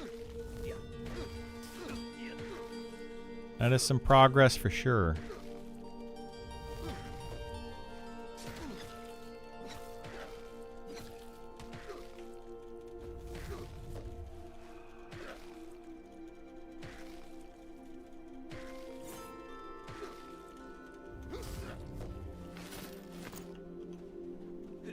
There are so many mobs in this one room. It is bananas. Bananas.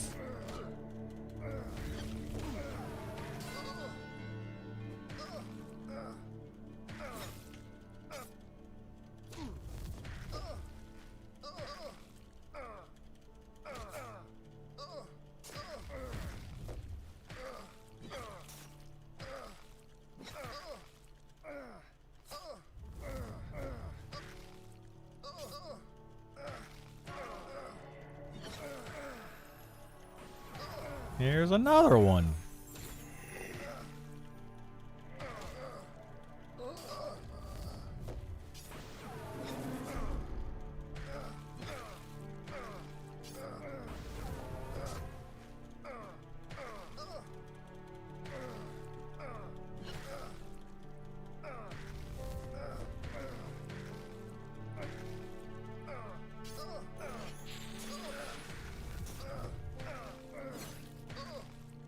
Alright, what other kind of weird stuff can we read here? Let's see. Camps and density, and those camps are similar that we will and have continued to work on. High levels may claim a low level camp for whatever their reason, faction, mats, boredom, etc. No one, and I mean no one, should be attacking mobs at your camp. We have the tools and the means to look into that should it bother you enough to petition. I will say that if it happens once, maybe don't bother with the petition, but I believe that choice is up to you. Well,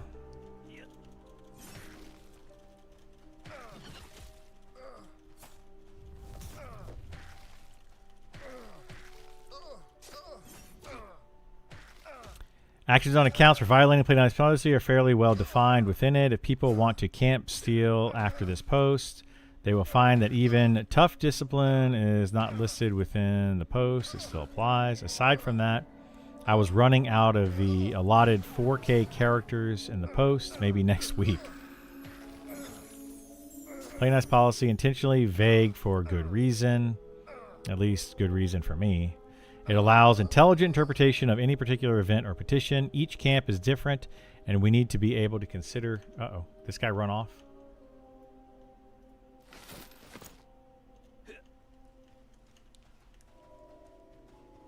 No, he didn't. I guess he died.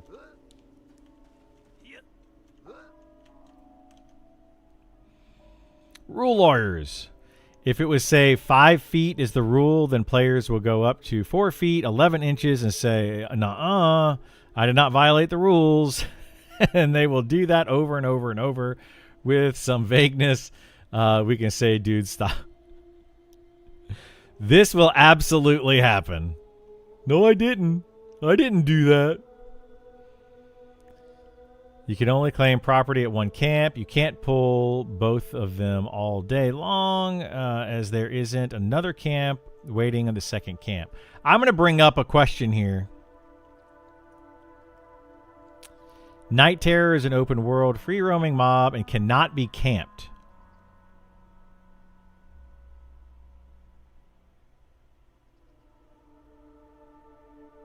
I didn't go into FTT targets such as Night Terror in this post because I wanted to be overview and basic.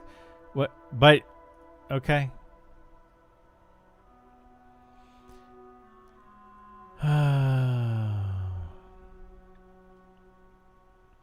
Well, I won't have a flag.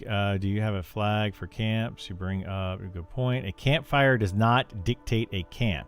I'm updating the post. Okay. I personally run into are the orcs.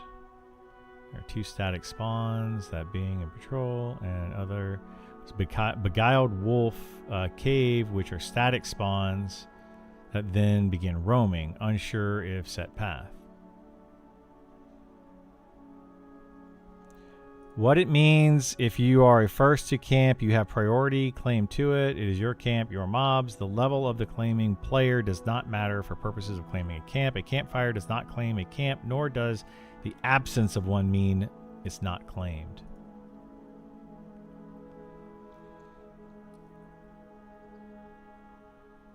Gating, dying, going back to sell, pulling from different camp are all considered leaving, and you may lose your camp. Okay. Is this dying just you wipe to a camp, or getting trained, even unintentionally, not PvP, a way to lose a camp? That's actually a really valid point. Yeah. Edit for answer. Thanks for answering, even if this leaves a loophole for bad actors. If I'm camped off the train tracks, not easily trained by accident, I will probably petition if my camp gets taken after a train. So I'll see how that plays out in practice. This is a very good point. That's a very good point. Like, if somebody causes a train, which causes you to have to move from your camp, something that was absolutely not your fault, and it just causes some craziness to happen. Yeah. This is a hard situation. Exactly. A group rolling up to a camp, pulling from it, and then having another group come up and say, we were here, but we wiped to a train. This is our camp. Is not fun anymore for anyone. This would be one of those intelligently interpret situations. Yeah, that's a tough one for everybody involved. I hope that they would say, you were camping this, you got trained by no means of your own, and you were coming back to it. But yeah, I've always wondered about situations where players or groups set up not clearly defined or optimal camp. For an easy example in Wormsbane, what if a group for some reason decided to set up a camp in the blue room east of Timon's hallway, and pulled the hallway before and under his room, but didn't pull Timon's room itself? While I can see an easy solution to mitigate this case specifically. Okay.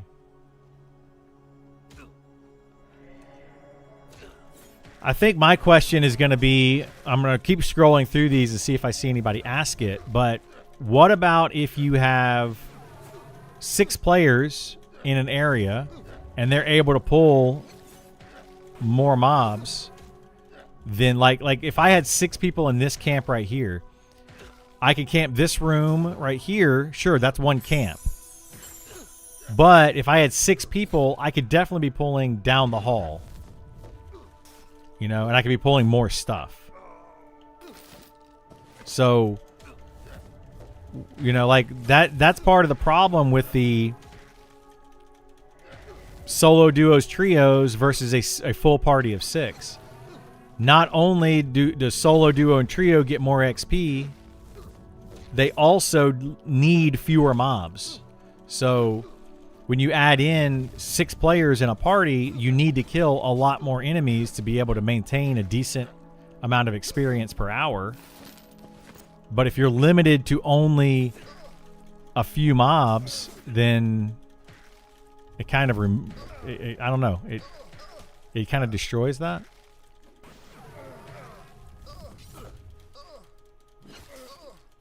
One tent equals one camp. Yeah, that's kind of what I'm getting at. Yeah, does one tent equal one camp? How many mobs is considered a camp? Is it based on the number of people in your party? There's so many more additional questions that need to be asked. Is that what you said up here somewhere? Did I skip it? Oh, are you talking about the camp flag thing? This right here?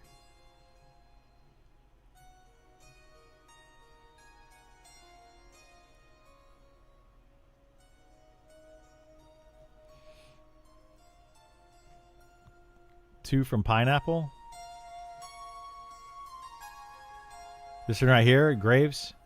I think some wiggle room is important so GMs can differentiate decisions. I mean, some wiggle room, definitely.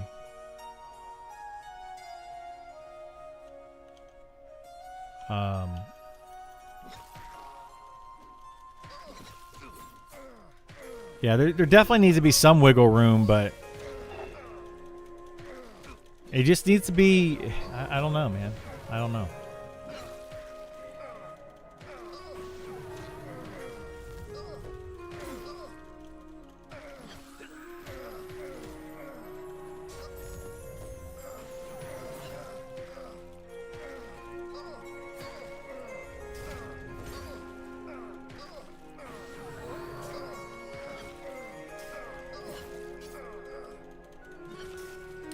You may only claim property at one camp at a time. If there's no one at a second, third, or fourth camp, you may pull it until someone shows up to claim that camp. If they do so because you are first in the area, you get to choose which camp you have priority to, letting them have the other.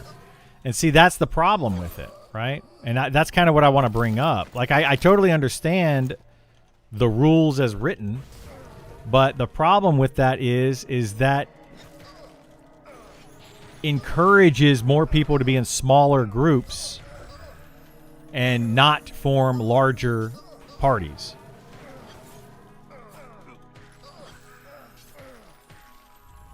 So it discourages full groups. But that's the whole point of this game is what they're trying to make is a social MMO where it's a group focused game. But then you're discouraging groups because you're telling them, oh, you're a full party of 6, but you can only claim these 5 mobs.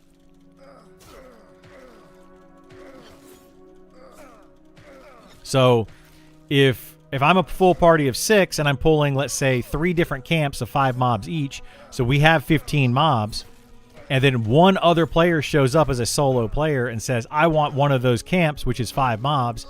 Now my party of 6 is down to 10. And if another person shows up and says, I'm a solo player and I want the other camp and those 5 mobs, now you're... Hey, we got the dagger. Looks like the dagger. Yeah, that just it discourages groups. That's bad. Maybe we'll get the dagger and the vest at the same time.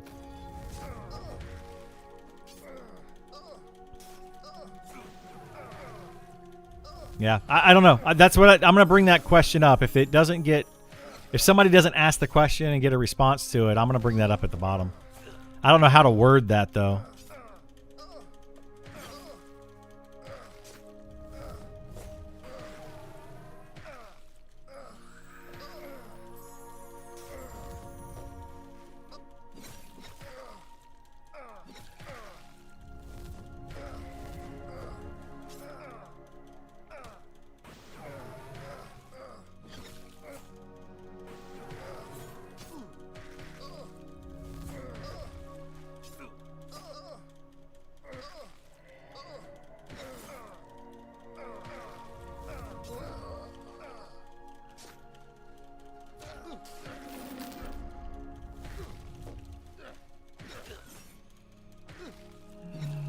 I don't believe this is going to happen that much in reality, but it's bad is written that someone can rule all you out of your spot and efficiency. Yeah, exactly. I think it's going to happen a lot more than you think. As there's more players that get into the game, it's going to happen a lot more.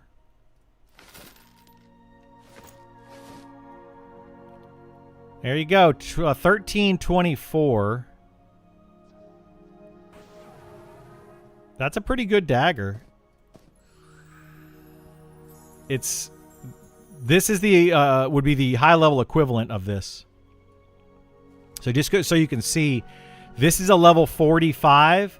This is off of a level 60. This one doesn't. This one has a proc. This one doesn't have a proc. So it's 2 damage less, but has a proc to it.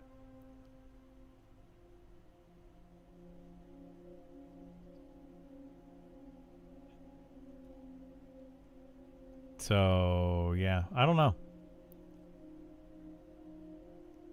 This one also has more stats on it. Total stats. Well, no, it doesn't. Yeah, it does. It's got more total stats on it. So. It's 113 damage, says the wiki. I want to say somebody said it was 80. I'll try it out. I'll let you know. How's my piercing? Piercing is at 300. Yeah, we'll try it out. We'll see. All right, let's keep reading this though. It shows 0, -1 charges. I think that means it's unlimited charges. Yeah, it only shows that when it's on the corpse. It's like when you loot a torch or a lantern or something, it says it's 0 fuel. You can only camp priority to one camp. You can pull both of them all day long as there's nobody waiting in the camp.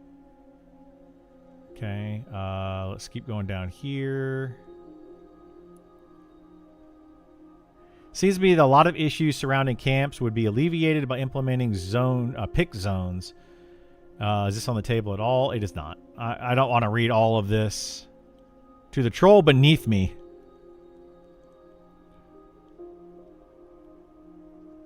Oh my gosh.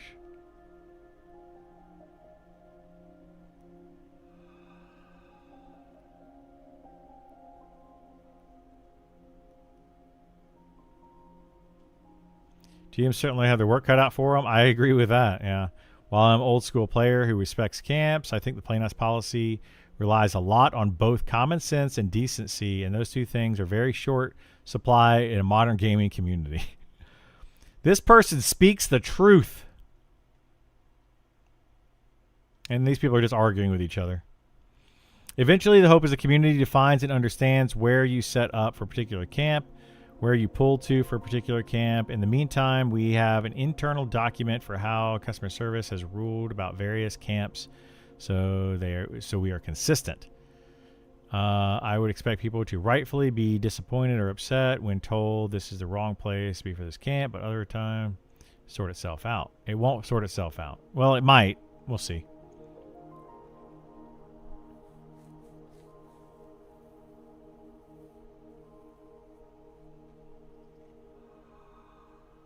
If it's a static spawn, a patrolling static mob connected, and it's a camp, rule of thumb, okay. I agree entirely. Steal the camp. GM wasn't sure if it broke rules or not. Just wanted to clarify.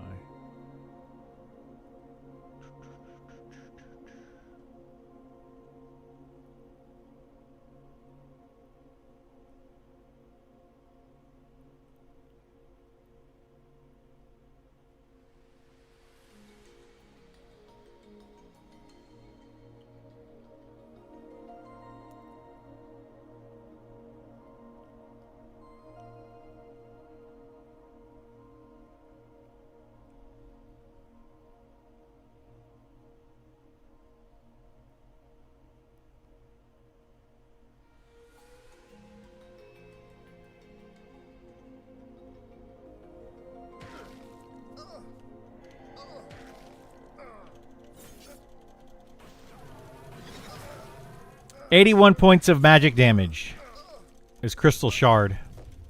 If you want to update the wiki, feel free to do so. I can confirm it is 81 points of magic damage.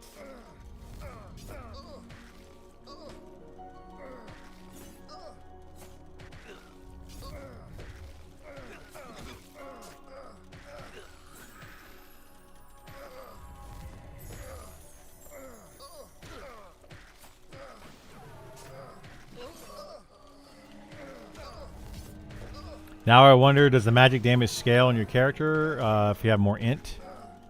Yeah, probably. That's where the 81 comes from. Probably. My guess. Could that proc scale from certain classes? My guess is it might. I don't know. But I did 81 again.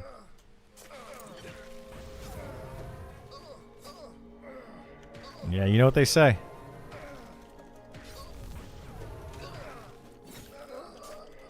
You got a small dagger because you got big hands.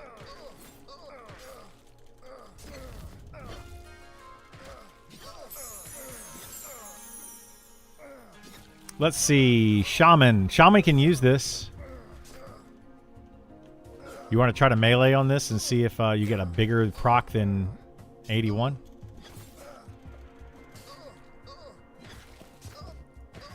Yeah, I don't know if you actually have to hit it to be able to proc.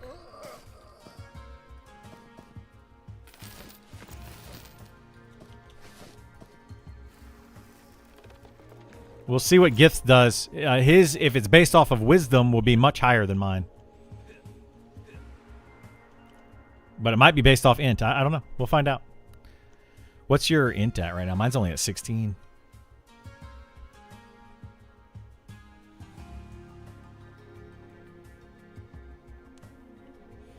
All right, well, if you do more than 81, we'll know. Yeah.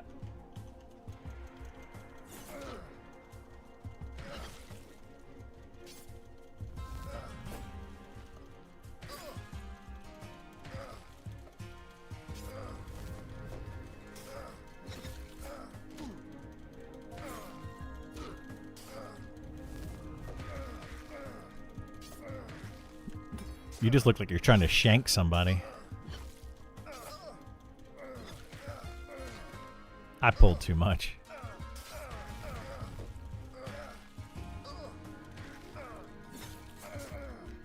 Yeah, I don't know if you have to hit to get the proc or not. I'm not sure how that works. Yeah, exactly. 12 out of 300. It's probably accurate.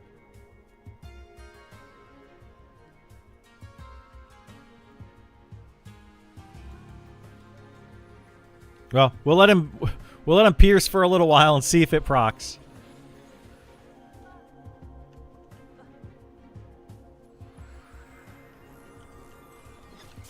Oh, you had a spell slinger. It's part of your problem. They see invis. You would have aggroed this either way. Set a timer to see how long it takes. Yeah, we'll see.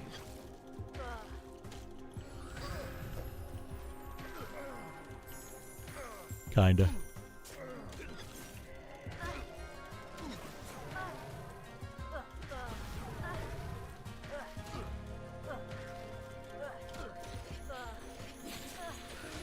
Need you to pay attention. Did it proc? Yeah. No, it procced a couple times for me already, but you might have to hit to be able to get it to proc. And Gith's piercing is probably 1. I've got it now, but I'm curious if procs are based on your intelligence or not. Oh, what I could do, actually, an easy way to test it, I can get an intelligence potion. Do you have any on you? Any of you have any? I could bump my intelligence up and see if I do more damage.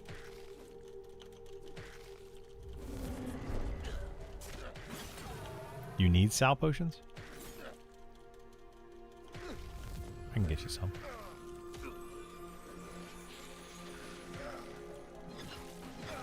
Yeah, what's your dagger skill at? Yeah, like if you want to try to do it, you can, but you might have to actually hit the mob to be able to get it to proc. I'm just curious if it's... Actually, you can't... I don't think you can use it. Let me look.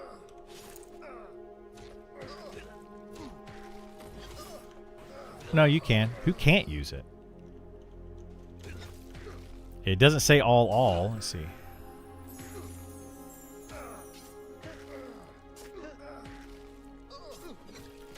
Only 14 classes can use it, so I don't see Druid.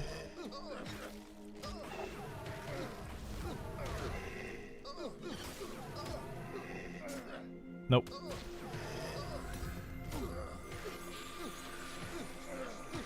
What other class do we not see on here? Beastmaster's on here. I see Archer, Bard, Beastmaster, Elementalist, Enchanter, Fighter. Monk. Yeah, Monk's not on here. Druid's not on here. There's going to be 4 classes that aren't on here. Paladin. Paladin. Okay, that's 3. Who else are we missing?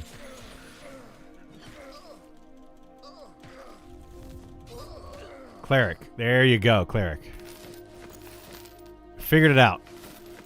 You guys are amazing. Alright, you want to try to melee it, Burl, and see if you can get it?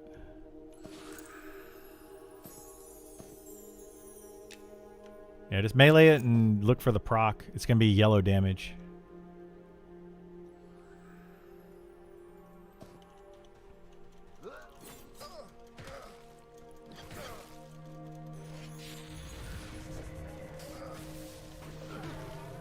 It should be under skills. Like combat, ability,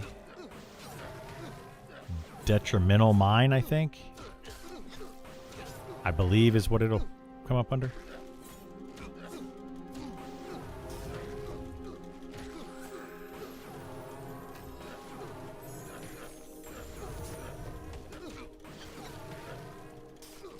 And it'll say magic damage. Crystal Shard hits for magic damage.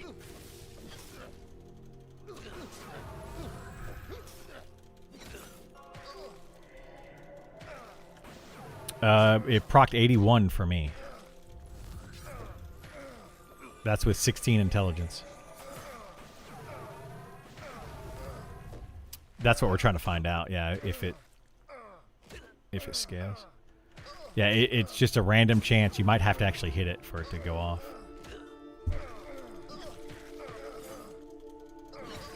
That's probably what I'll do. I just don't have any int gear on me.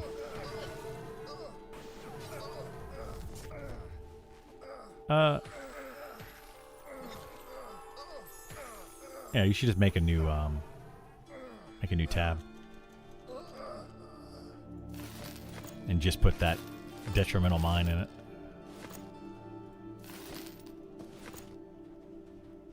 Yeah, like I was thinking just get an int potion and then attack something and it'll proc.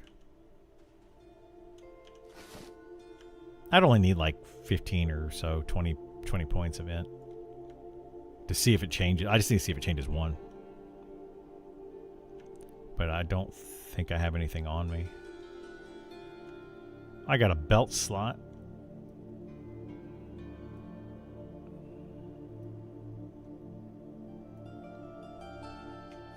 Crystal Shard, a unique spell. Does it come from another class? I don't think there's a class that has it. There might be.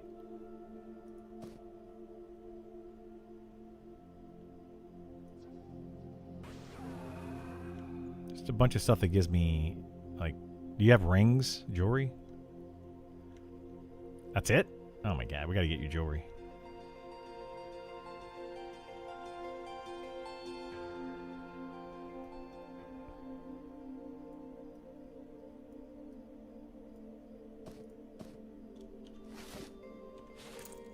Alright, we'll find out if that works.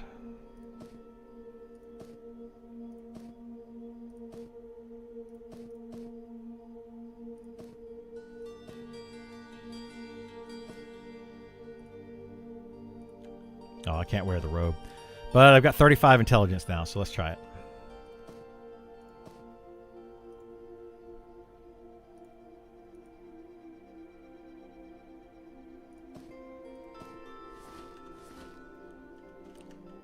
Yeah, that doubled my intelligence. That should increase it by at least 1 damage. So we'll see.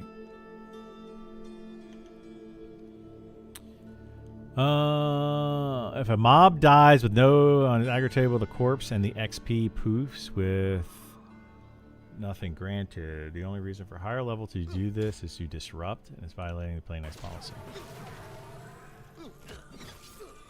All right, let's see if it pops up. Magic damage, magic damage. 88 points of magic damage. So yes, it is 100% based on at least intelligence. Yeah, it's doing 88 now. So it's definitely procced off of, or based on intelligence. It might be wisdom.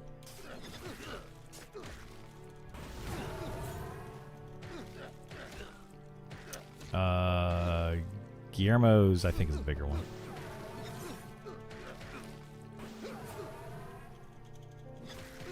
I would imagine. It shouldn't scale. I feel like they shouldn't scale with int. But maybe, I mean.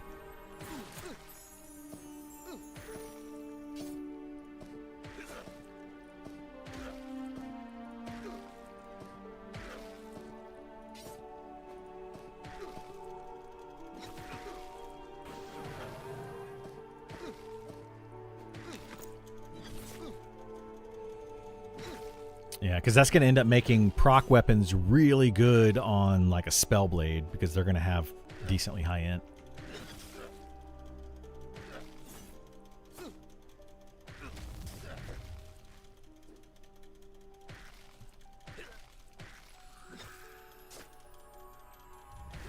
.88 proc was 35 int, and 81 proc was 16 int. So it's pretty significant scaling. You're going to be doing a lot more, yeah. It seemed like it went up, what, 7 points for only 15 int? So 150 would go up by 70 points?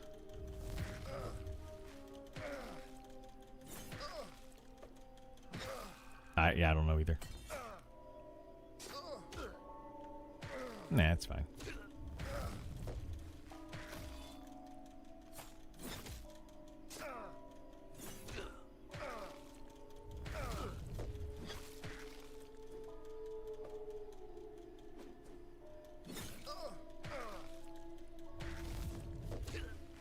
But let's say like a rogue gets that dagger. Like, it won't be very good on a rogue compared to like a Spellblade.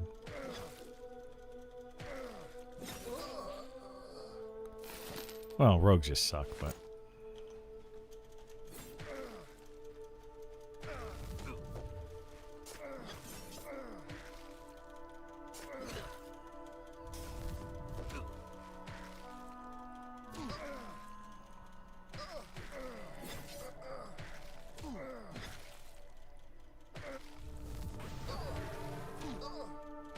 Yeah, I could put that weapon though on my Spellblade and see how it goes. Probably a really good weapon for my Spellblade. It doesn't proc though till level 40.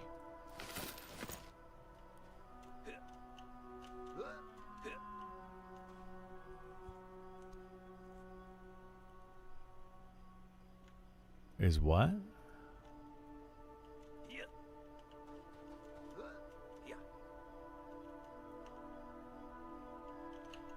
They're not balancing it right now. I think they know, yeah. But like the clerics and shaman haven't had their pass yet. I think they're waiting to get all the base classes in, the fundamentals, before they go in and actually tweak all the balancing of it.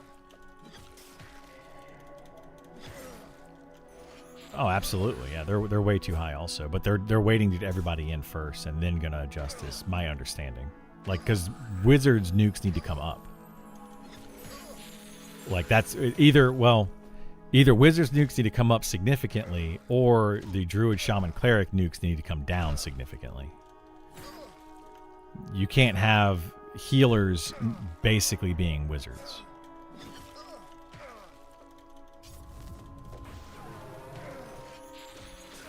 Oh, for sure, yeah. I mean, a Druid in their mana regen stance or whatever, autumn and spring, is basically the exact same thing as a Wizard. It's just silly.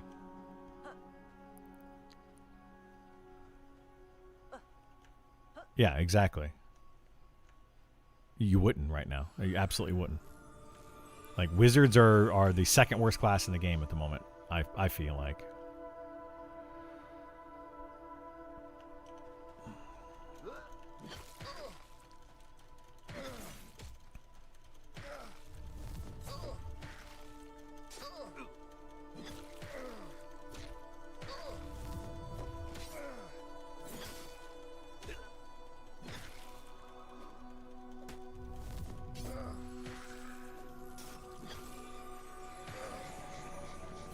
Yeah, some of them are.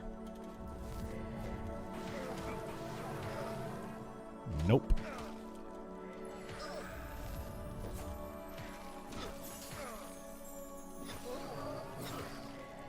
That's why I keep saying they got a long ways to go.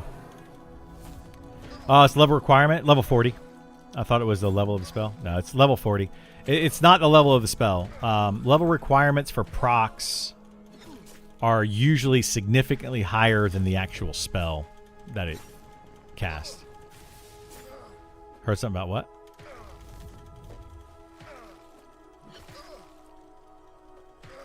They're trying to, yeah. They have to pay people, man. They can't keep pushing it back.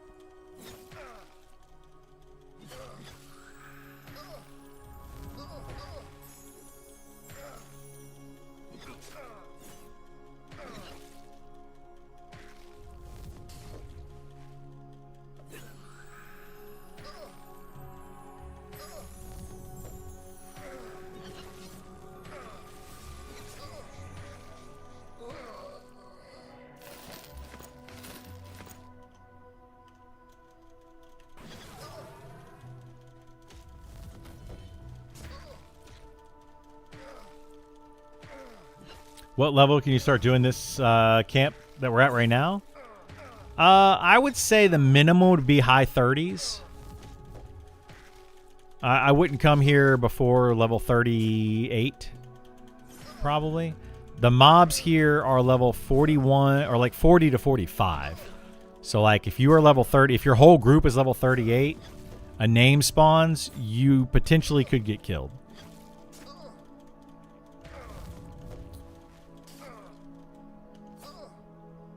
But yeah, 38 would be on the low end, and then I would say you don't really want to be here for XP much after 40.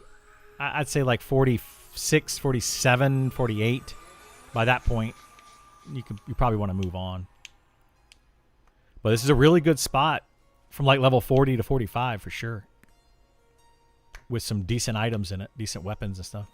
Or that decent dagger, the chest piece.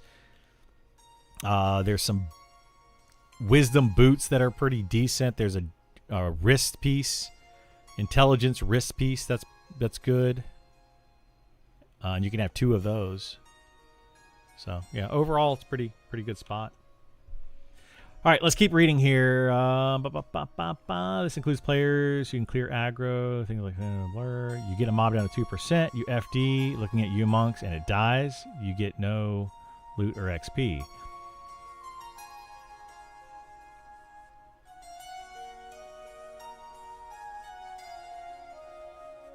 Yeah, people do this so that anyway, I don't, whatever. Sending a pet wouldn't put me on the aggro table, would it? Pets still do 100%, but the caster isn't AFK. This is enough to make loot drop and get XP if level range illnesses.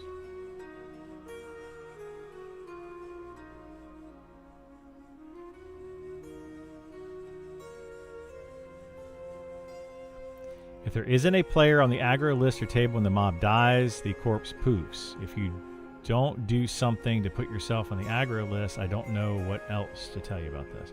It's fine. It's a known method of power leveling others. Get a mob to 1%, wipe your aggro, the mob becomes free. Your friends to kill. It is no different than fighting a mob, getting it close, realizing you can't win, running for the zone, and another player kills it after you zone. Oh boy.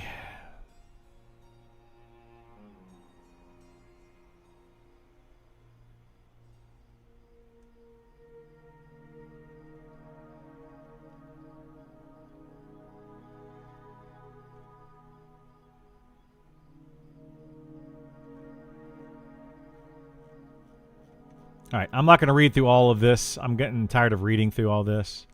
But I do want to ask a question, though.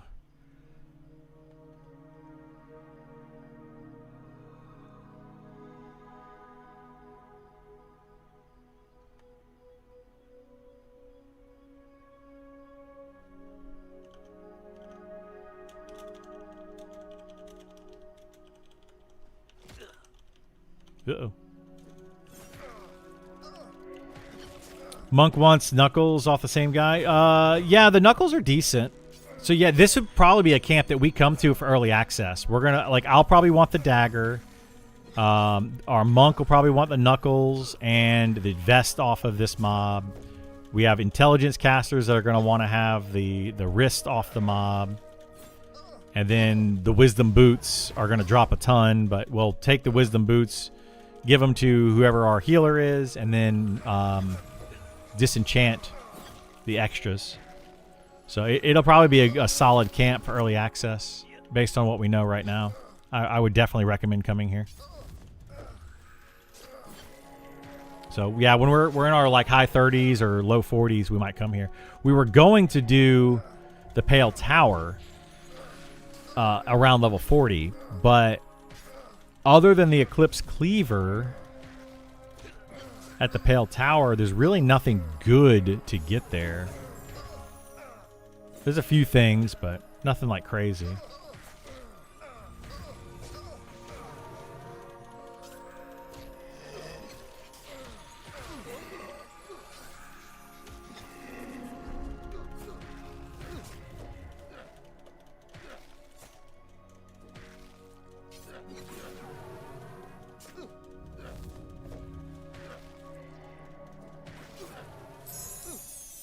The robe? There's a robe that drops here? Did we see a robe? Oh, we have the staff. There are 2 staves that drop here, right? Or no, there's the one gemless staff for charisma.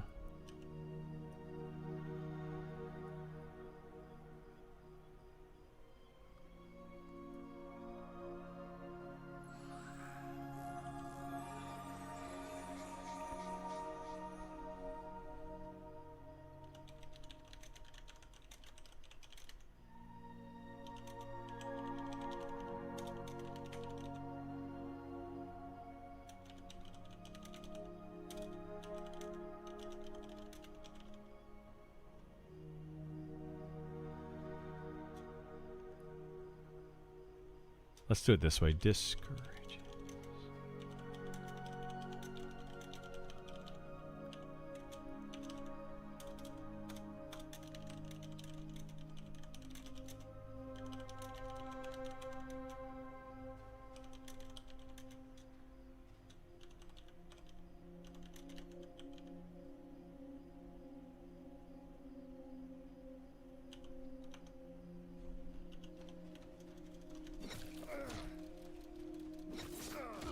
Oh, the Pale Tower robe? Yeah, that's a good robe.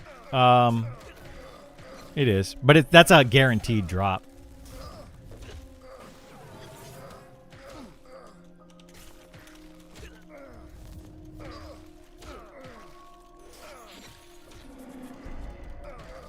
I need to camp over to my my potion guy for a second and grab some stuff. I have to do that on Criddle, but I can make some later. Let me kill these, though. I'm going to camp over to that guy and grab these items real fast. Just keep the room clear.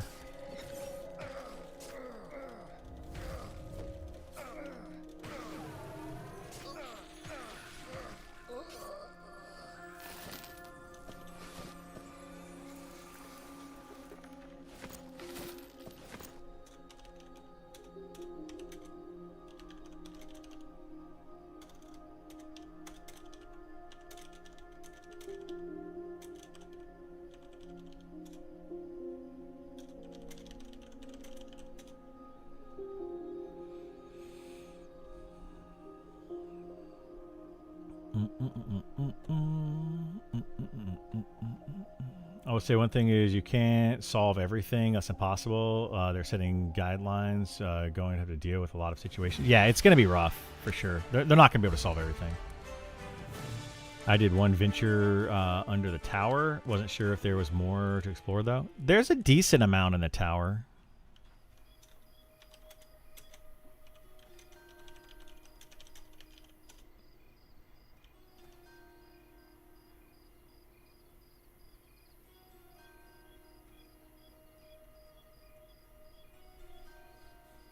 Yeah, there's a lot down there. Yeah, a decent amount in the around, like under the tower.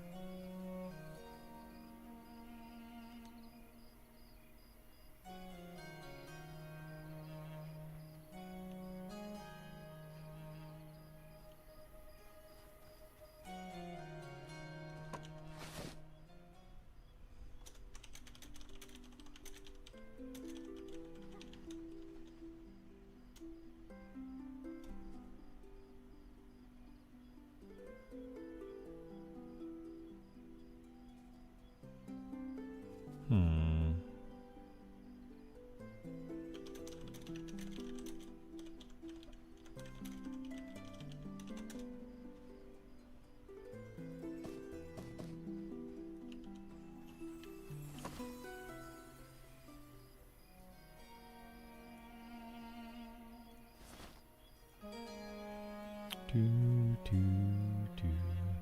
What's up with the jail cell keys? Know anything about that? I don't know a lot about it, but there's like one key for each of the doors, and you can open the doors with the keys.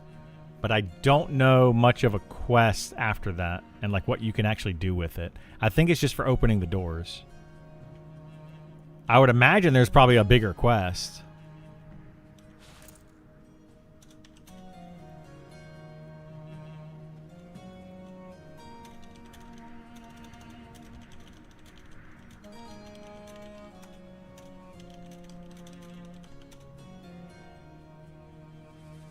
Yeah, let's drink one of these and see. What's my HP? My HP's at 48.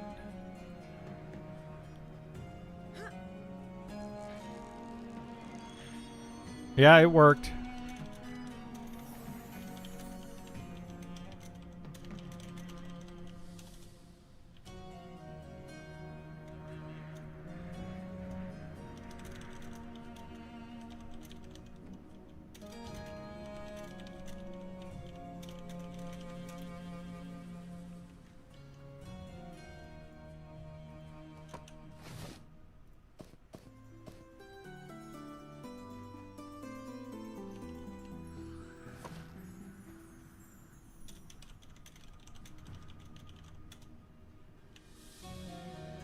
Here's Mimi C.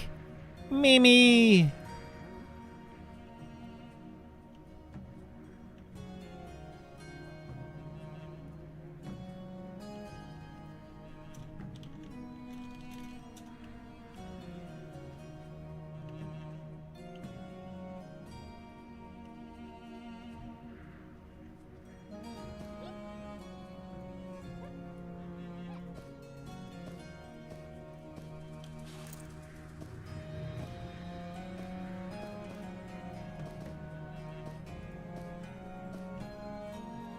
Oh no! I can't move! Alright, I'll figure that out later. Alright, I'm camping back over. I can't move my character now though, and I'm too far away from the bank. It's all good, I'll figure it out. Does it say 425? It does, yeah. These hearts, Heal Giant hearts, they're 5 pounds each. They are super duper heavy. And he just gave me 80 of them.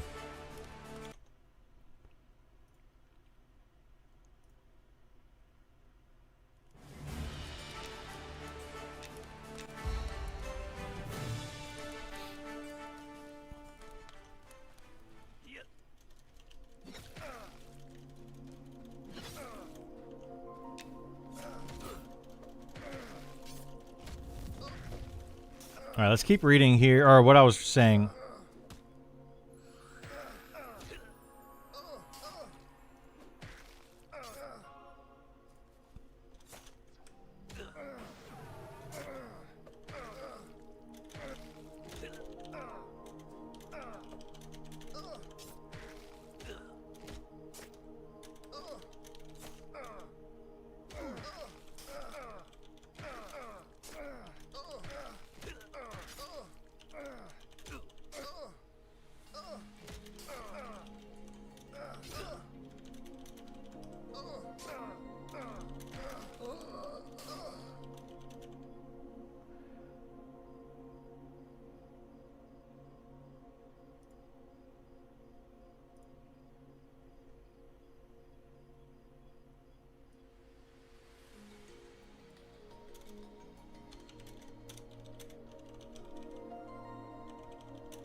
Um.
Trying to think of the right words.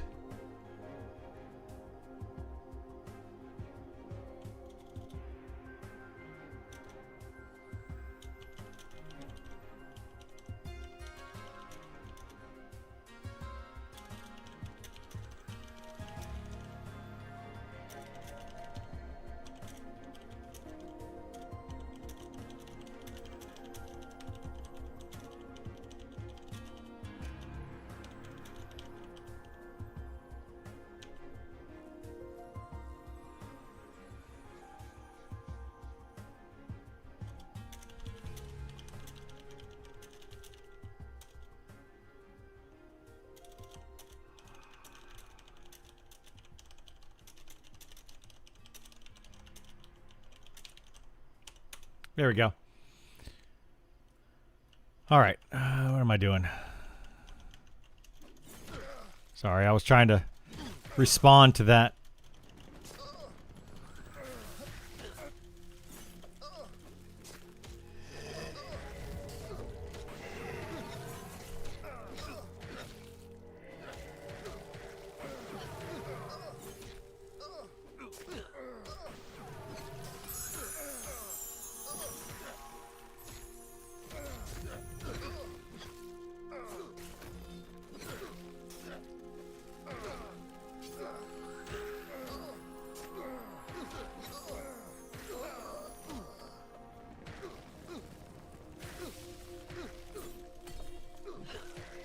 Yeah, I don't think that the play nice policy, the way that it's written, is going to go over very well. Like, it's just too punishing to full groups.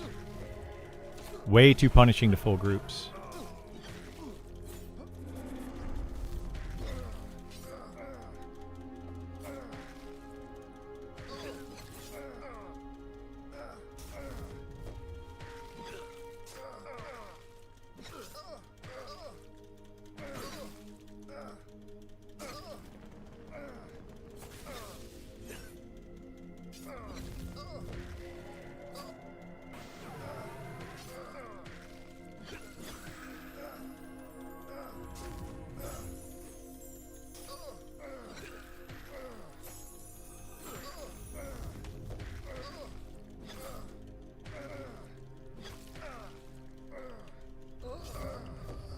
There's somebody cutting their grass, and it reminds me I need to probably cut my grass. With the wedding coming up, I'm gonna have to cut my grass tomorrow. Today's Wednesday. I'm gonna have to cut my grass tomorrow morning, I guess. Shoot, I don't want to get up tomorrow morning and cut grass. Ugh. No fun. All right, what else can we read on the forums here? Solo options? Uh-oh.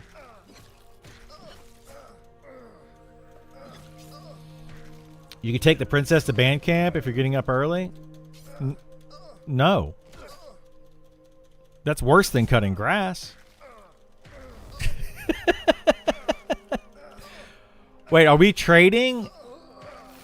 Are you going to cut the grass and I'm going to take her to band camp?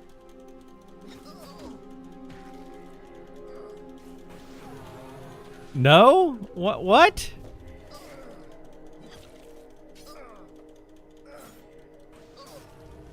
Yeah, we'll see how tomorrow morning goes. I wanted to get up and go for a bike ride this morning, and then I didn't do that. And I was like, I'll get up tomorrow morning and go for a bike ride. And now I'm thinking I got to cut the grass. It's a trap. It is a trap. It's a trap. Best part is Feisty will actually get that reference. She's one of those girls. Can you cut the grass on your bike? I wish. I wish. My front door neighbor has one of those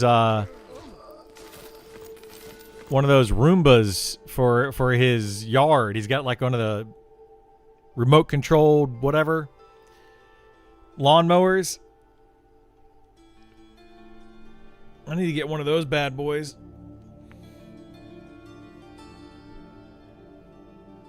Ugh.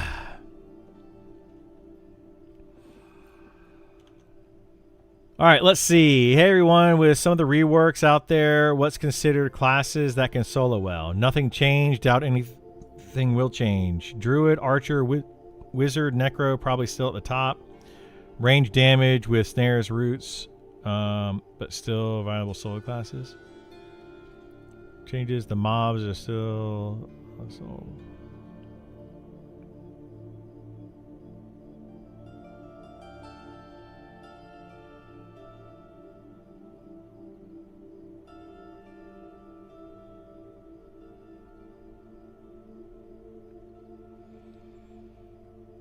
Enchanter not mentioned can solo well. It can. Beastmaster at 20 is not great at soloing. It's only geared for that level 60 for that level. So 60 strength, dex, stamina, and it still takes 2 or 3 minutes to kill level 16 mob. The pet can't hold aggro even with me delaying my attacks 20 seconds, and my pet take way too much damage. This is not true. I have a level 29 Beastmaster, and he solos okay. Not the best soloer, but he solos okay.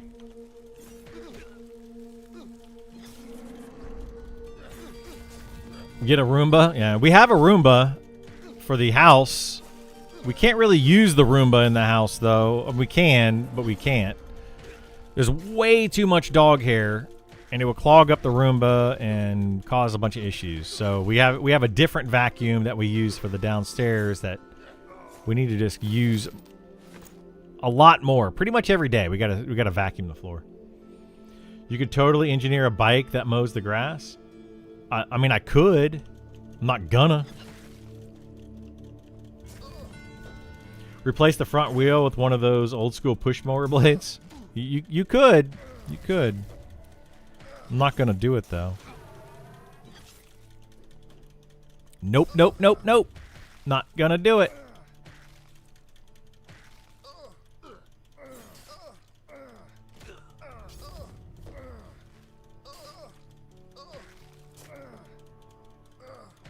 Nope, nope, nope, nope, nope, nope, nope. Yep. Ducky was the best. That was like 7th grade for me, I think. No, it had to be before that. I don't remember. But Ducky was the best.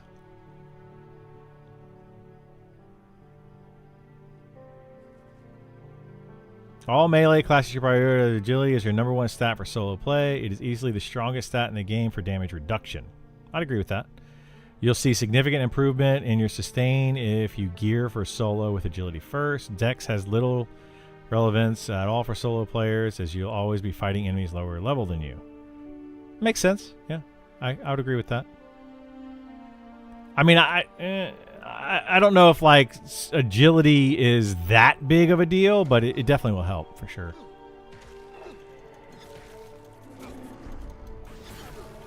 You were like 8. Land Before Time.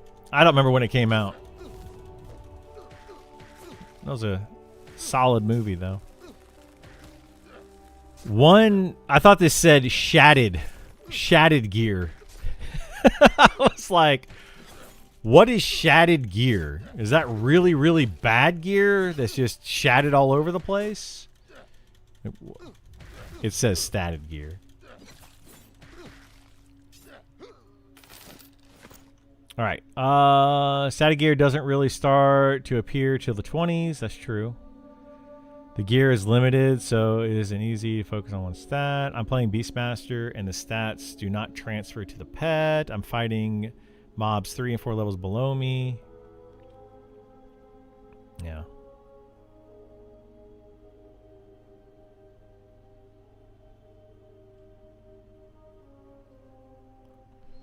I mean, I will say that Beastmaster did slow down considerably as I got into the 20s.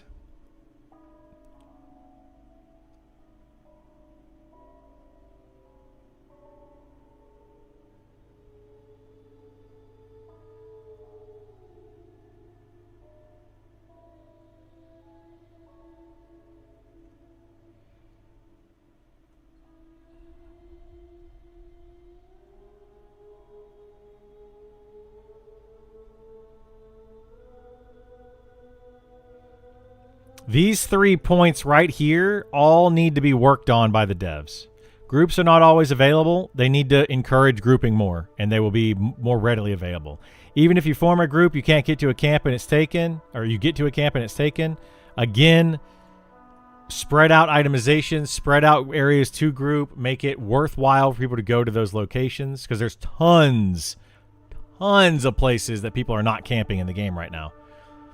And 3, if you are in an undesired class, it will be even harder for you to find a group. They should make every class desirable in a group. All 3 of these things right here are up to the devs. Well, the first one kind of up to the devs, but they can encourage it way more.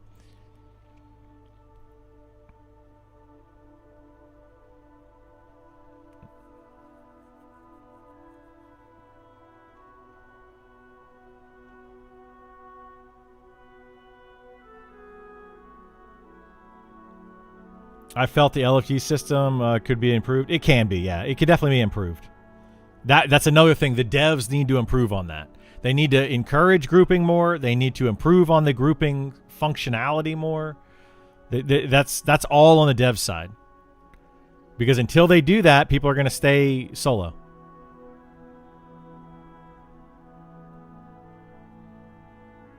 Hey, look, it's that one of those statements that one thing is going to make the game fail. There, we found one for today. A game entirely balanced around grouping will fail. That's why there are precisely 0 MMOs that revolve entirely around grouping. That is a very short-sighted statement, but okay.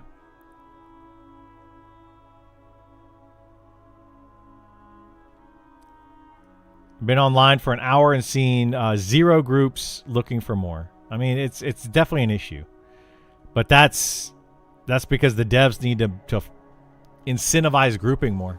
That's literally all it is. They need to incentivize grouping more. I'm going to keep saying it until the devs hear it, because they're clearly not hearing it. Incentivize grouping more. Don't disincentivize soloing. Incentivize grouping. You have to give groups more so that they will want to do it. That's the only way you're going to get people to do it. People need to feel like they are rewarded for grouping, because they're putting in more effort. It is causing them more effort to do it. You can't just be like, oh, we're going to punish those that are trying to solo. No. Bad.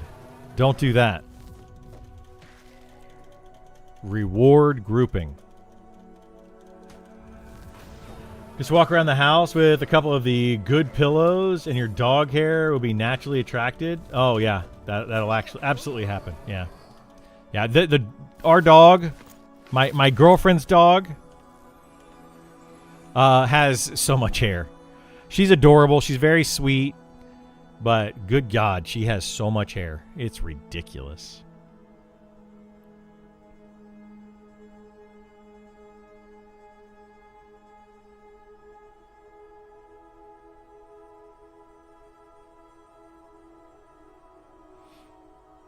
Yeah, she's your dog.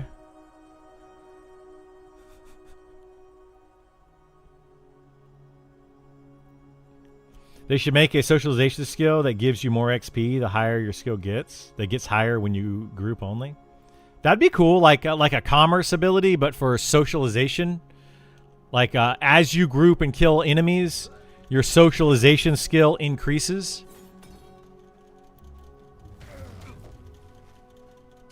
And it encourages. I mean, that'd be kind of a neat thing to do. And then you want to socialize as much as possible and be in groups as much as possible. But the thing is, do you just put it in one group? What if they made it to where I'm going way too far with it now, but just for poops and giggles to chat about it. What if they made it to where when you group with different people, if you group with the same people all the time, your skill doesn't go up or it caps out or it goes up slower. But if you group with a bunch of different people, so think pugs. So when you go into a bunch of pugs, your skill will go up faster and you gain more XP that way. Interesting concept. Pushes people to do pugs more often. Like if you haven't grouped with somebody in, let's say, the last 24 hours and you now group with them again, you get 1% bonus XP for each person that you group with that you haven't grouped with in the past 24 hours.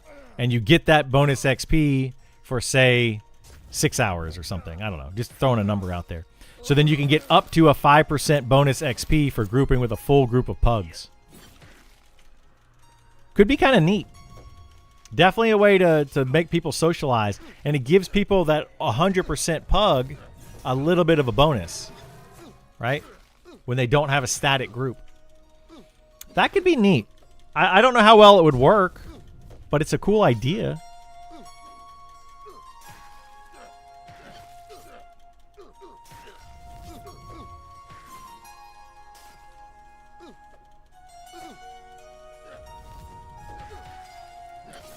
Boxers would exploit it? Maybe, but boxers usually have the same characters that they group with. So they would always be boxing with their same characters. Right? I mean, I guess they could, I'm going to box with this character this day, and I'm going to box with this character this day. But then their characters would out-level each other. So I don't know. I don't know how you would be able to exploit that for an actual gain. You might be able to. Also changes the economy and market because it also incentivizes alts. Yeah, it'll do that too. It'll incentivize alts some more. Absolutely. I'm going to get my 5% bonus XP today because I'm going to play an alt and play with different people. And then tomorrow I'm going to play with a different character. You might play with the same people, but you play different characters every other day. Right? Be kind of interesting. It's an interesting concept. It would need to be thought through more, for sure. But it's an interesting concept. I like the idea. This is why I like streaming. We come up with fun ideas like this.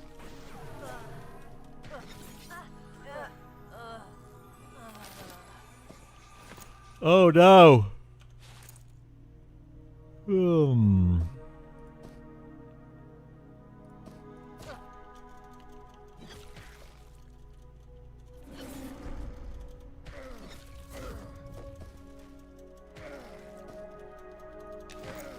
Tell it to Sean next time you see him on.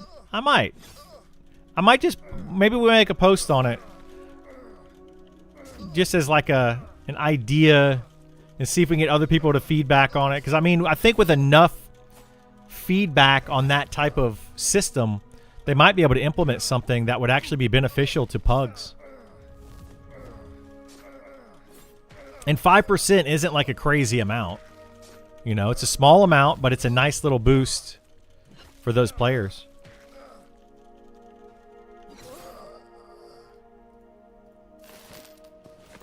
Because, I mean, a static group has a huge advantage over pugs, right? Huge advantage.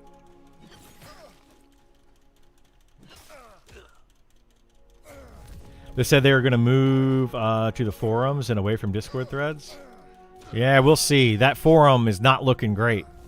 Have you guys seen the forum? It's just... It's easier to, in my opinion, it's easier to sort through Discord and look and find what you're looking for than it is for those forums. Those things are just very rudimentary at the moment. They need some more work.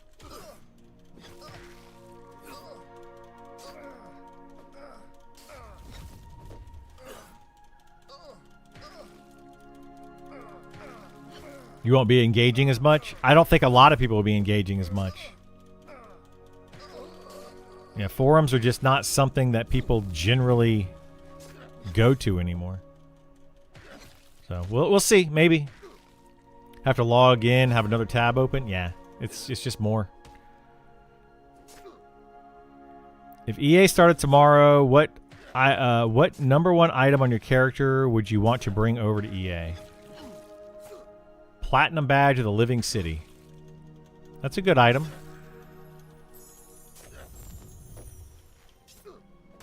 One gold so I could hit the ground running with buying my spells. How about one platinum?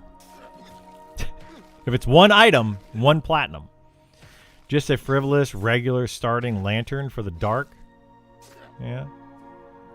I have to know what class I'm starting. EA first. Platinum badge of the Living City. Pale lamp. Infinite lantern fuel. And it's blue. It's my chase item for the last year, and I'm excited to finally have one. Mimi got one. Nice. I didn't know Mimi got that. That's awesome.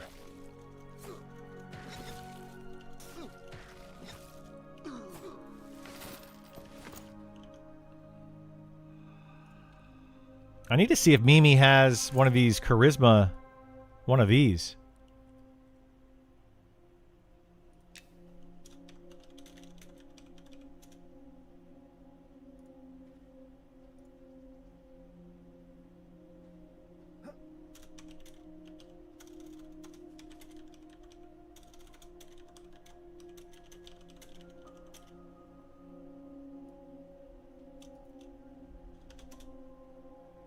We'll see if Mimi has one of these. We can give her one if not. We're going to hook Mimi up with some good stuff.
Give Mimi the dagger. She's poking things a lot recently. She does poke things a lot. No, I want to keep messing around with the dagger. But I'll give her the the thing.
I'm gonna go give Mimi one of those. I think I had an extra one in my bank from yesterday. I'm gonna check real quick and give her one.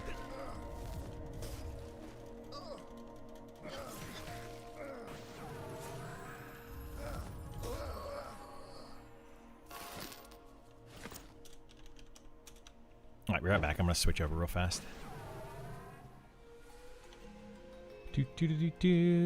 No worries, Mimi. I just saw that you got one of the pale lanterns, and I was like, we should have gotten one of those for Mimi. I don't camp them though. That would be an Isar thing. Being pretty quick to respond when I petitioned in the past. You're so nice.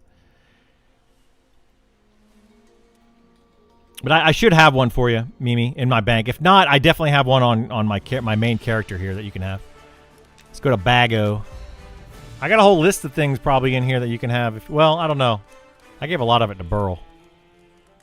Oh, Burlio. Let's see. What do we have? We've got Therm's Fury, Root Renders, Vile Bastard Sword. Uh-oh, I don't think I have one on me. What? I thought I did. Do you want one? A Therm's Fury? That's got 12 Charisma, 5 Int, 2 Stamina.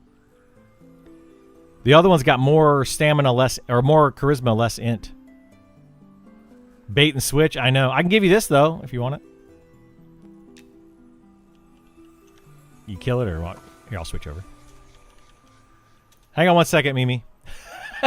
I can wait for the more charisma. I'll get it for you. I don't know where he went. I'm camping. I'm coming. Yeah, I'll give you the more charisma one. I've got it on Criddle. It's just sitting there. So next time I come to town, I'll have it in my bank tonight, and then I'll be able to give it to you.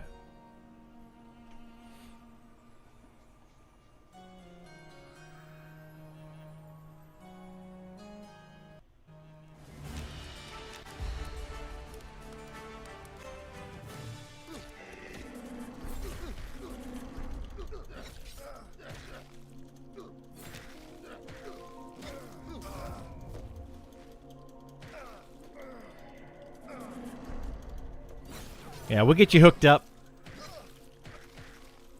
We're just over here just getting stuff that we don't need, so.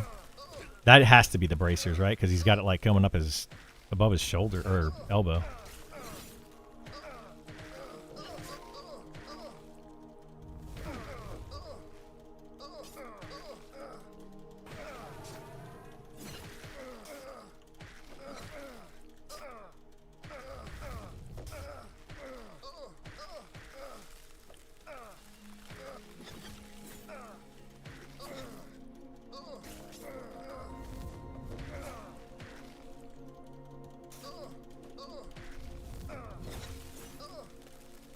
Let me know if there's other items you want, Mimi. If we happen to come across them, I'll toss them your way. 'Cause we get all sorts of stuff that we don't need.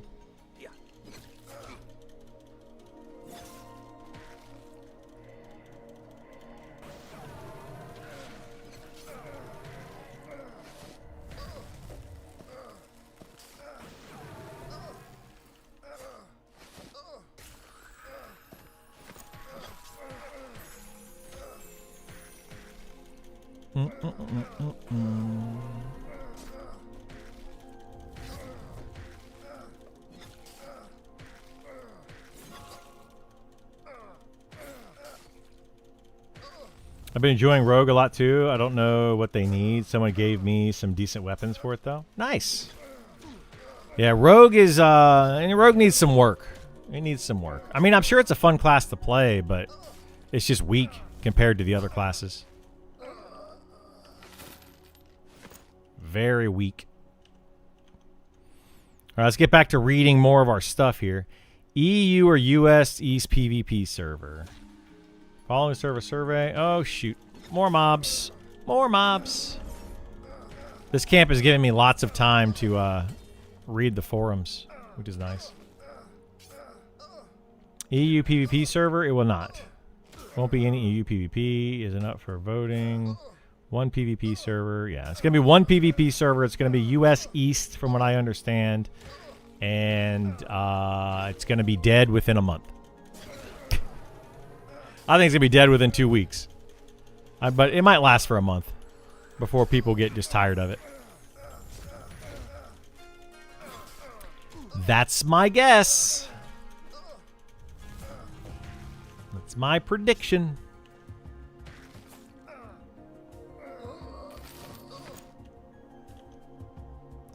Weird stuff is good. Just finished watching the recent Hank Green video. Okay. Cool. 8 days ago, 11 days ago, I don't want to read any more of those. Let's go down to something else here. I don't really want to read the class forums today. Should we read a class forum? What's going on in the PvP forums? PvP reward system. Goal: increase incentive rewards for PvP without distracting or drastically changing the risk-reward profile for the server. That's a tough problem. That, like, you want to have rewards for PvPing, so that's just going to encourage people to PvP more on a server where people are going to PvP just because they can. I don't know, man. I don't know.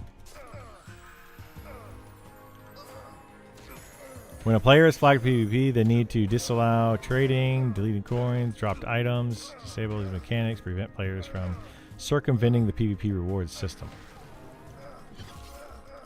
Oh my goodness, we got too many mobs here. I gotta focus. Focus.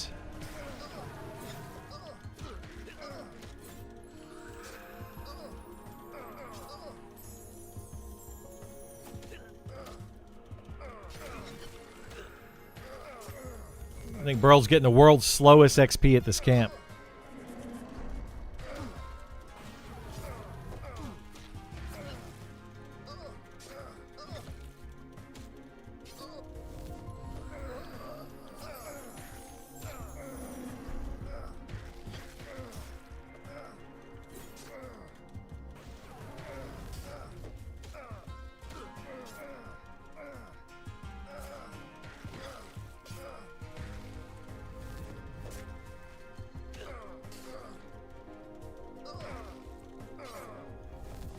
This near the Cane area with the cultist?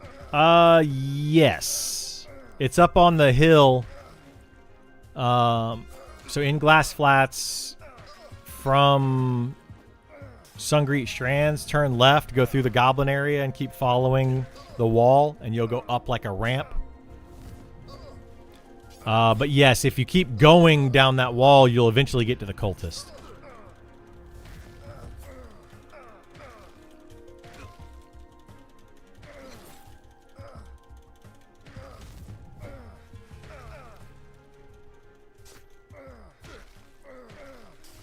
Ugh.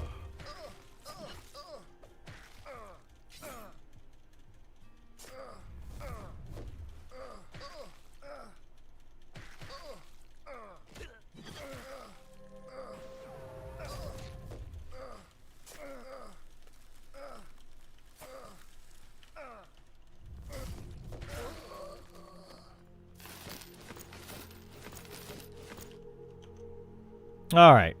Coin destruction and PvP. Hey guys, I just ran into PvP. Someone, when they got low, they destroyed their coin. I wonder if the devs plan to put in a system to prevent coin destruction.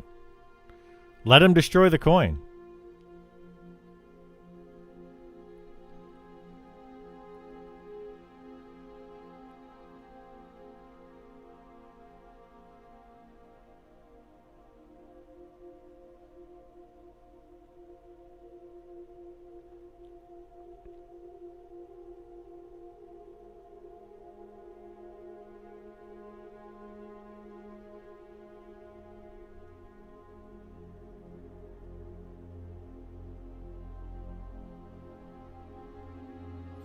I don't see a problem with this. Like, if they want to destroy their coin, it's their coin until you steal it from them. What's the issue? You didn't get your little bit of coin because you killed somebody? I don't get that. If they want to destroy it, they can destroy it.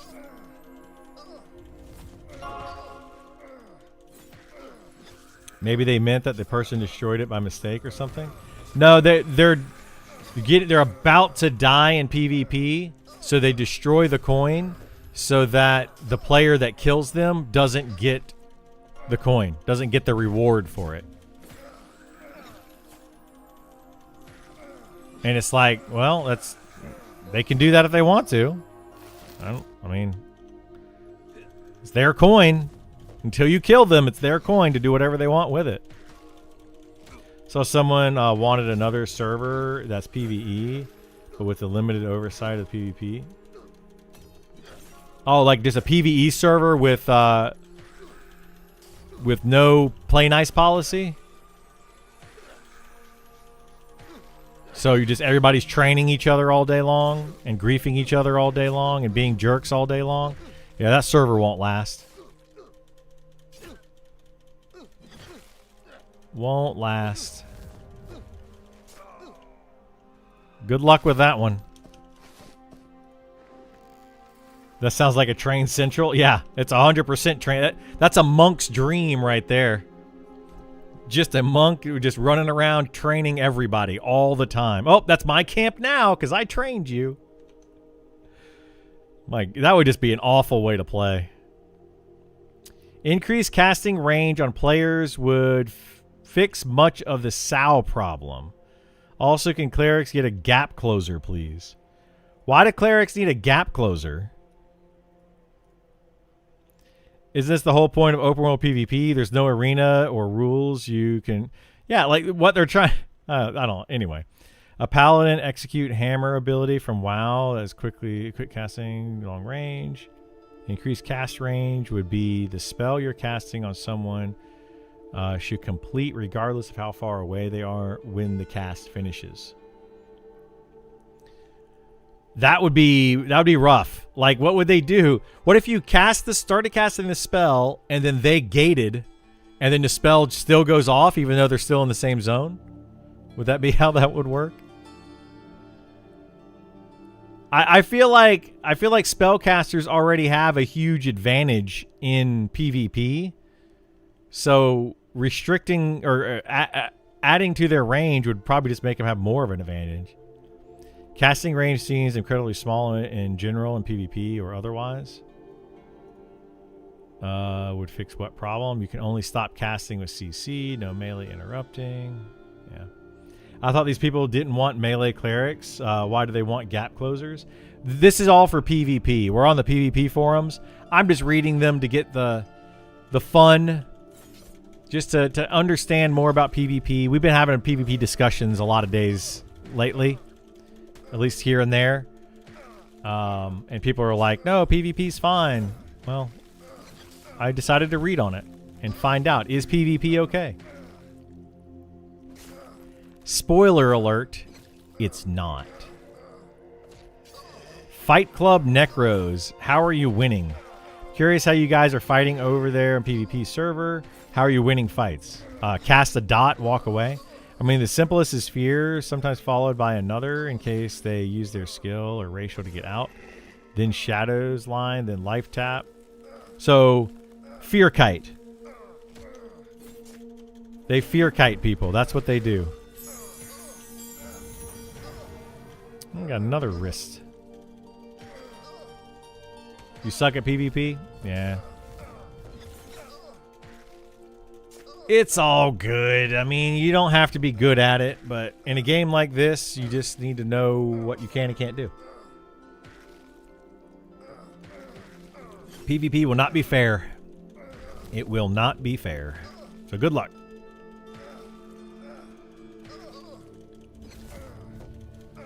Come on, Vest. We'll see.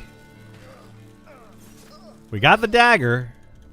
Amazingly, it only took us like however many hours of camping.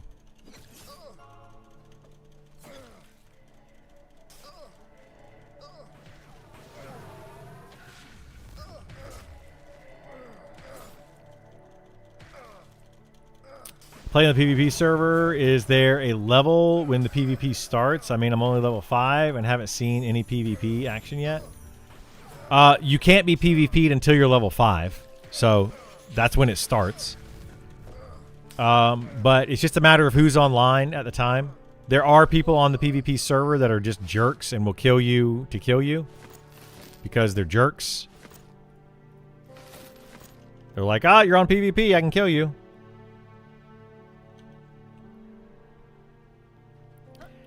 High level druid and low level PvP. Oh my goodness gracious. So far I've only seen people helping me. Yeah, I mean there's going to be helpful people. The PvP server isn't that bad for the most part. And then you run into the jerks. And then you're like, okay, I see why this could be potentially bad. And you're seeing it on a smaller scale right now. Once it goes into EA and you have a lot more people playing the game, there's going to be more people in the PvP server that are going to be jerks. And you're going to see it a lot more commonly. We saw a duo, effectively solo, a player wipe out a mid-20s 6-man party with no real recourse or ability to fight back. Jagged barrier, 30-point thorns, high tier regen, and high level heals on the one level appropriate player that's actually PvPing. Yep. It's a problem. I'm not sure how the influence on heals of the high level player, especially when druid with thorns can be migrated. Yeah. Current intention is for you to opt in to higher level PvP and kill or interrupt, distract the higher level player. If you lose that, engaging with someone with large level, that's on you.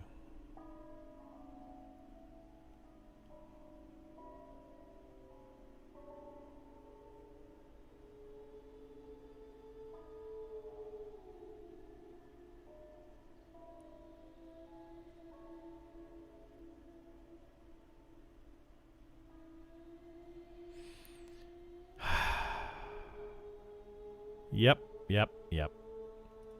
Loving the PvP server. Haven't engaged in a single PvP fight yet, and to be honest, don't care much for it. However, the tension of knowing anyone could attack me is so intriguing.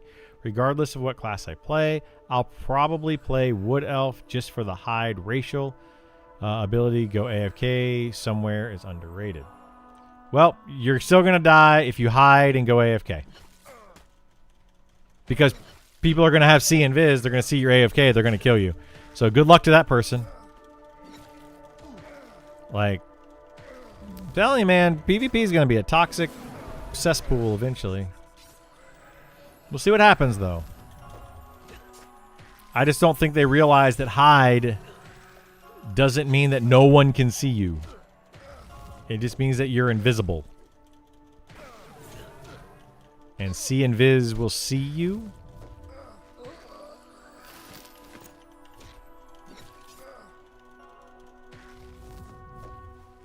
Level 7 so far, solo grinding, questing.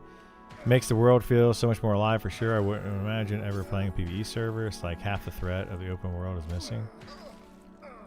You'll find people are generally nicer about camps if everyone is armed. People tend to be more polite. You think so?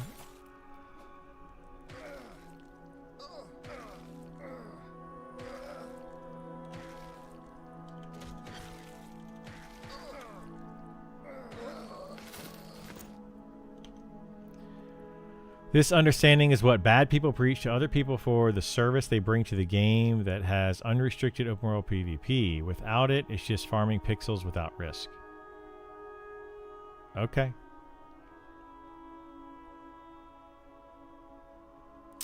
Hopefully all these people enjoy their PvP.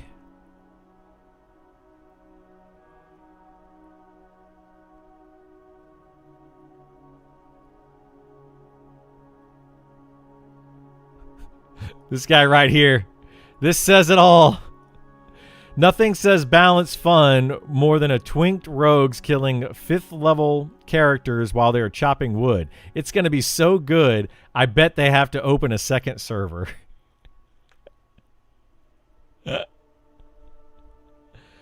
Oh.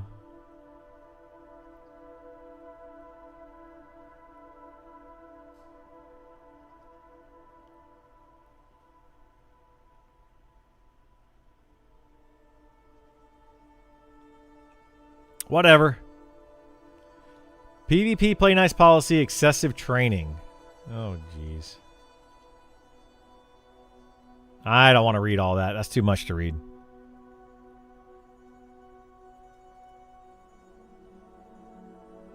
I'm not clicking on a PDF document. Allow character migration off PvP to PvE post-launch. Many people I talk to want to try PvP server but are worried about population post-launch. Would it make sense to allow people to have the option to do a one-way character migration off PvP so more people will give it a chance? Nope. That's a big fat nope. Working on 18 hours total at this camp. We're working there, yeah. We'll probably get there eventually. I can't believe we haven't seen a single vest in the amount of time we've been over here. Instead of banning people, you send them to that server and lock them in. Sounds good to me. No more bans. Just send people to the PvP server and require them to play there. Think you're 15 minutes from 18 hours? Something like that. Sounds about right. We've been here way too long.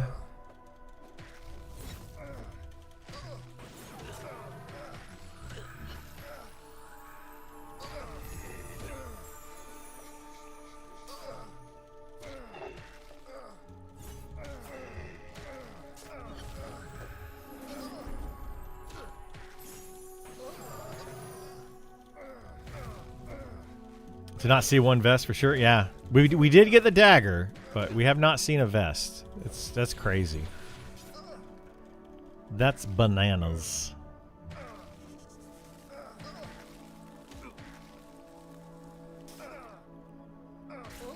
How do you avoid people bringing gold items that may have farmed easier on a PvP server and then flooding PvE server? That's true. Doozle has a point.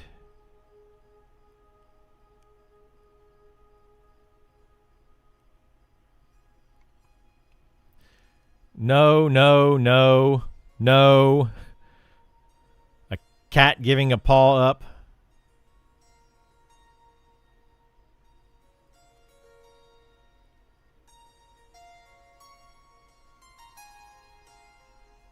Oh gosh. Do a lottery to send players from PvE to PvP involuntary like it's Hunger Games. Oh jeez.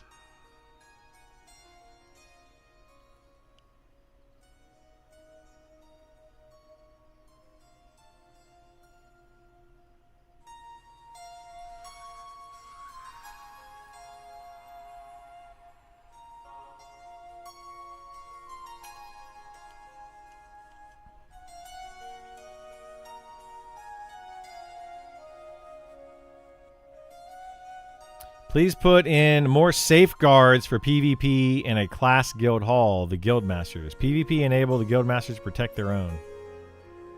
People on the PvP server would ask me for Sal, and if I didn't buff them, they would attack me or come back to train me. Yeah, sounds about right. I kind of expect that. 2 cents on PvP experience so far. All right. I never played EverQuest growing up, and from what I understand, this game is based off of it. Kinda. I grew up playing Ultima Online on launch, which formed a core of what I look for in MMORPG. Very different games, but I'm glad that they said that because Ultima Online PvP is way better than EverQuest PvP. Playing Monsters and Memories, from my experience, most recently I played Fractured Online Core Punk, which was a terrible game. Okay. Things I've enjoyed, look for a sandbox.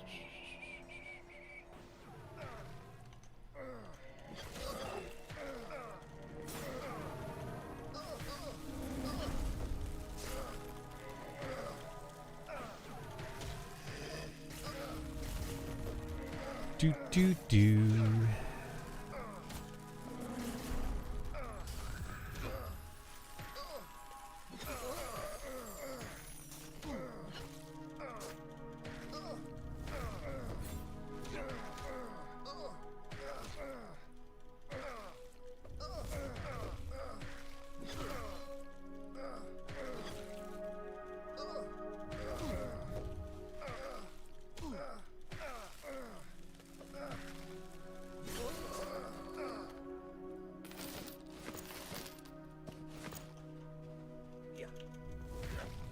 Come on, you grizzled raider.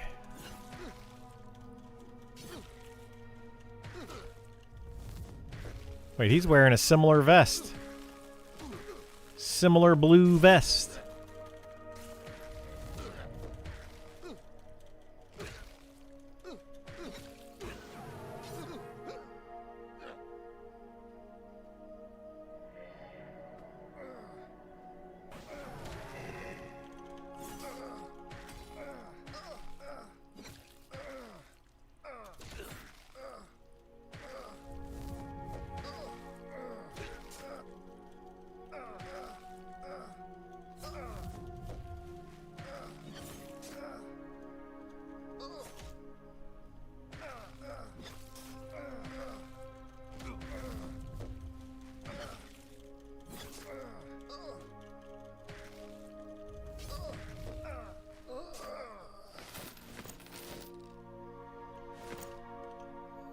Let's see.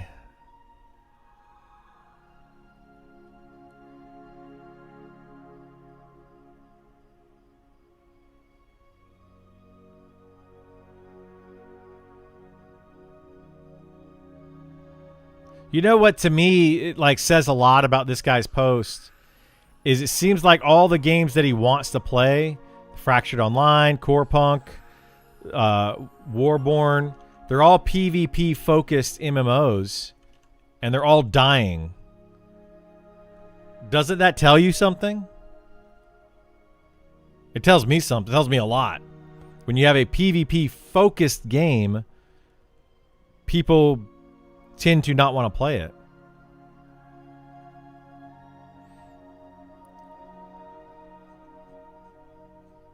If you don't like balance it well, if you don't do what you need to do, that's what I'm reading. I mean, maybe I'm missing the point, but that's what I'm seeing.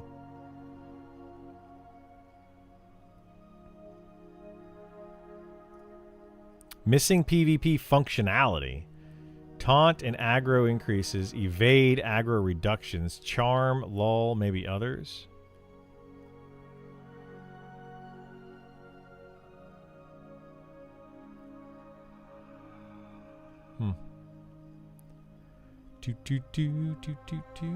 The PvP +-2 rule exception for party members.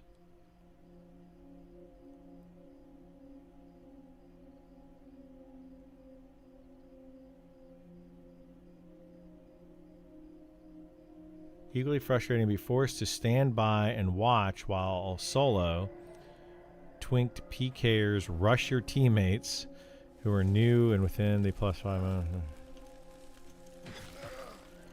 Oh boy, I feel like all these complaints are just like that is what the PvP server is. I mean, they're clearly some of these people want to play on PvP, but they want to change the way PvP works so that they can have a better experience on PvP. But unfortunately, that's not going to happen. You know, it's very unfortunate.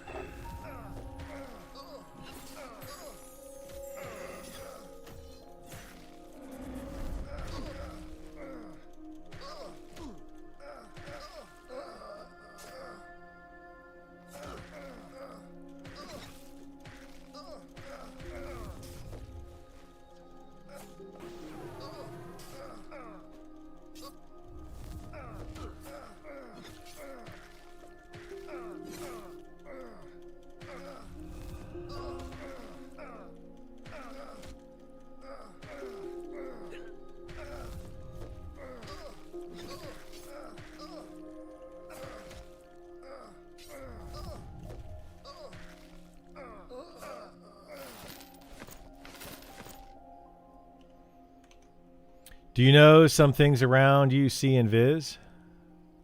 Because I do now. Did you know some things around you see in Viz? What do you mean? If they can cast see in Viz.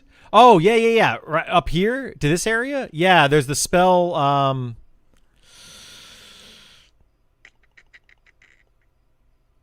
Spell Slingers. Did you die?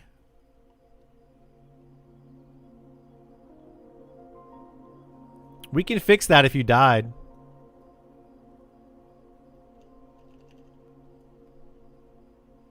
Quite possibly. I can fix that. You want to consent me? Hey, Gift, give me C or Invis real quick. Please.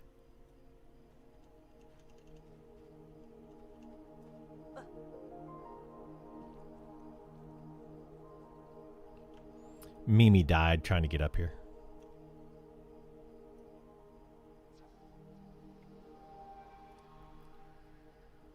Yeah. Oh, that's C Invis. Whoops.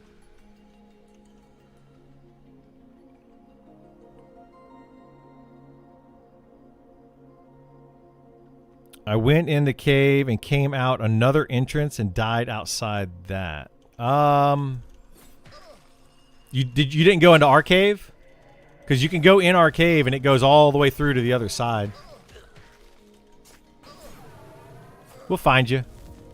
We'll get you sorted out.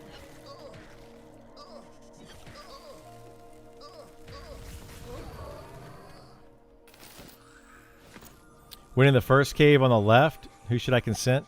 You can consent me or this guy right here, Vor. We'll see if we can find you. So you went in... Did you go in this cave here? With all these guys? And then you went straight through? Because this will come through here, and then it'll go through this way.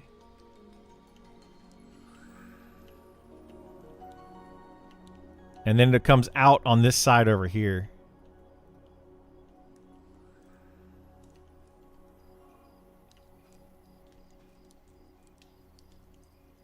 Let's see. Mimi Corpse, I got you targeted.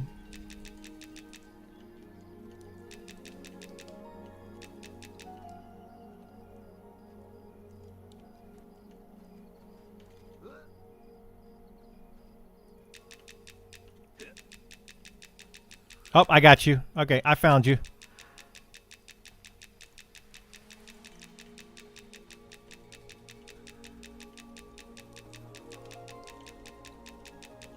Oop, wrong way. We're going this way.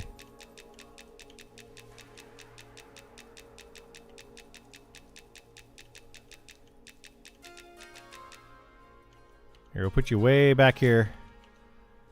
Kaz, can you res that when you get a second? Mimi, it's right here in the... Yeah, next to the bed.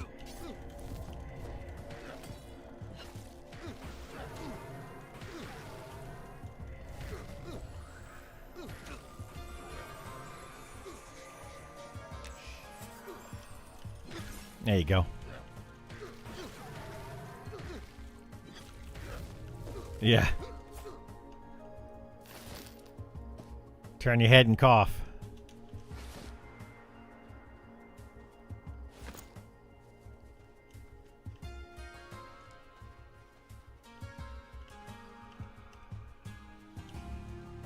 Let's see. The type PvP supported. I know PvP isn't the main focus, but...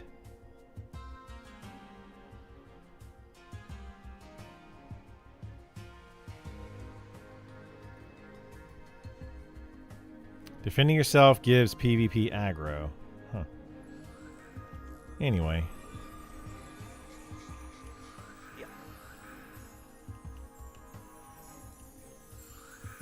Mimi has arrived.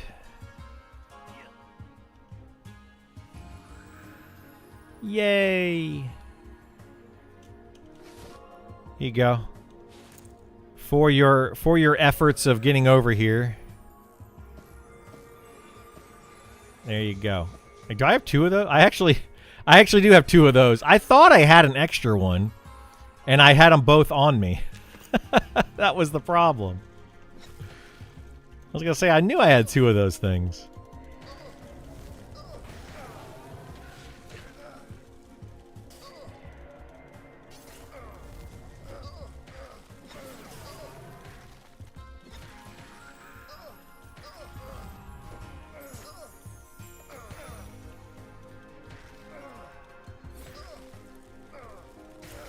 Do do do do.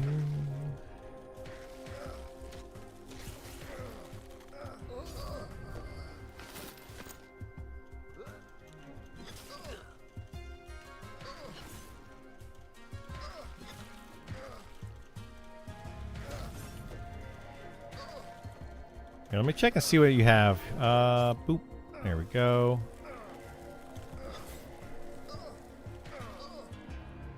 Yeah, I gave her one. There's like, we've gotten like 5 of those.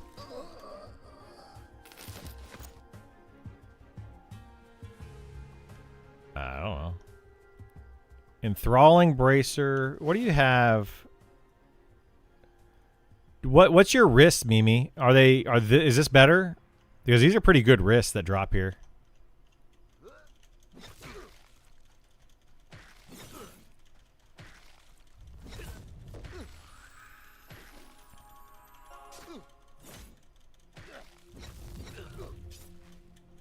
Wait, are you holding a wrist? Oh, you're holding the Stein of the Baker's Scorn. Okay.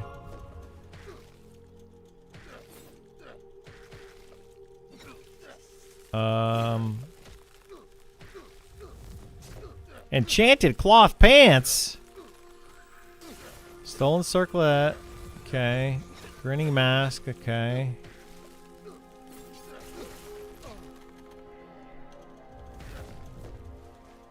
Coil of slithering. All right, you have some okay stuff, but we could definitely do better than enchanted cloth pants. My goodness.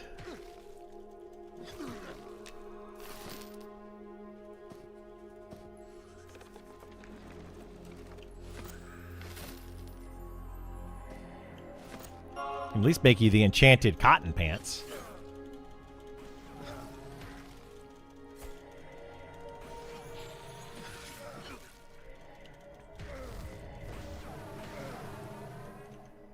All right, let's see.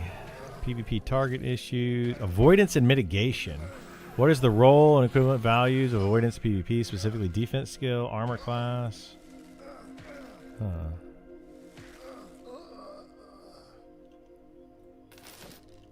Without giving exact formulas, I can tell you defense skill being maxed versus not absolutely affects how much you get hit.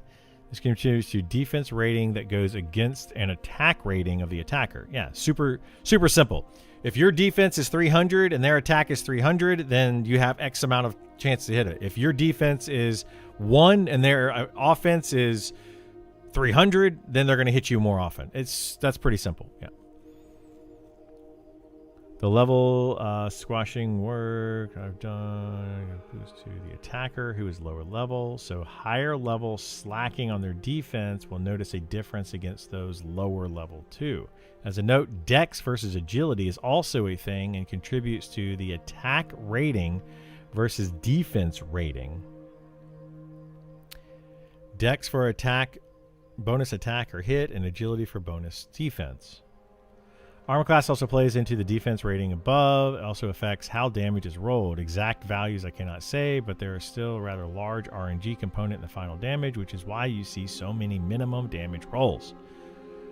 Spell resistance for a chance to land in PvP is on a square root curve. What? This is for PvP, I guess, but... Current partial damage rolls for spells are based on the same PvE rolls. Nothing has changed there. More resist is better, of course. That's some interesting information.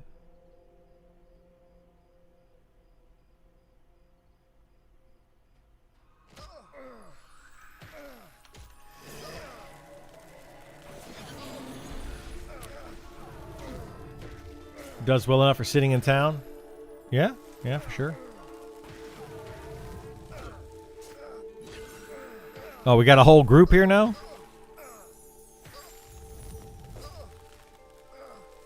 Oh, there you go. And they're all okay. Enthralling bracelet. This one. 3 int 6. Okay, and then this one is. Oh my goodness gracious. Mimi. Mimi. The charisma one's good if you want charisma, but here, take these. We're not doing anything with them. Those are way better. At least for intelligence. And when they get rid of when they change charisma, you're gonna want the intelligence, I feel like.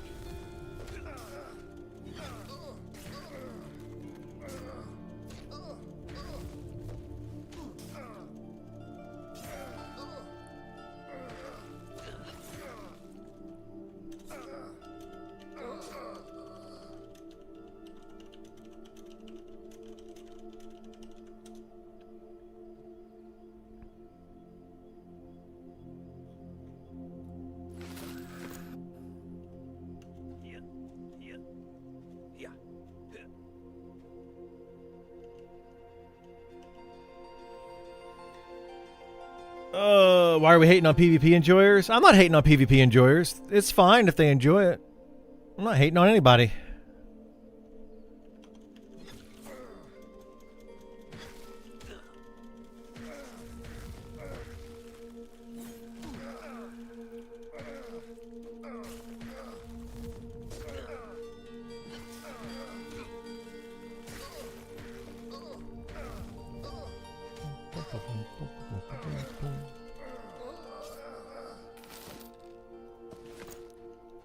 As long as they don't bring their toxicity over to my side, I don't care. I don't care. They can do whatever they want to do over on the PvP server. Have at it. All right, feedback ideas. What do we got over here? Level locking to test. Is there a way then I can remove this post? Is there a way to level lock yourself to fully experience a zone as it is intended, level range, to both test and provide feedback? If not, could this be implemented, or am I asking option of beta?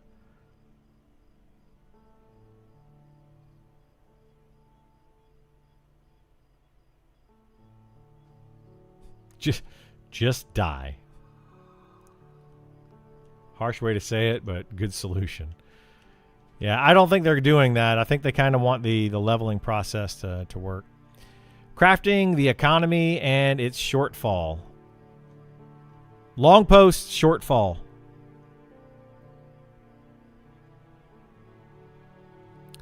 Community update camps. We have 2 responses here. Let's see what they say. Extending this with a question. If you can claim a camp as a single player and a group has 6 players, can a group in theory claim 6 camps at once? Yeah, it's kind of the question, right? I'm really confused where you're getting 5 mobs as a camp or whatever you're thinking to determine that an area you're camping is actually multiple camps. Nothing said you could only claim 1 clump of tents or whatever. Historically, the only real limit to camps was limiting it to 1 named. If you can solo do a camp for whatever reason, you can't. Well, no, that's. It was specifically called out earlier. I'll have to show that one, I guess.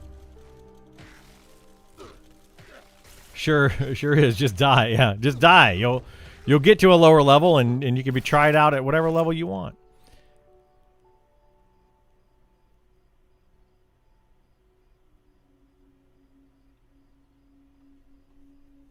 I understand people concerned about named camping rights. No, so what I was referring to is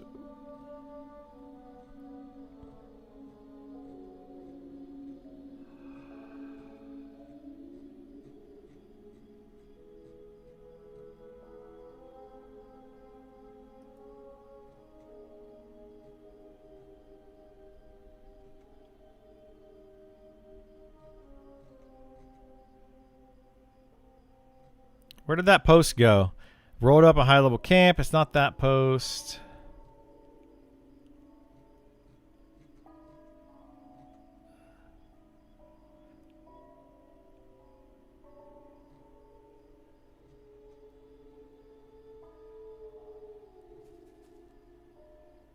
You can only claim priority to one camp if you can pull both of them all day long. So this right here.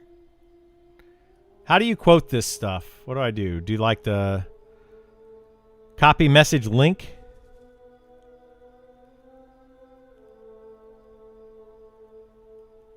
You killed 500 orcs in Blacktide Bay? Whoa.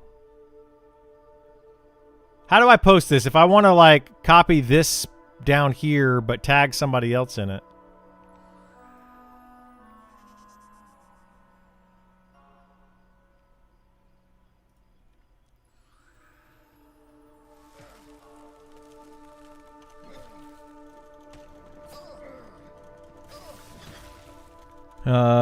Do you happen to have Bracer from him for sale? I do not.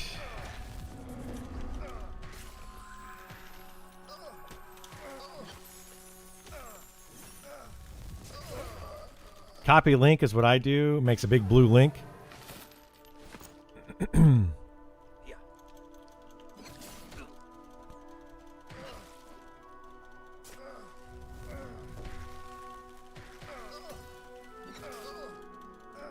Sorry, I'm not fully paying attention to chat. Well, I'm not paying attention to group chat, so I'm sorry if I'm not responding to you guys. I don't know what y'all are talking about. I just saw that y'all are chatting about stuff, so. Copy message ID, copy link. This right here, copy message link. We'll try that.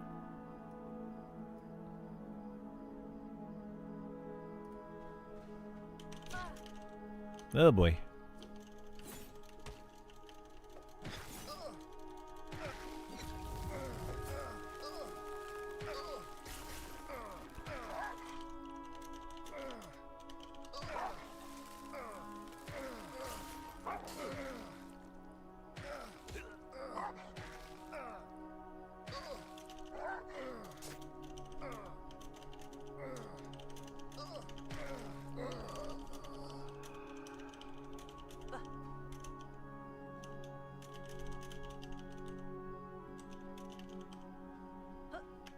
She won't. She's too low.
There we go.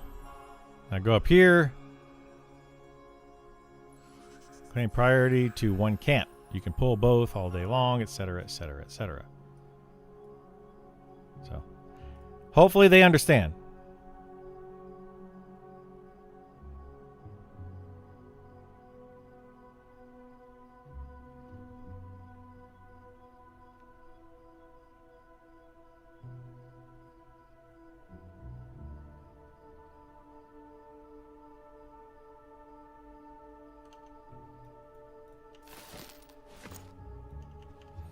Yeah, we can do that whenever. Yeah, I think there's a way, Mimi, to like copy a post. Like if I want to take this post right here, and I just want to do that, like you can do it. don't know how people do it though. I've seen it, and I don't really know how to do it. I'm trying to see if there's one in this thread. I'm just curious. I don't really know how you do it. Yeah, to like copy the text. Like you basically copy the text and it puts it in as a link. I thought that was the option. Yeah, apparently what I did was copy link did this. And it makes it to where you can just click on it and it goes right to it. But there's a way for like this all to be copied so that like basically this entire highlighted thing ends up in your thread. I just don't know how to do it. I think I've done it before in the past. I think you have to like click on it and do the copy message ID and then put it into like brackets or something.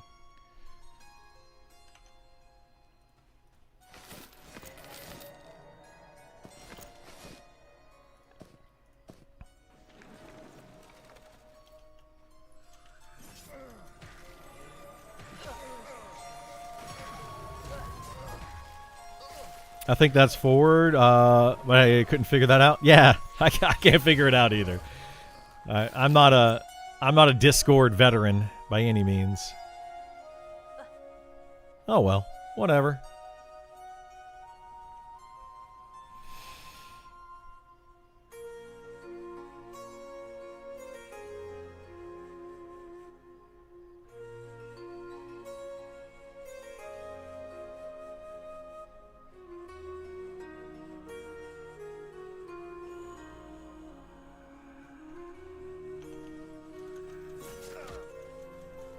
It's pretty rare.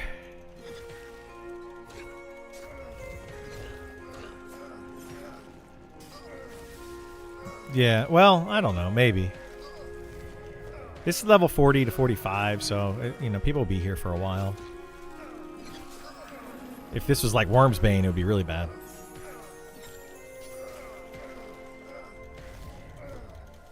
They're about to shut Discord forums down anyway.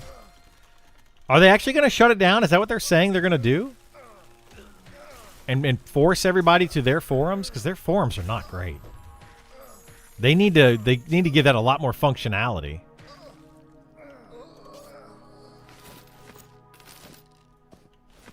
Just posted a few minutes ago, did they? Let's see what they're saying about that, because I haven't seen that. Some of you may have noticed, Trent made a post yesterday, game announcements about a new official forums on the website. As mentioned in the past, Discord forums will be retired when the official forums go live. I'll be looking at the forums soon. They'll be eventually removed, but will remain for a period for those that wish to transfer information from the Discord to the official forums. I will follow up later with another announcement when they get locked and how long they will be available for. Okay, well, that's fine. I mean, it's fine if they do that, but I don't like these forums. This, to me, is less organized and looks worse than this. Like here, I feel like I can go through and easily find stuff, you know. This is not good. It doesn't look good and it doesn't feel good. Like, this is just, like, this right here, just bright green and red, like, it's just, Somebody needs to go through and do something about this.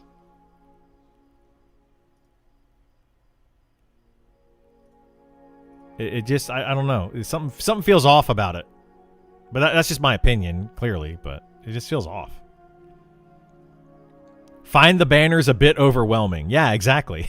the banners are like, yikes.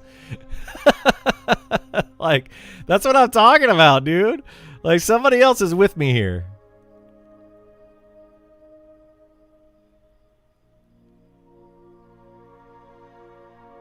Having an entire hero banner at the top of the background matching the post tag hurts my eyes.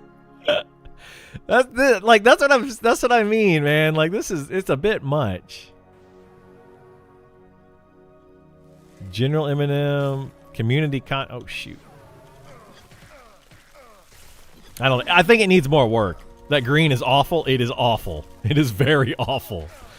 It just needs to be polished up more before they cut everything off. I know they're not saying they're going to cut it off like right now, but It needs to be polished a lot more before they turn it off.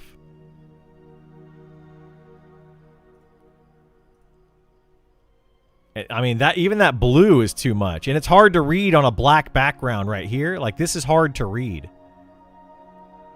Right? Like, somebody needs to go in and like set these colors properly so that they're easy to read with a white background or the dark mode background. They need to make them a lot easier to read.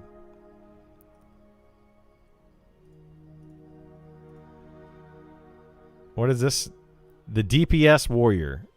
I want to play DPS Warrior Monster Memories. Well, sorry.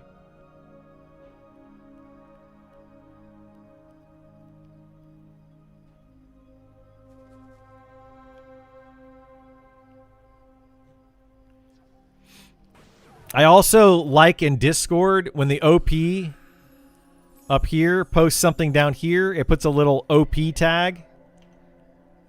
I like that too, and I don't want that to go away. Like, the functionality is just not there yet on the forums, to me. I feel like I feel like the Discord is just going to be better until they get all the functionality in there.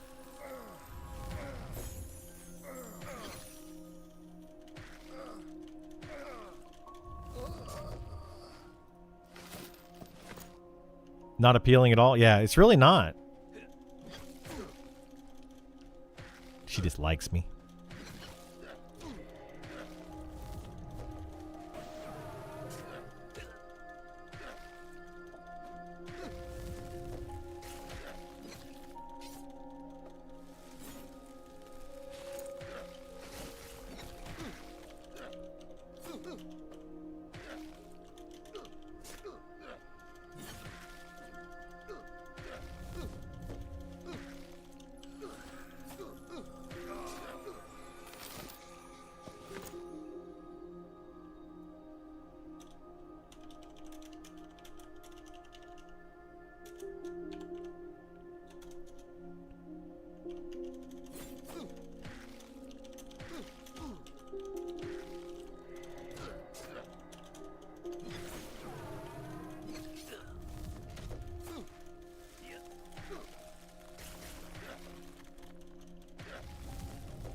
All right, let's see. What is this? DPS? Oh, this is just all the other threads over here, so you can easily go through them. That's nice functionality. I do like that when you take your mouse to the side. So if you have multiple, let's see if we can find that. So if I go to like support, I click on this one, I can go over here and find all the other ones. That's at least nice. So it's easy to find other threads as they pop up. I do like that.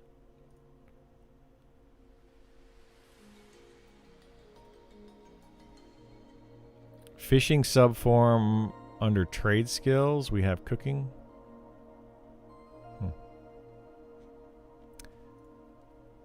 Yeah, like that. That's hideous. The red is not too bad, but not great. What they need is like graphics, right? Class forums could be like a banner that's got weapons and stuff and armor on it or something. And community forums that has like a banner that not just like a solid white.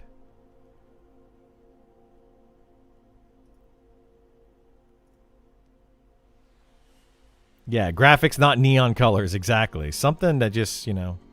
And it needs to be like this big. Make it bigger, right? This is like normal size is this. That's too small. It needs to be like 150%.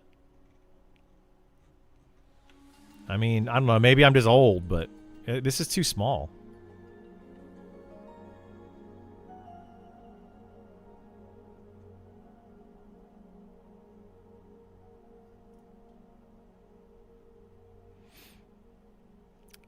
So anyway, that's my 2 cents on it. You're old, but right. I am old, but also correct. It's just too small, man.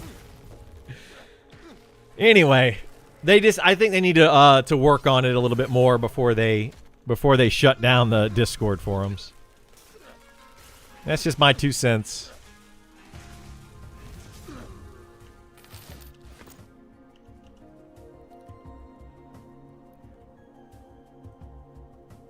I don't know, but they announced that they're shutting it down and they're going to lock all the threads. Yep. They opened up new forums on their website. You should definitely go check out the new forums, Kaz. You're going to be like, what is this garbage? Also, yeah, you guys should go make your accounts over there or whatever, because you actually do have to make a character name or whatever for the forums. Under news. On Discord, on the news, most recent post from about 2 hours ago.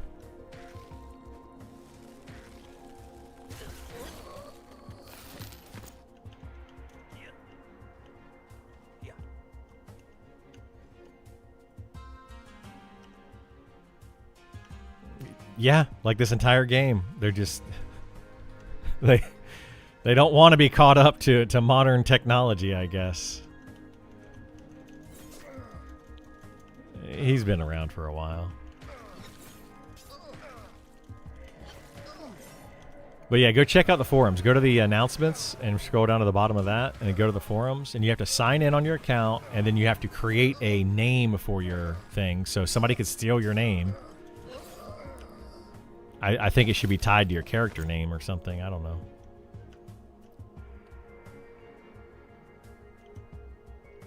Under game announcements?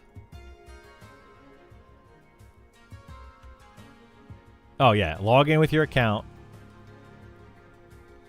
and then put in your name and then click on the Monsters and Memories tab on the left-hand side when you do that. The green one. And then tell me that your eyes are still functioning after that. I thought the whole point was it used your account name. It does not. Like my Criddle name up here at the top, I had to enter that. Yeah, so you're gonna sign in and then it'll want your username after that. And is it so right? It's awful, dude. And then if you scroll down, I don't know if you use dark mode or not, but go to the class forums. And that dark blue with the dark mode background is so hard to read. Like, it's just... They gotta work on this some more. No, they're not gonna transfer it. They're just gonna lock those threads and force everybody over here to these.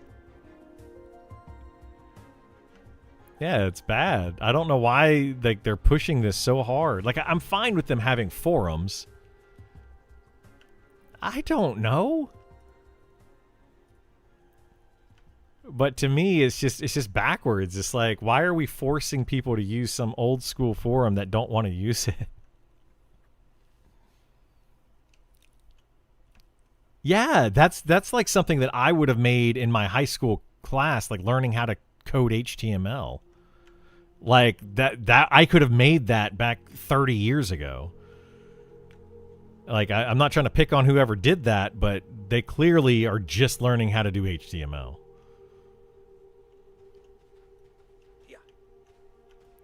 I don't know, but it's not good.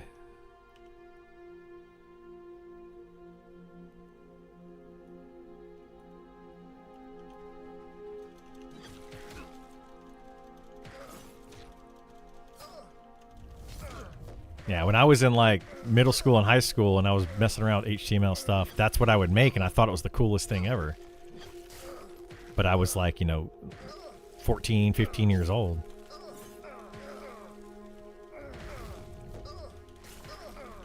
I actually made a cooler website when I was in college than that thing. A friend of mine wanted a website for his band, so I made him a website, and it worked better than that. It also feels like you'll get less traffic if you're in Discord. You're likely to read it while checking your Discord friends. Yeah, exactly. You're going to get way less traffic there.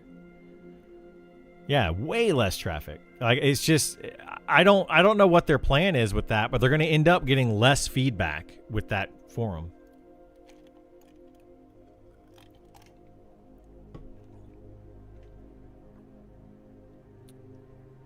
Torvin, I'm not looking. No, you're misunderstanding. We were talking about PvP a couple hours ago, and when it comes up in chat and PvP comes up, sometimes I'll go peruse the PvP stuff. You're reading into it way too much to try to point fingers at me. Don't do that, because you're trying to find a reason to make me look bad for no reason other than to make me look bad. It's kind of childish. Just letting you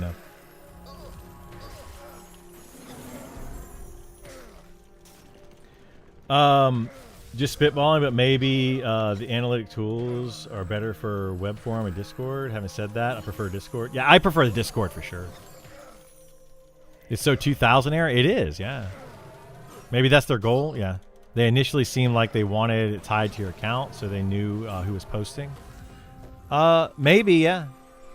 That makes sense. I mean, I get their reasoning for it.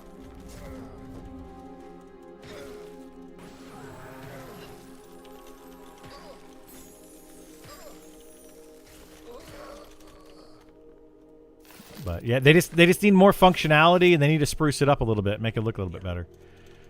I mean, EQ Flames had better looking forums.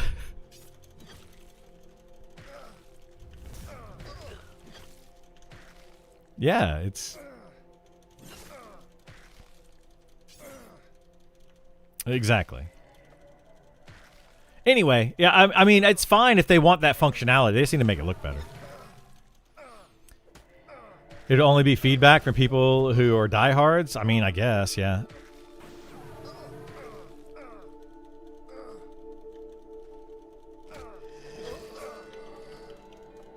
Mayhaps. Been a bit since you've been on. What's the topic at hand? Right now we're talking about their forums, Westmort. How you doing, bud? You'll get less exposure, interaction with folks who will perhaps pop in from time to time and check on the game. Yeah, you're going to get way less that way. Like, I don't know. I think it's a bad idea, but that's all I can say about it.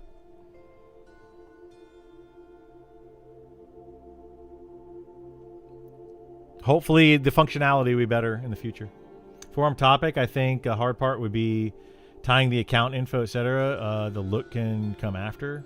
See if things change as time goes on. Yeah, I mean that's the thing. Yeah, they can change the look. But if they really want to tie your account to your post, that's fine. I mean, but holy moly, this needs to look better.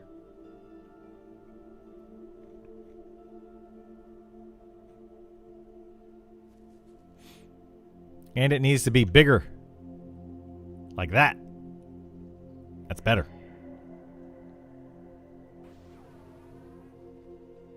I'm not hate scrolling though, Torvin. That's the thing.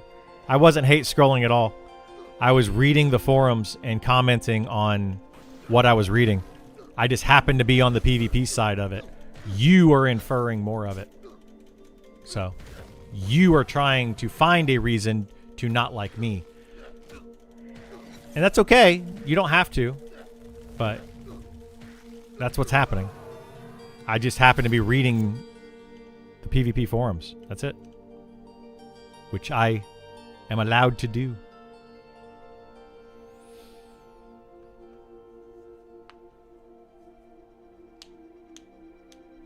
I had just previously read other parts of the forums Am I hate scrolling there too because I just read a different part of the forum? No, I'm not. Just because I read, like when I go down this list and I'm like, oh, let me look at general forums and I read through these. And then I go, okay, now let me look at PvP forums and I read through these. And then I go, now let me look at feedback for. I'm literally just going through the forums. That's not hate scrolling. That's called reading the forums. You're the one that added the hate scrolling. So, in fact, you are the one that has the problem with it. It's sad. You hate on PvP a lot. It's not for you. It's not for me. And I've made it very clear that I don't plan on PvPing and they can do whatever they want over on the PvP side of things. I'm happy with that. Cool. Go for it. I was just reading through to see what people were saying about PvP, which is also fine. That's not hate scrolling. That's seeing what other people are saying about PvP. It's knowing more about the game. Am I not allowed to read a class forum? Can I, as a fighter, I'm not allowed to go to the Archer forum to see what people are saying about the Archer? Is that hate scrolling on the Archer? It's really, it's dumb. It's very short-sighted. You just clearly have a problem with me not liking PvP. And that's okay. You're allowed to have that problem. But it doesn't mean I'm hate scrolling. I'm just reading the forums.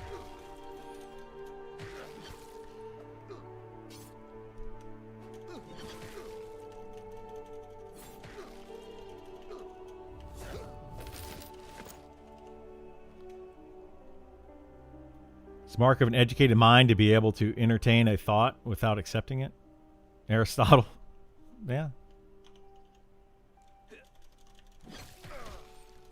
Hate scrolling your speech is defined as anything that disagrees with what I do nowadays. Yeah, it kind of does. Cross the line, Criddle. I'm an Archer main. No longer friends. I know, right? I'm like, geez Louise, I'm not allowed to go to a different... to read a forum and comment on it, even if I don't play the class? The heck? Didn't know we had rules here like that.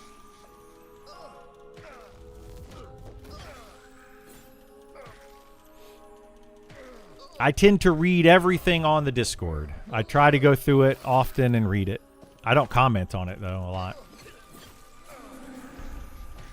Because you get a lot of responses like, you just hate, you hate this, you hate that.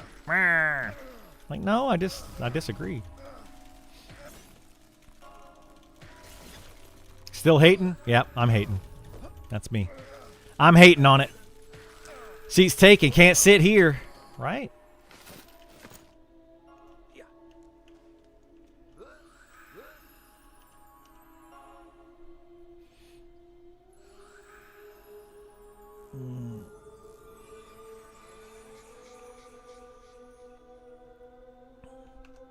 All right, let's see. What else are we going to read on the forums while we're waiting? I don't really want to read the class forums, though. Does anybody actually go through these trade skill forums and post? Alchemy's got some posts. Blacksmith's got some posts. There's a few. There's a few.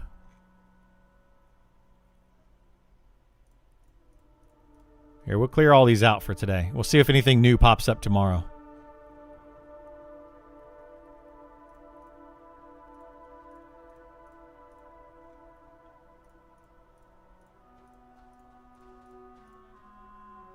But see, I every once in a while I'll comment. I got comments here and here and here and here. Every once in a while. Not super common. Beastmaster. People saying bond with new beast. What is this? Anyone having issues bonding with a new beast? My current beast has been stable. The game is saying I cannot bond with another beast. Any help is welcome. Click the heart icon and beast trigger. There you go. People are helping. Cool.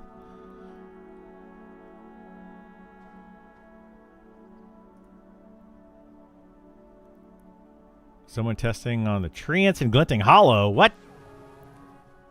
Same amount of kills, each pet type with both Untamed Spirit and Guardian Spirit. No other buffs or auras. Simply use a digital stopwatch for time to kill. How much health the pet had at the end of the fight. Okay, so damage. Untamed, TTK average.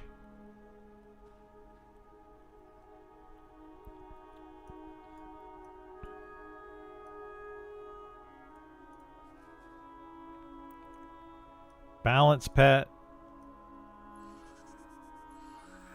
And tank pet. Yeah. Like that. This tells you a lot, right?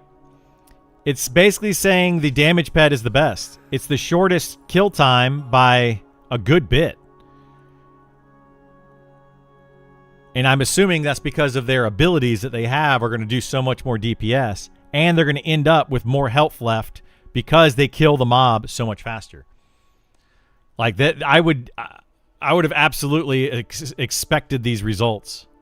That's 100% how I felt when I played my Beastmaster. I play with the Wasp, and Wasp is considered a damage pet, and is going to kill mobs faster, and you're going to have more health left over.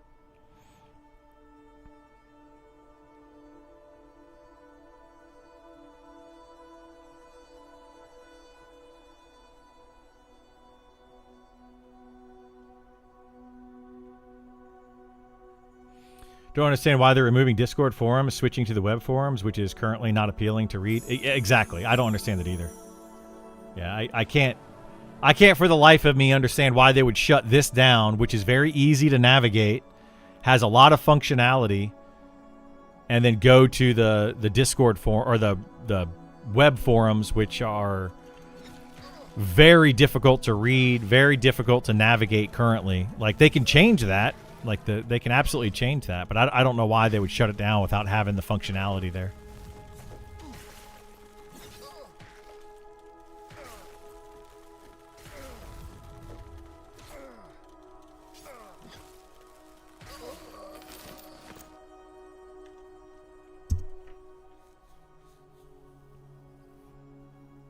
Make still hating your surname?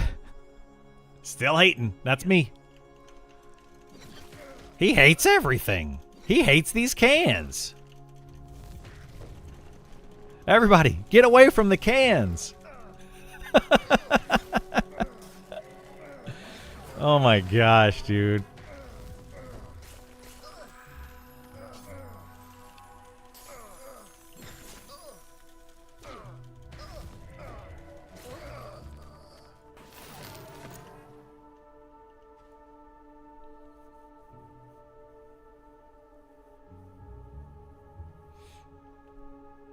Hilarious. Hilarious. Where are the auras? Gone. Ability that can buff them, their companion, and group members. Has bestial theme stances. Oh, wait, they do have the primal stance that buff your Beastmaster, their companion, and the party. Beastmaster should get back to they lost HP regen. Yeah, did they take away, like, I guess they just have the one aura now, right? That just gives them the one thing. They do it does kind of feel bad. They have the one, and then they have the run speed aura, I guess, as well.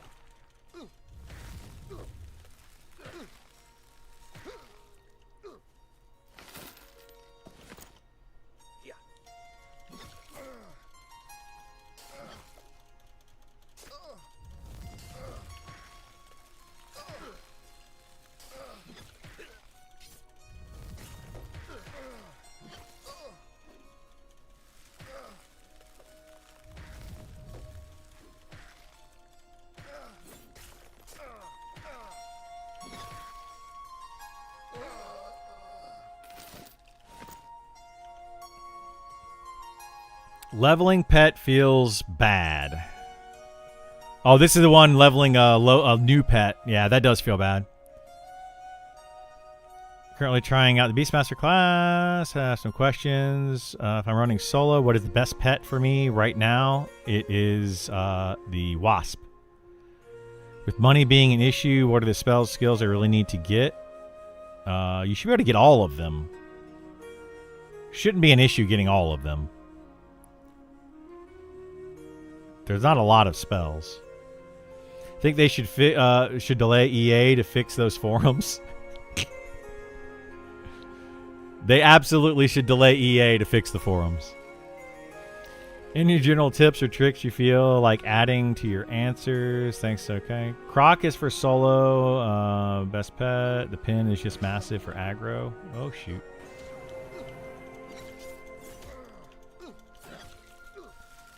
I feel like a lot of people are struggling with the Beastmaster. And I didn't feel like I was struggling much with my Beastmaster.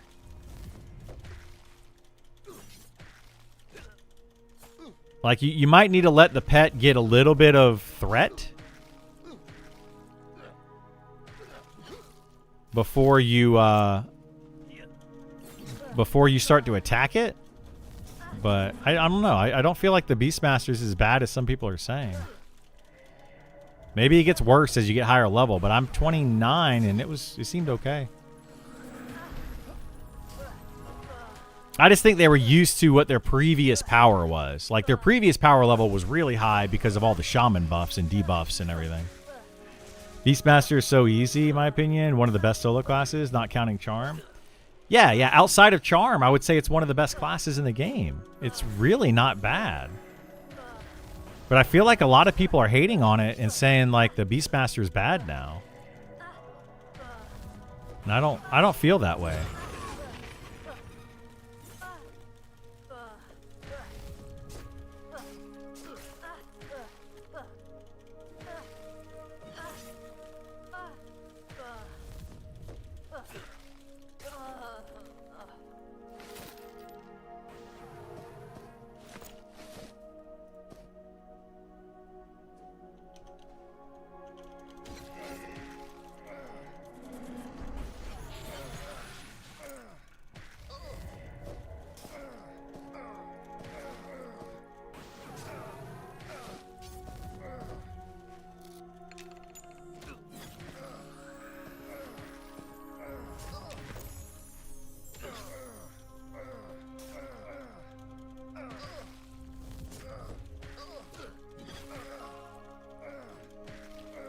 Holy moly. My goodness. Give us the vest, please.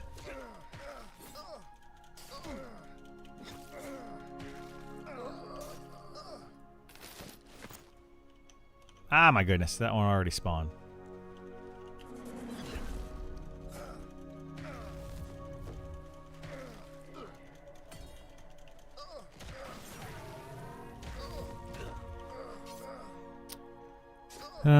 Wasp is best for all. That stacking attack debuff is too good.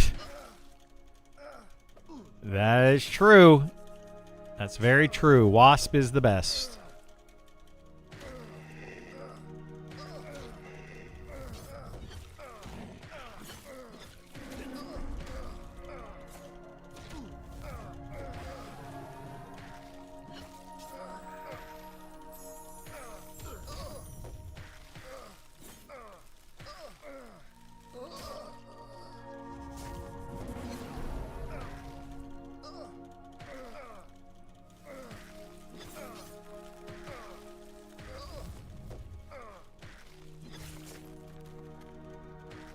Have you run into the new mechanic implemented a couple of patches ago of group puller constantly getting snared with instant cast bolos when leaving melee combat to pull the next mob? No, but I haven't really done that, like to run away. I'm playing a tank right now. So what are they doing? They don't have threat on the mob. Like the mob is being tanked by somebody, and then the monk would like run away to go pull more, and the mob tanking or being tanked is like turns around and bolos them. That seems like a really bad bug. I haven't personally experienced that, but the bolos are really annoying. The bolos and the charges and all that, they're very annoying. Pet food. Uh-oh.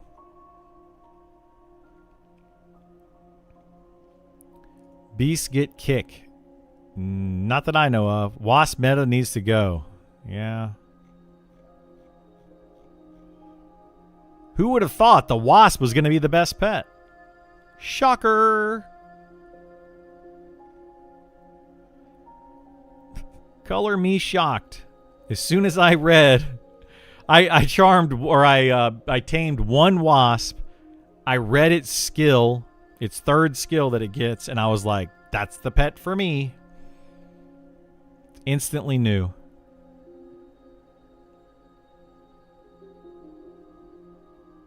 Stat choices: strength, then agility, then dex stamina. I think I responded to this one. Didn't I? Stat choices, I would say strength and dexterity. And that's it.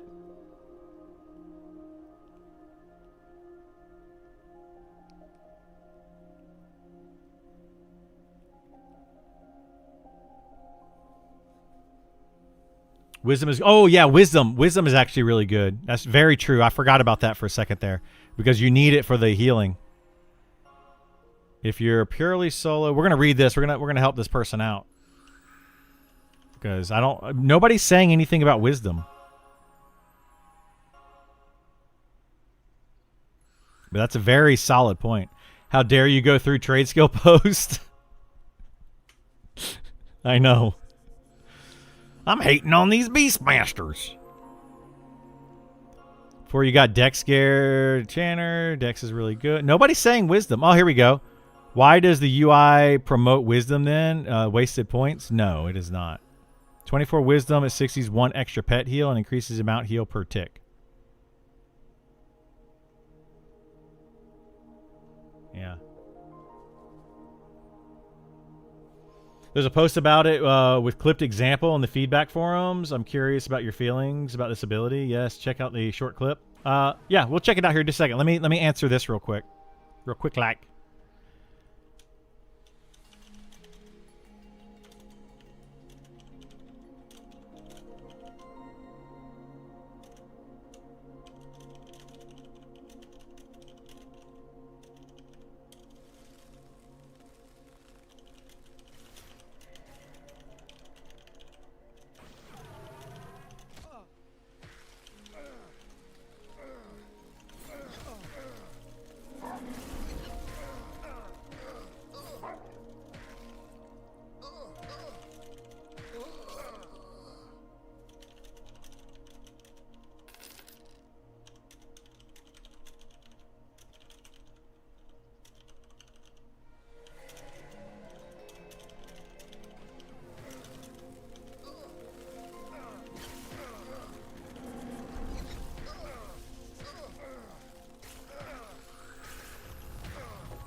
There we go. Answered. Okay. You said general forums? It's in here somewhere?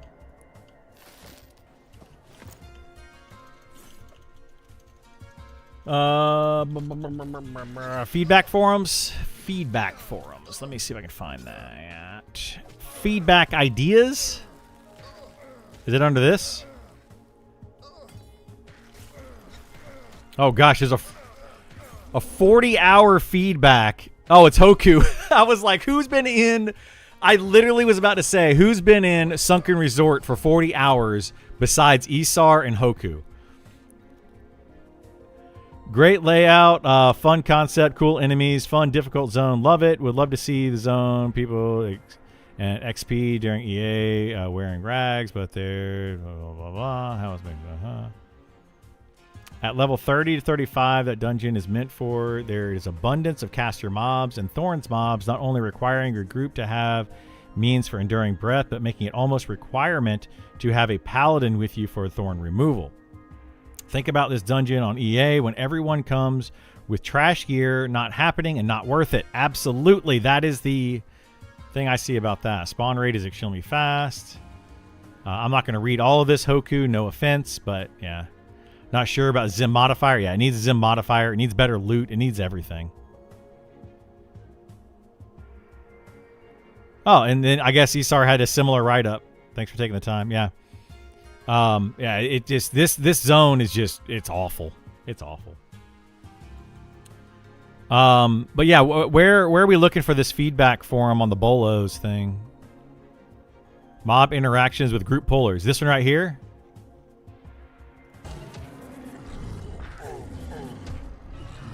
Okay, so mob they're fighting is this, which is targeting Swamp Puffy. Then they run away, and they instantly get boloed. Yeah. That's not cool. Yeah, that's terrible. When was this posted, though? Yesterday? Wow. I mean...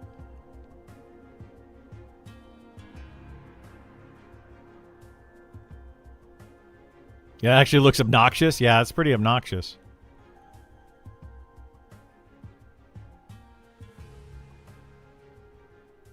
I did a lot of pulling on my enchanter and got boloed a lot. It's super spooky when you're squishy. Yeah, like, I feel like that needs to not happen. Like, I feel like if it's not targeting you, or I don't know. I mean, I get why it does that, and it makes sense, but it is kind of annoying. Yeah, that's super annoying. I'm wondering if, like... I mean, their idea is that the mob shouldn't have to target you to, like, quickly turn to throw a bolo to snare you. Add a casting time to bolos. I mean, maybe. I get what they're trying to do, but it does feel weird if you're trying to pull for a group. Like,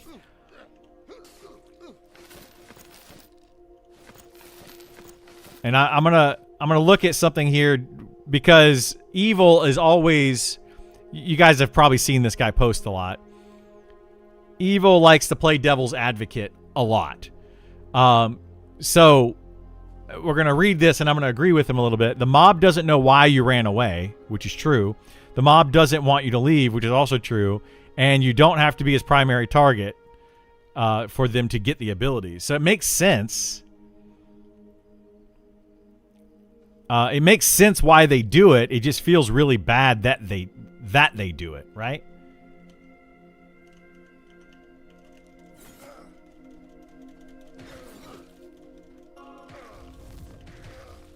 So yeah, I don't know how I feel about that one. That's a tough one for sure. I'm struggling with its abundance of DPS. Of what's abundance of DPS? The mob? Yeah, I don't know how I feel about that one. It's definitely annoying, and they probably shouldn't have that in the game. But it makes sense thematically, right? You're on its threat list. You run away. They try to bolo you to stop you from running away from them.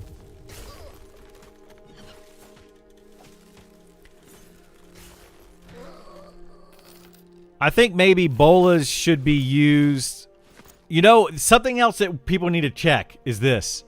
What if the mob starts to run away and you don't chase it? Does it then bolo you? because you're still on the threat list. Now you're X meters away from the mob. Does it like turn around and bola you? I would like to know that one.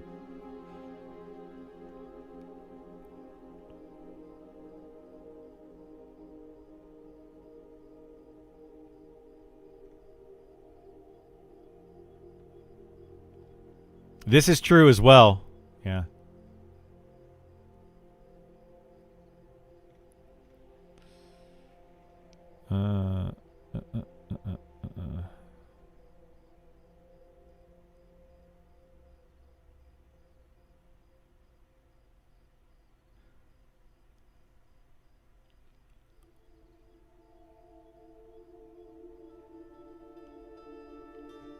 Yeah, I don't know. That's a tough one. I like the bola interaction because it kind of helps negate people kiting a lot. You know, snare kiting and all that. It definitely helps with that. And it makes the game more group friendly. But yeah, a puller should be able to run away and go pull some more mobs.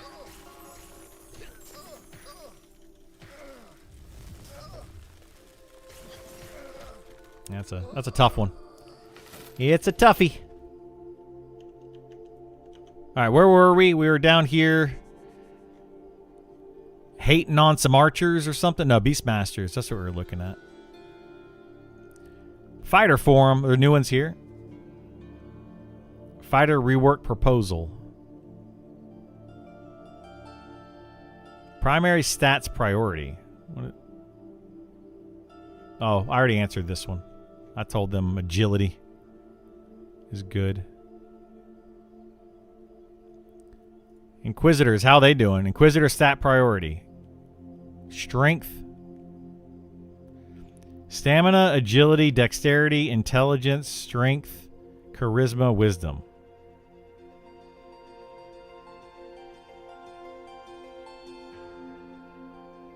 Oh.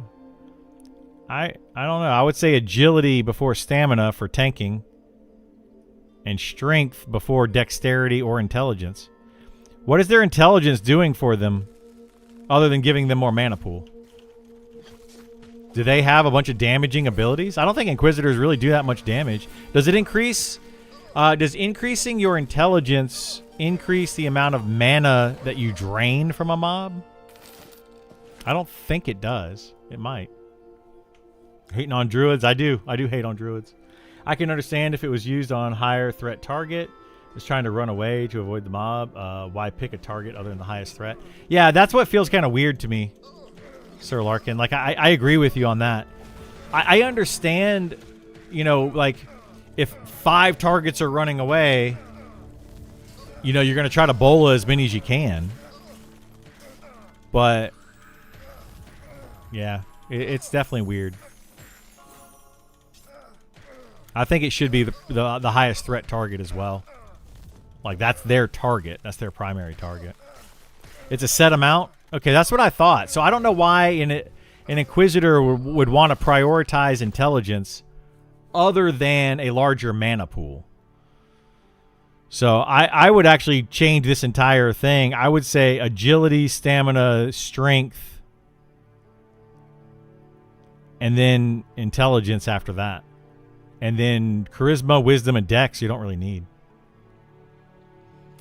People are thinking stamina is priority for tanks, but it's mostly useless. If mob does 3 to 4 shot you, having more HP doesn't mean you tank better. You'll get the same heals. Yeah, well, stamina's good for tanks, but yeah, it's not, right now it's not the priority. I would say agility is the priority. Because you want to avoid taking damage as much as possible. Now, when they fix the armor class so that your armor class actually reduces all of the damage properly, stamina might become more widely used. But 1 point of stamina is 10 health. That's it. Only 10 health. It's not much.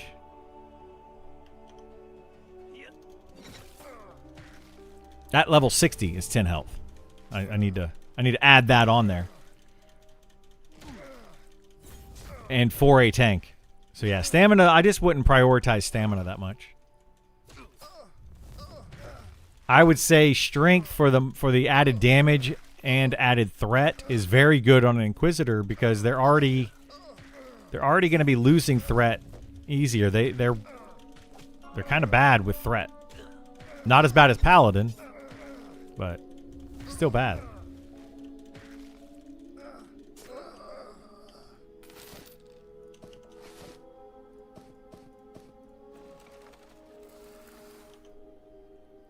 So, yeah, I don't know. Charisma affects charm, duration, resist. Not something we really need to worry about. Correct. That's why, like, I don't understand. Well, I guess they're saying charisma and wisdom are the worst, which I would agree with.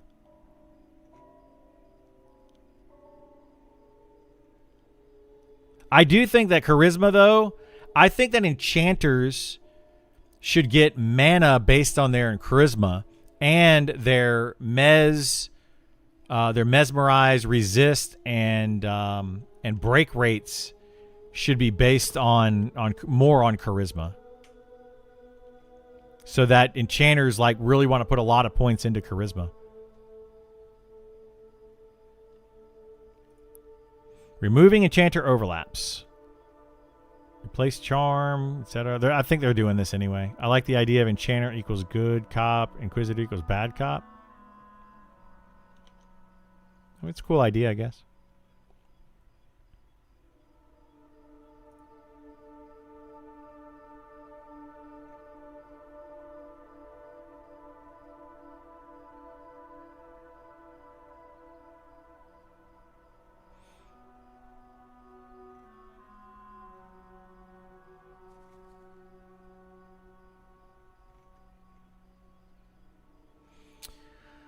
What are people saying about the monk? Any gear advice on lobby level monk? Yeah, lots of gear. High level monk, is there ever a point you don't dual wield maces, stabs, or claws?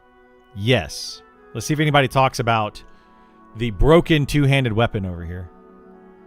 I carry around a strong festival smith or similar. Swap out. Have damage shield buffs. That's exactly what I was going to say right there. If they have a damage shield, you want to use like a slower two-handed weapon.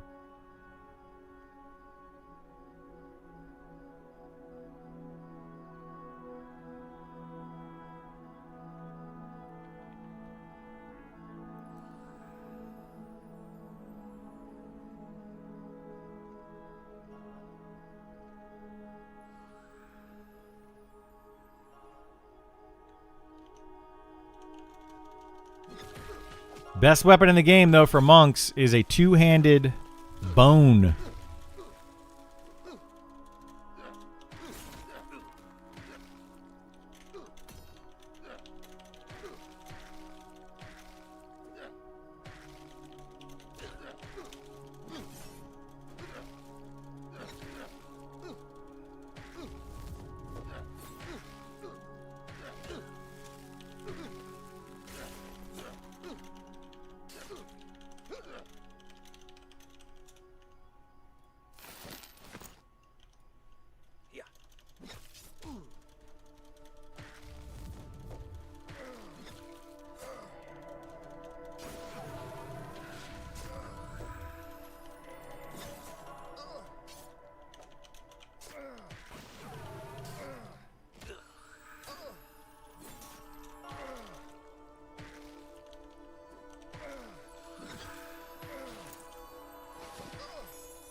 Oh my goodness. It's after 4 o'clock.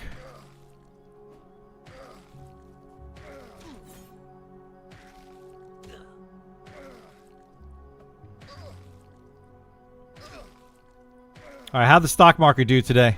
We started watching it in the beginning of the day. Let's see how it ended.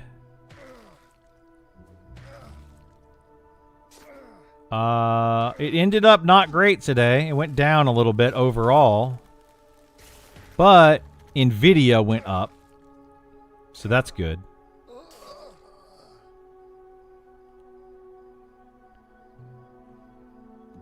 Yeah, Nvidia went up 2 1/3. I'll take it. That's a good day.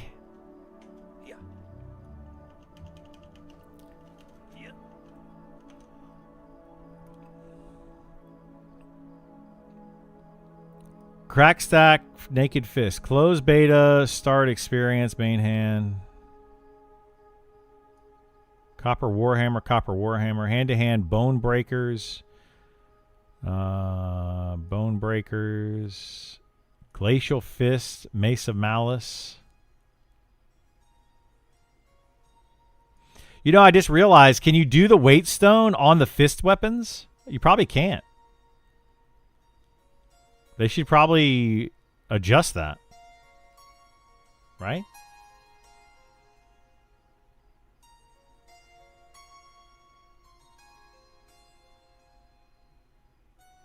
Hey, there it is. For those interested, Hadier's Fist, the same ratio as Savage Club at 54. Not sure if Hadier's Fist will scale up. There's Sorrow by 60. Yeah, this is the weapon I'm talking about right here. No, it's not. Savage Club is different. Yeah, there's Mother's Sorrow is the life proc. This is the one-handed version. There's another oh, somebody made a spreadsheet. Wow. Stirring stick, yeah.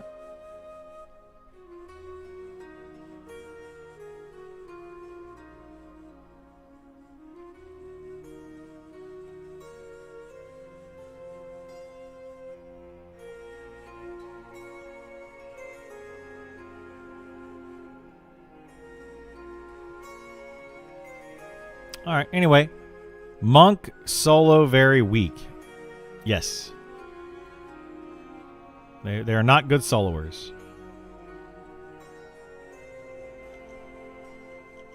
In fact, they're bad soloers. Well, if you're not cheesing, if you're not doing the fire proc flop cheese.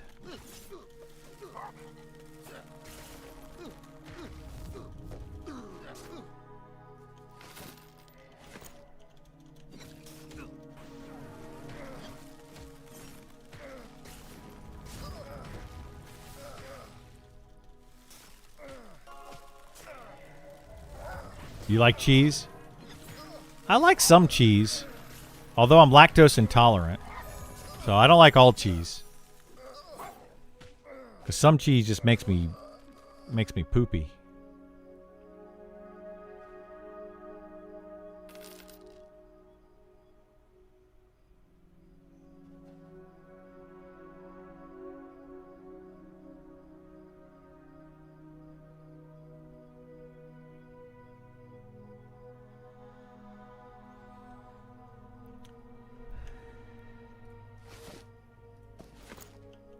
Where'd everybody go? We lost Kaz and Burl? My goodness.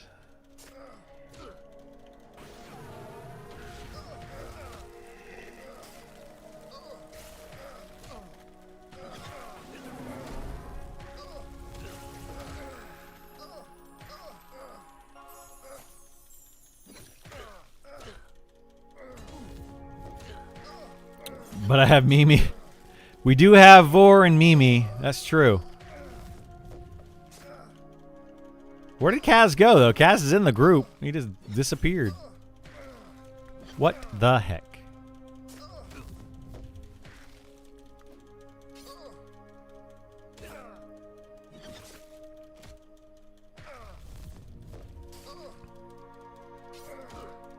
I don't like the way that was phrased. Yeah, we just got Vor and Mimi over here. It's like I'm babysitting. Those two yahoos.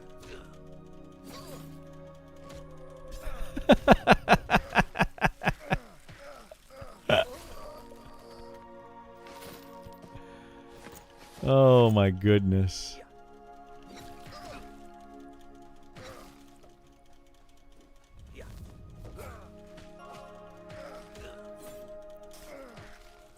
Man, I really don't want to be here again tomorrow. Looks like we're going to be doing this again tomorrow, though, because we're not getting the vest. Ah.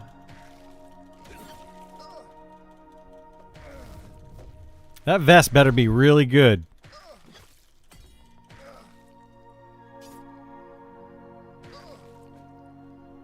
Who's the vest for? For Isar. Or his monk. I don't need babysit. Maybe ask for handouts, but don't need babysit.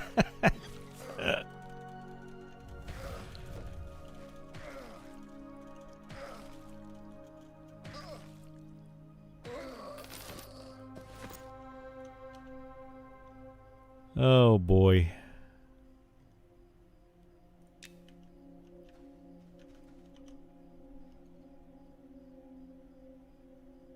Monk only rusty knuckles. That sounds weird. Give you a set of rusty knuckles. Sounds like some sort of boxing term. Speaking of which, do you have? I don't have anything. If anything, Isar has it. What he gives me, I instantly get rid of. Please give us flying kick. Yeah. Still need a shard glass for your rogue and bracers for your necro from that guy. The bracers we've seen several of. The dagger we've seen one now. Just one in like 18 hours of camping this. And the vest we haven't seen at all.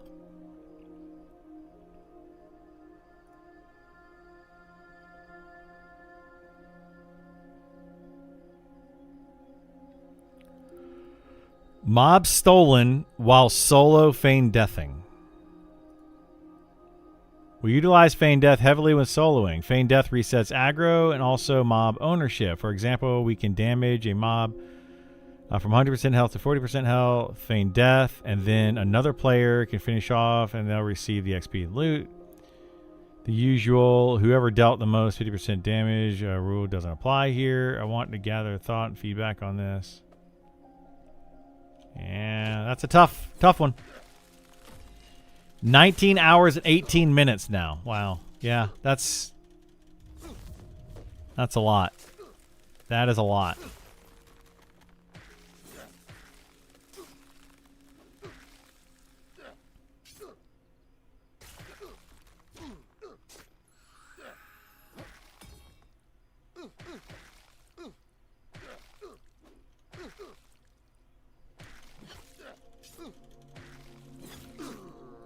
What do you guys think about mobs running at like 10% health rather than 20% health? I feel like when they run at 10% health, they're already so low on health, they're automatically snared. So they don't run very fast to go get help.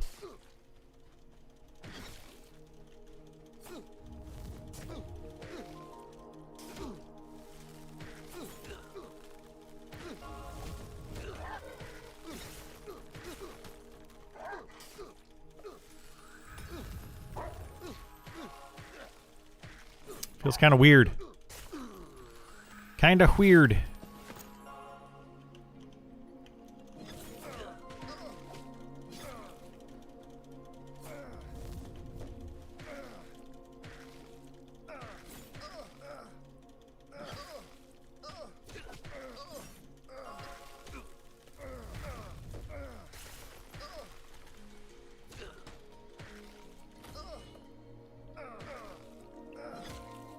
Female human monks.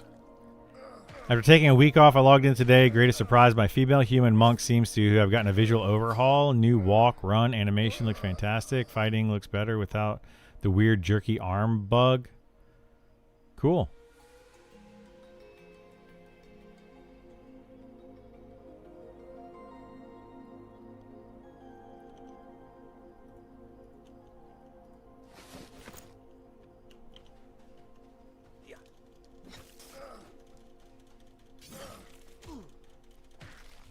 Well,